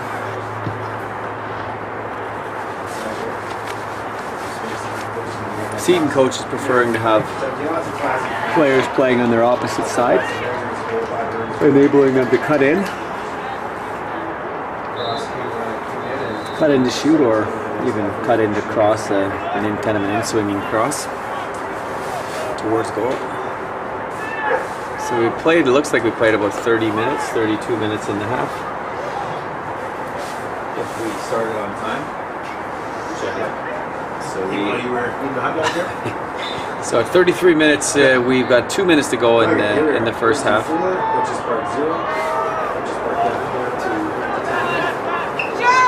There's an opportunity for Smithers. Looks like they got a corner. Oh, thought there might have been a corner there.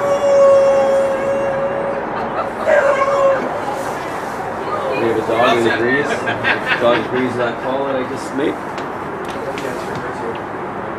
Pressure on, boys! The last 2 minutes of play here. Oh, little handball there.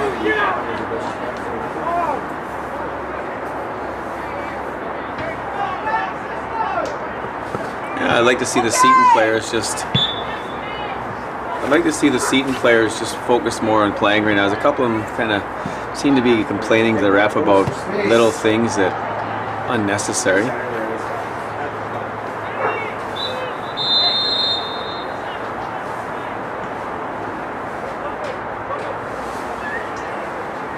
So there it goes in the first half. The Virgin Griffins leading West Star Condors. Another good ball. It's going to cut into his left foot and have a go. Doink. And doink. And left foot.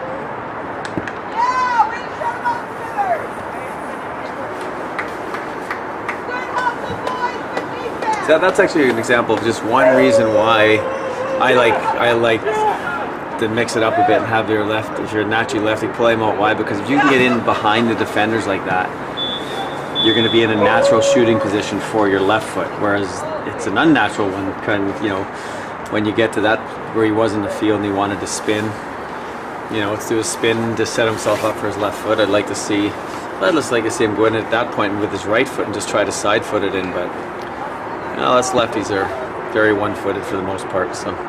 Right foot only used for standing on? It was on a good days. It was used for standing on. So at halftime here we have a 1-0 score line for Brent Sweeney joining me. His game is a little more one-sided than this one. More lopsided from field 3 there today. 5-5. Yeah, there must be there's a heavy slant on the fields here, I think. The changes at halftime.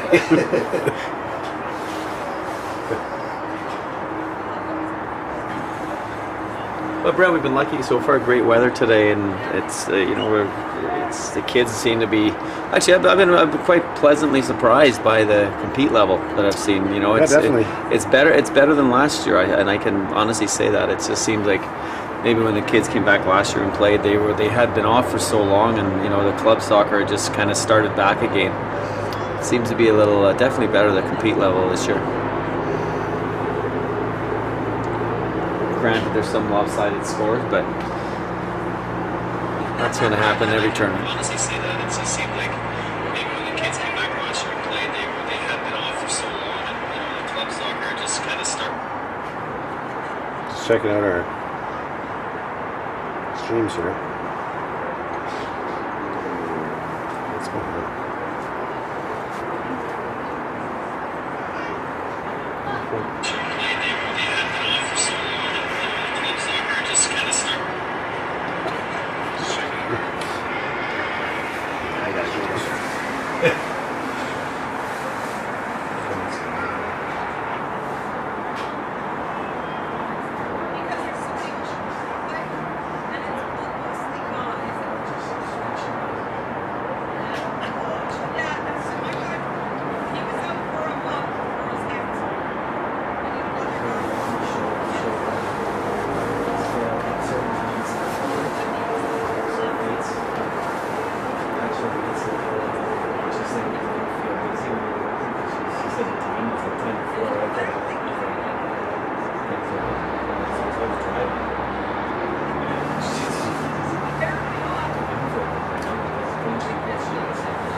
focuses on this. So this girl out is just focused on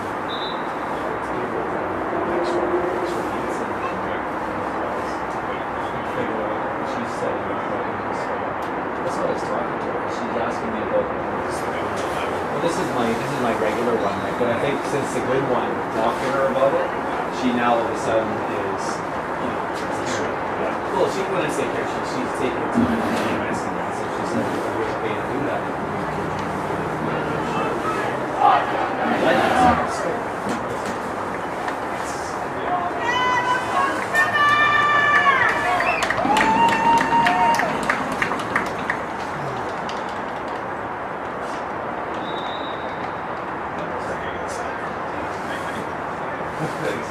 Back to sense.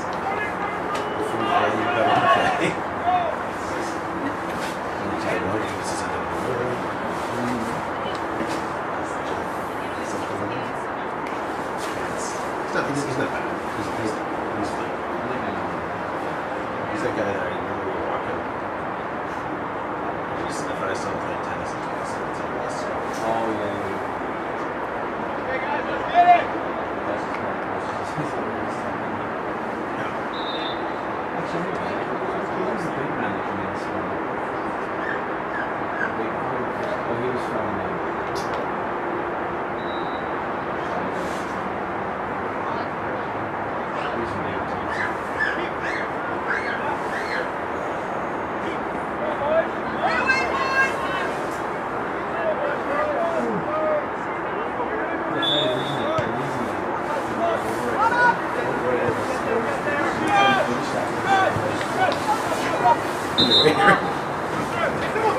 And here we are back for the second half. Seton starting out in a positive lead, getting themselves forward immediately.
Sorry, here we go.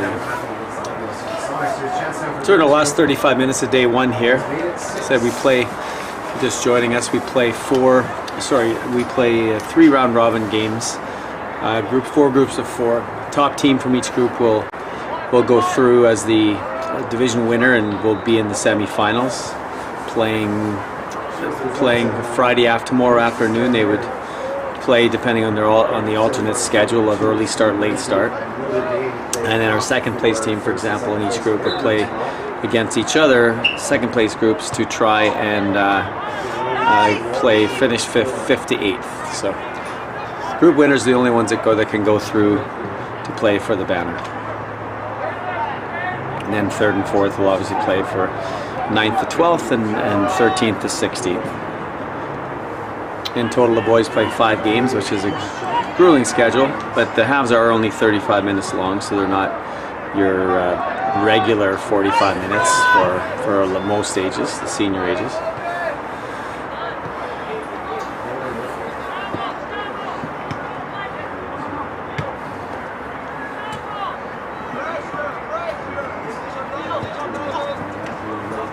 Seton actually looking pretty comfortable in the ball for the most part. It was a bit of a miscommunication there with the pass, but they're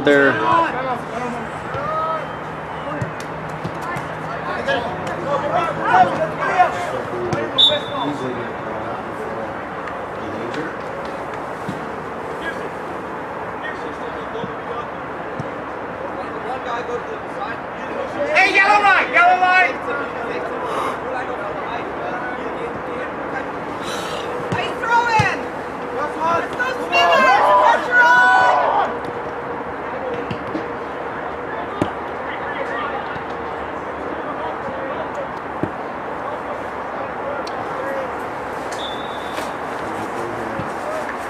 our South Delta team play the South Delta team. We're in a tournament up in the interior this year and played against Seton in a tournament.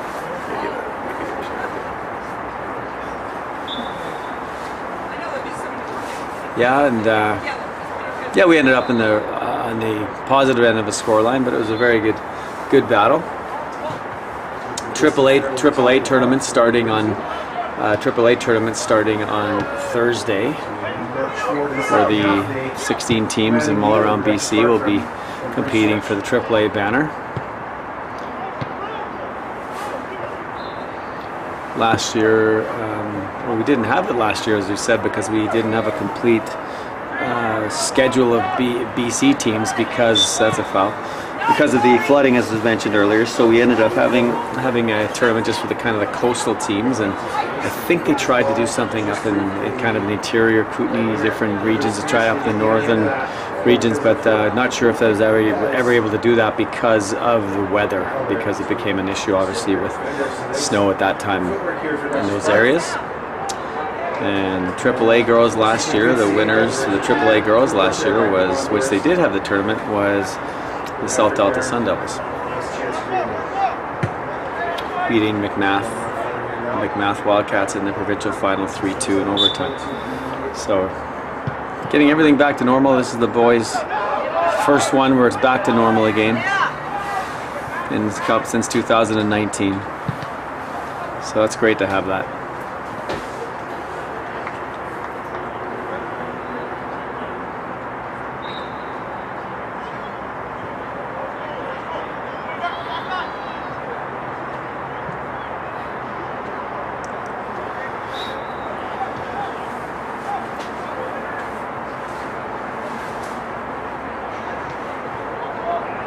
Richie Worthy, South Fraser was up in 5-0 by Sands in the South Fraser Championship game.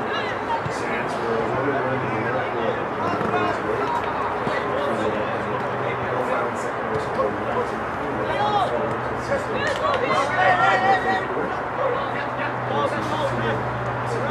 Thank you. Throw it back to them. That's very classy. Just throw it though. Tough goal so far. Unlucky. The number 17 there was trying to tell the ref that he fouled the player, and the ref didn't call it. Decided just to let it go, but classy move by number 17 on Seton.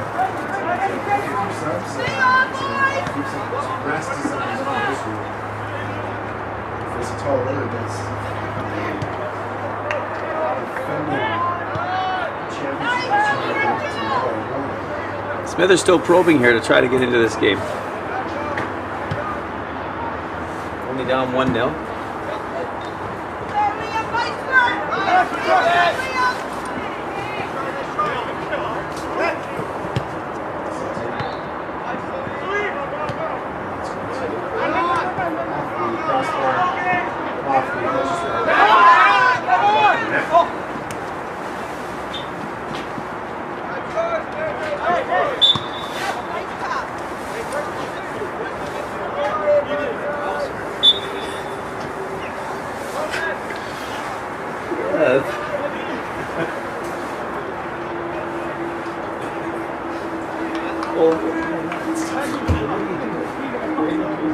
I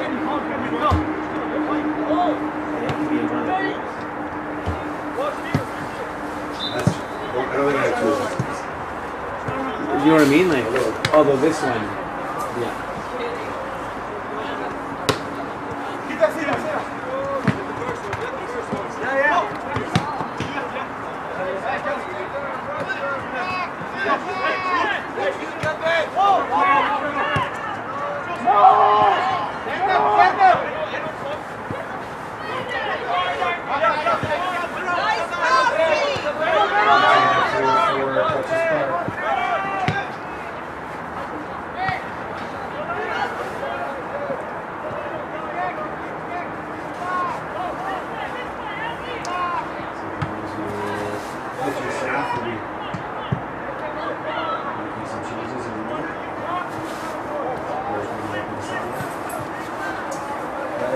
He's down there. That was probably last time. And he's in the scoreline. He's really in the lead to put your flag on this way. Corner kick here for the Griffins.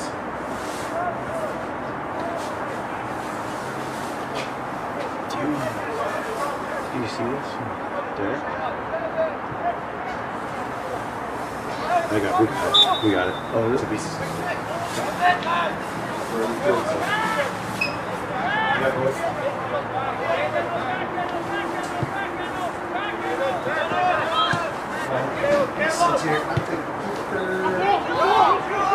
Oh, nice save there. Block there. Just park. They're doing well to prevent another goal. Good effort by the lads defending there.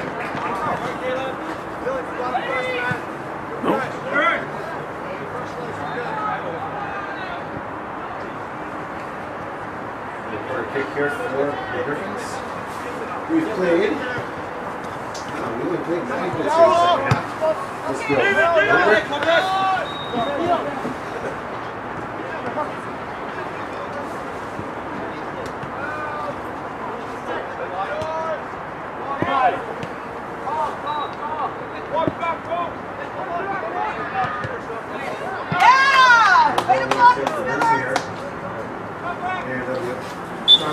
Just stop target for a goal kick.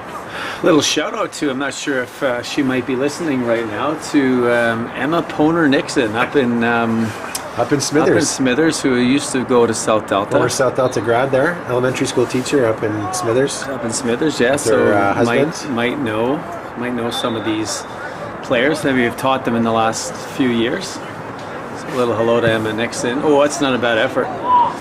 Emma Nixon and her husband, who I have not met before, but I'm sure he's a wonderful man.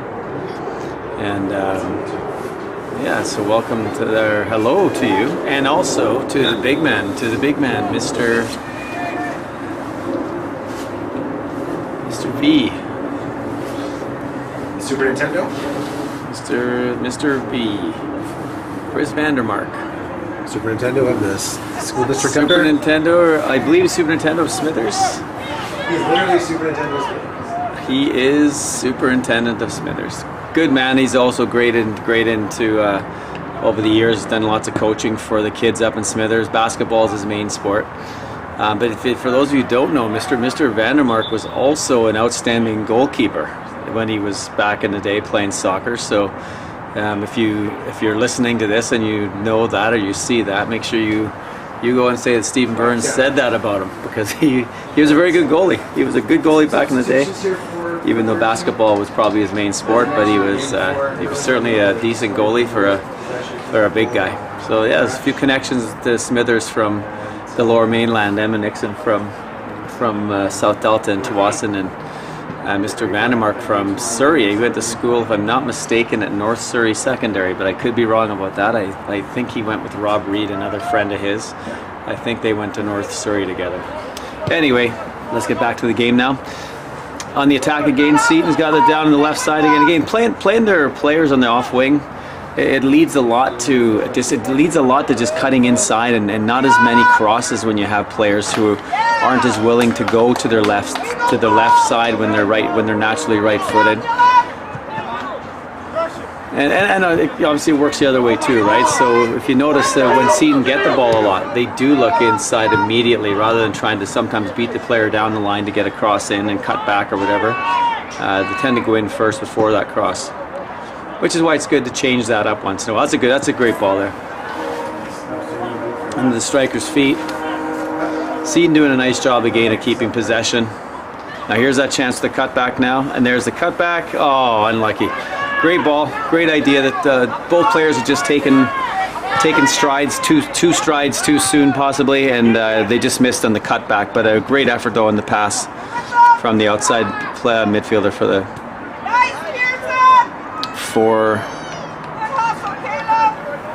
for the Seton. Who are the Seton? What's the Seton? Sonics. The Seton Sonics. Okay. It's the Seton Sonics it is. I thought it was something else. Who's the other most famous Sonics you can think of, Brent? The Seattle Supersonics. That's it. Haven't seen any others. Maybe Seton will be adding the Super in front of them after this match. I would. Back post. And a scramble. 2-0. 2-0 for Seton.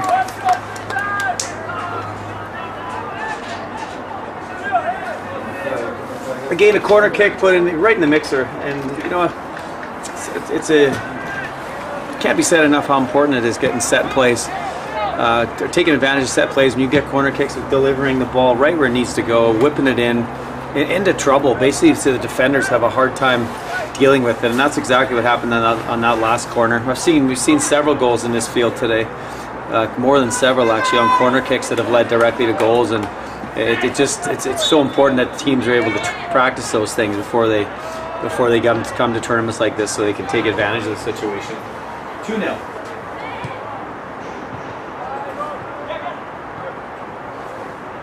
Oh, we got the wrong team. Oops.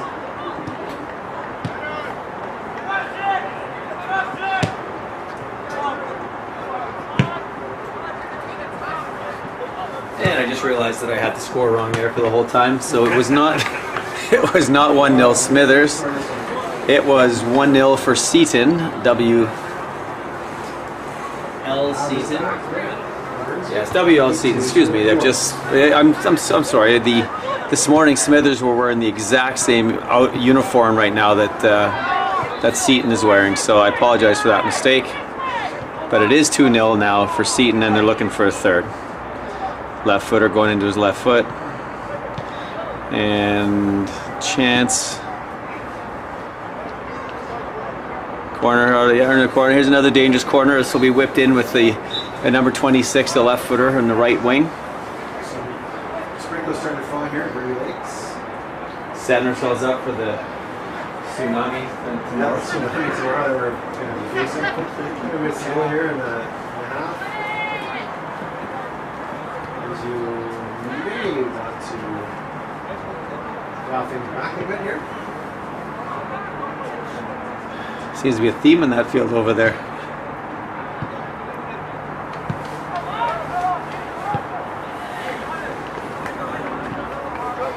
Yeah, the delivery was the first time actually. The delivery's been fairly poor. What?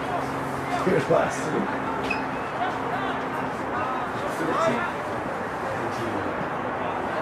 There you go. It's 11. We got Matt Burford, the other director, who's now watching. Yes. So we can give Maddie a shout out there. What about Kira? She should get a shout out. Yeah, Matt just texted me saying not to talk to him during the broadcast. That's okay. We will do that. Actually, Matt's wife, Kira Clark, former South Delta Secondary graduate, so event director at. Where is she now? I'm not sure. But she did make how many? 4 provincial championships? Inappropriate things right now. That was a good ball in left foot in towards.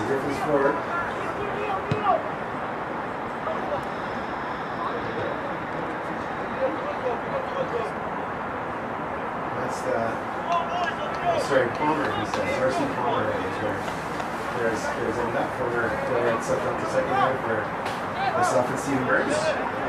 Not that long ago, as well can tell her that.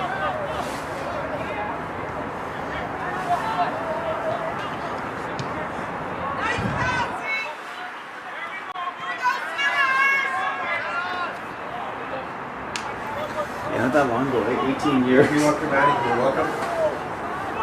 Here we go. Under the last 20 minutes here. And he's in the left-footed game. One's laying it off though. Unselfish. Here's a chance for Smithers on the counter.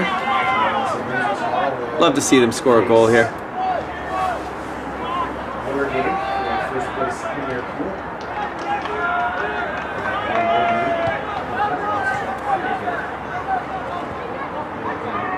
Nice underlap there. You don't see that very often. Oh, there's a nice cut into his right foot and doink off the crossbar.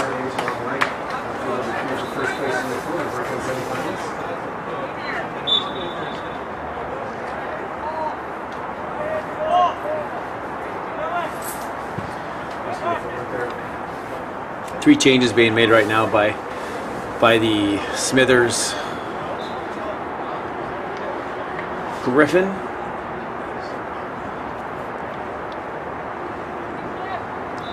The Seton Sonics. Supersonic, great song from the 80s. For those of you.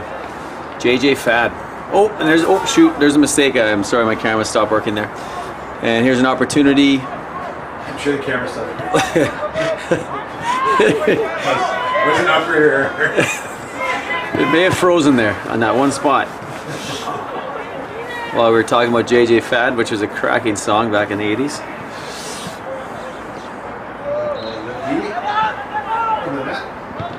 Oh, good tackle, good firm tackle.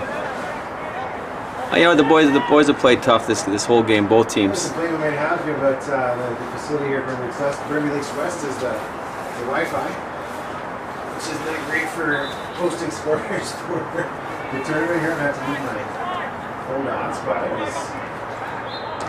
really is fast.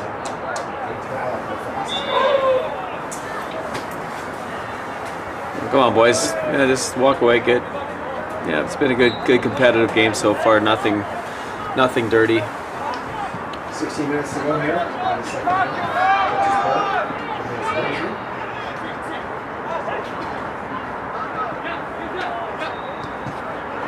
Oh, there's a chance for a counter, and he's got him. A little too far. Good job by the keeper.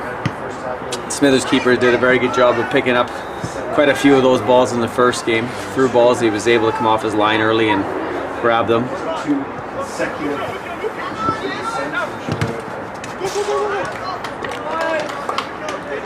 That's good. Smithers is still pressing the issue, trying to look for that tie, or at least get one, cut the deficit in half.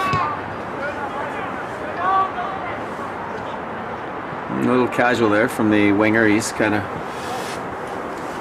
don't start playing that way.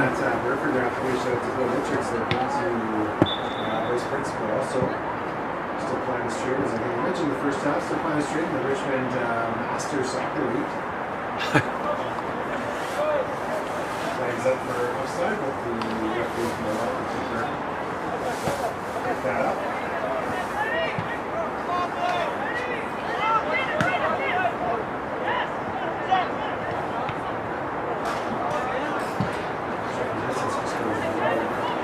There we are, the first sign of our floodlights coming on right now. As you can see, 3:31 Pacific time, Pacific Standard. The weather's still perfect here, for perfect conditions for this time of year. No wind, no rain, about 8 degrees Celsius. We've been up here in a lot worse conditions up in the tower, filming these games and chatting in these games. Had a bit of a complaint here for your camera work here, Steve. Yeah, it's going to be giving people a seizure. Maybe we need to just zoom out just a touch there. Yeah, that should be. Lead the play. I would like to know who's complaining.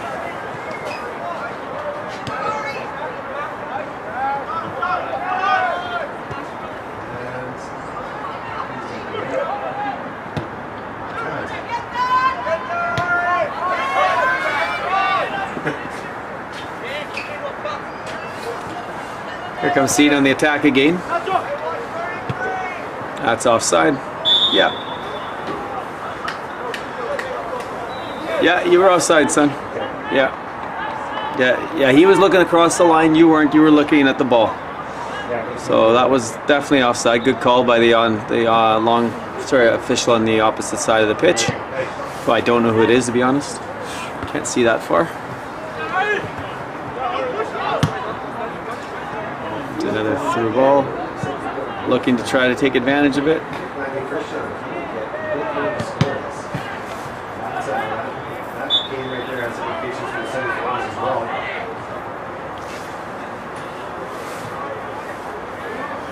Another sub being made by WL Seton. It'll be 2-0.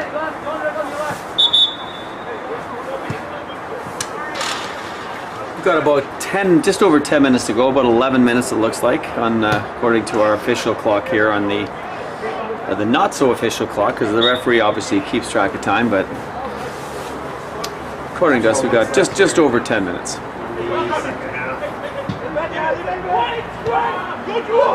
Good through ball. Perhaps just a little bit of experience on the part of the coaches here. There really is no need to score. Good ball in. You can take a player off the field and fight against a team at 10 minutes. Oh, I think he might have come from an offside position, but we'll see. Trailing run. Still play the game. Still on your opponent, but not necessarily the rest of the way.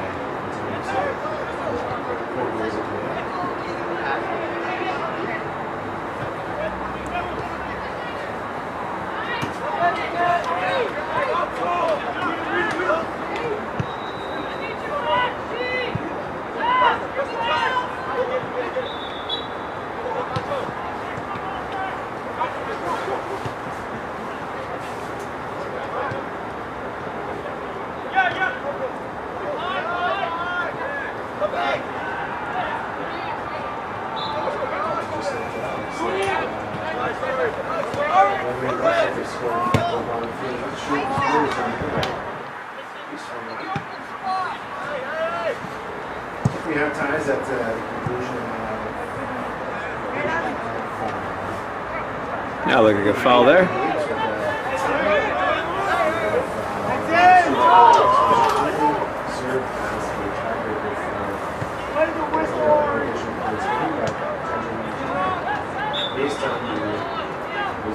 I think maybe the ref may have swallowed the whistle there for a minute, because it looked like a fairly conclusive foul there on Smithers. Yellow line! Yellow line!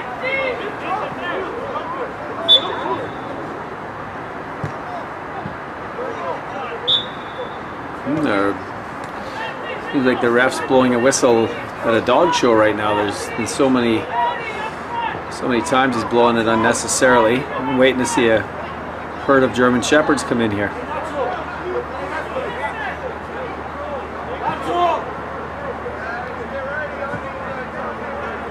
Oh, and there's another one. Oh.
race Thursday through Saturday.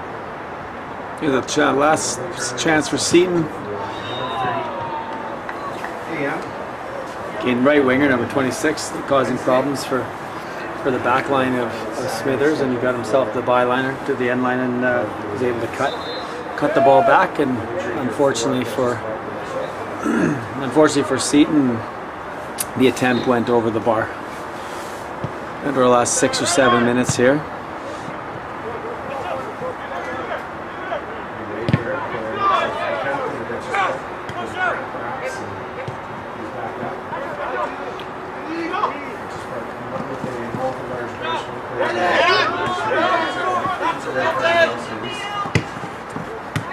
Players were played entirely at the 2-7-minute game so far. You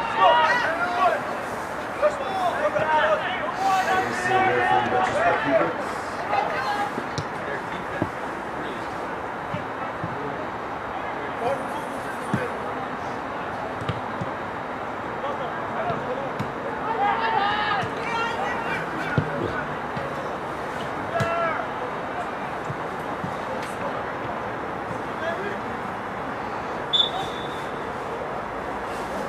What? Johnny, you talk them in the first half on too. Huh?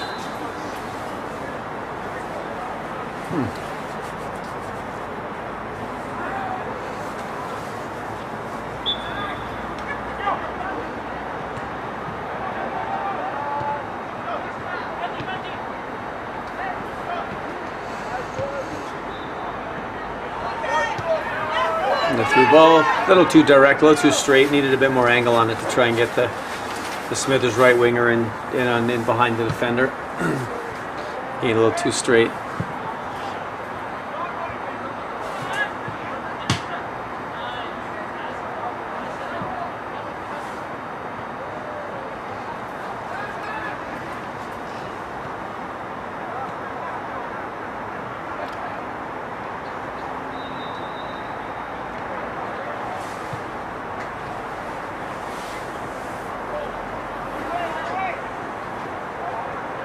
The last 5 minutes of play here.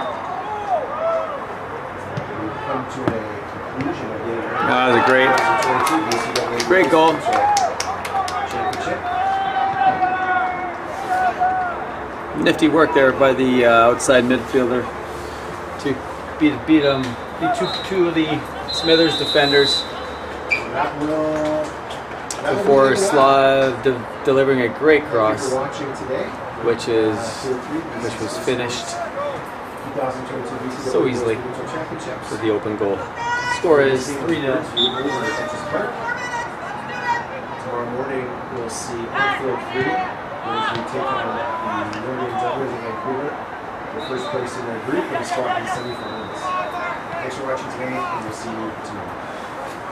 So we're down to the last minute here, last 2 minutes the most.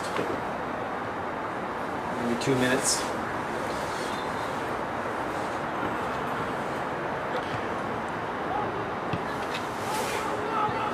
$3-0.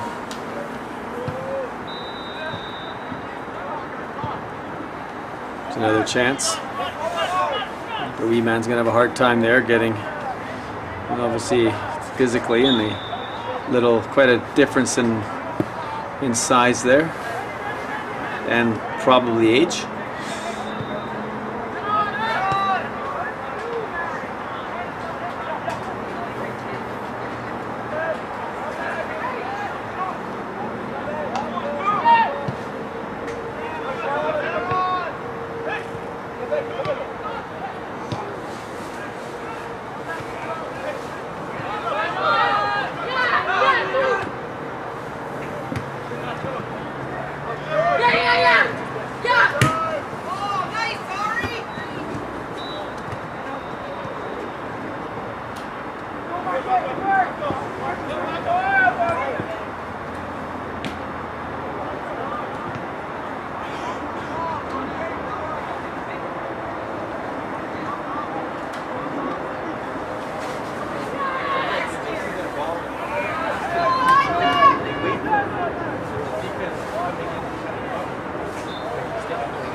So we're into the last, certainly the last minute Guys, now. look down there, make sure they don't come in.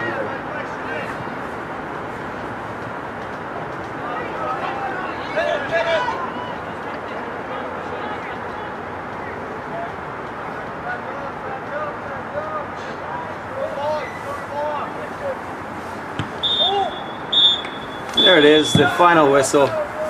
Make sure we get that ball in there, ref.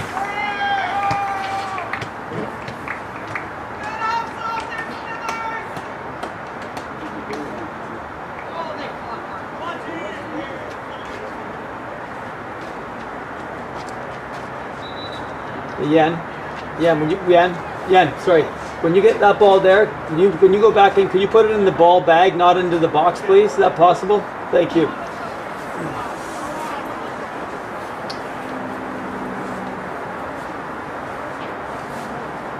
And the final score is the WL Seton Sonics 3 and the Griffins from Smithers Secondary 0. Have a great night. We'll see you in the morning when we have our third game of each of the pools, and we'll be after the first set of games. We'll have the first 2 sets of games. We will have the semi-finalist set in all our pools, and we will look forward to seeing you then. Have a great day.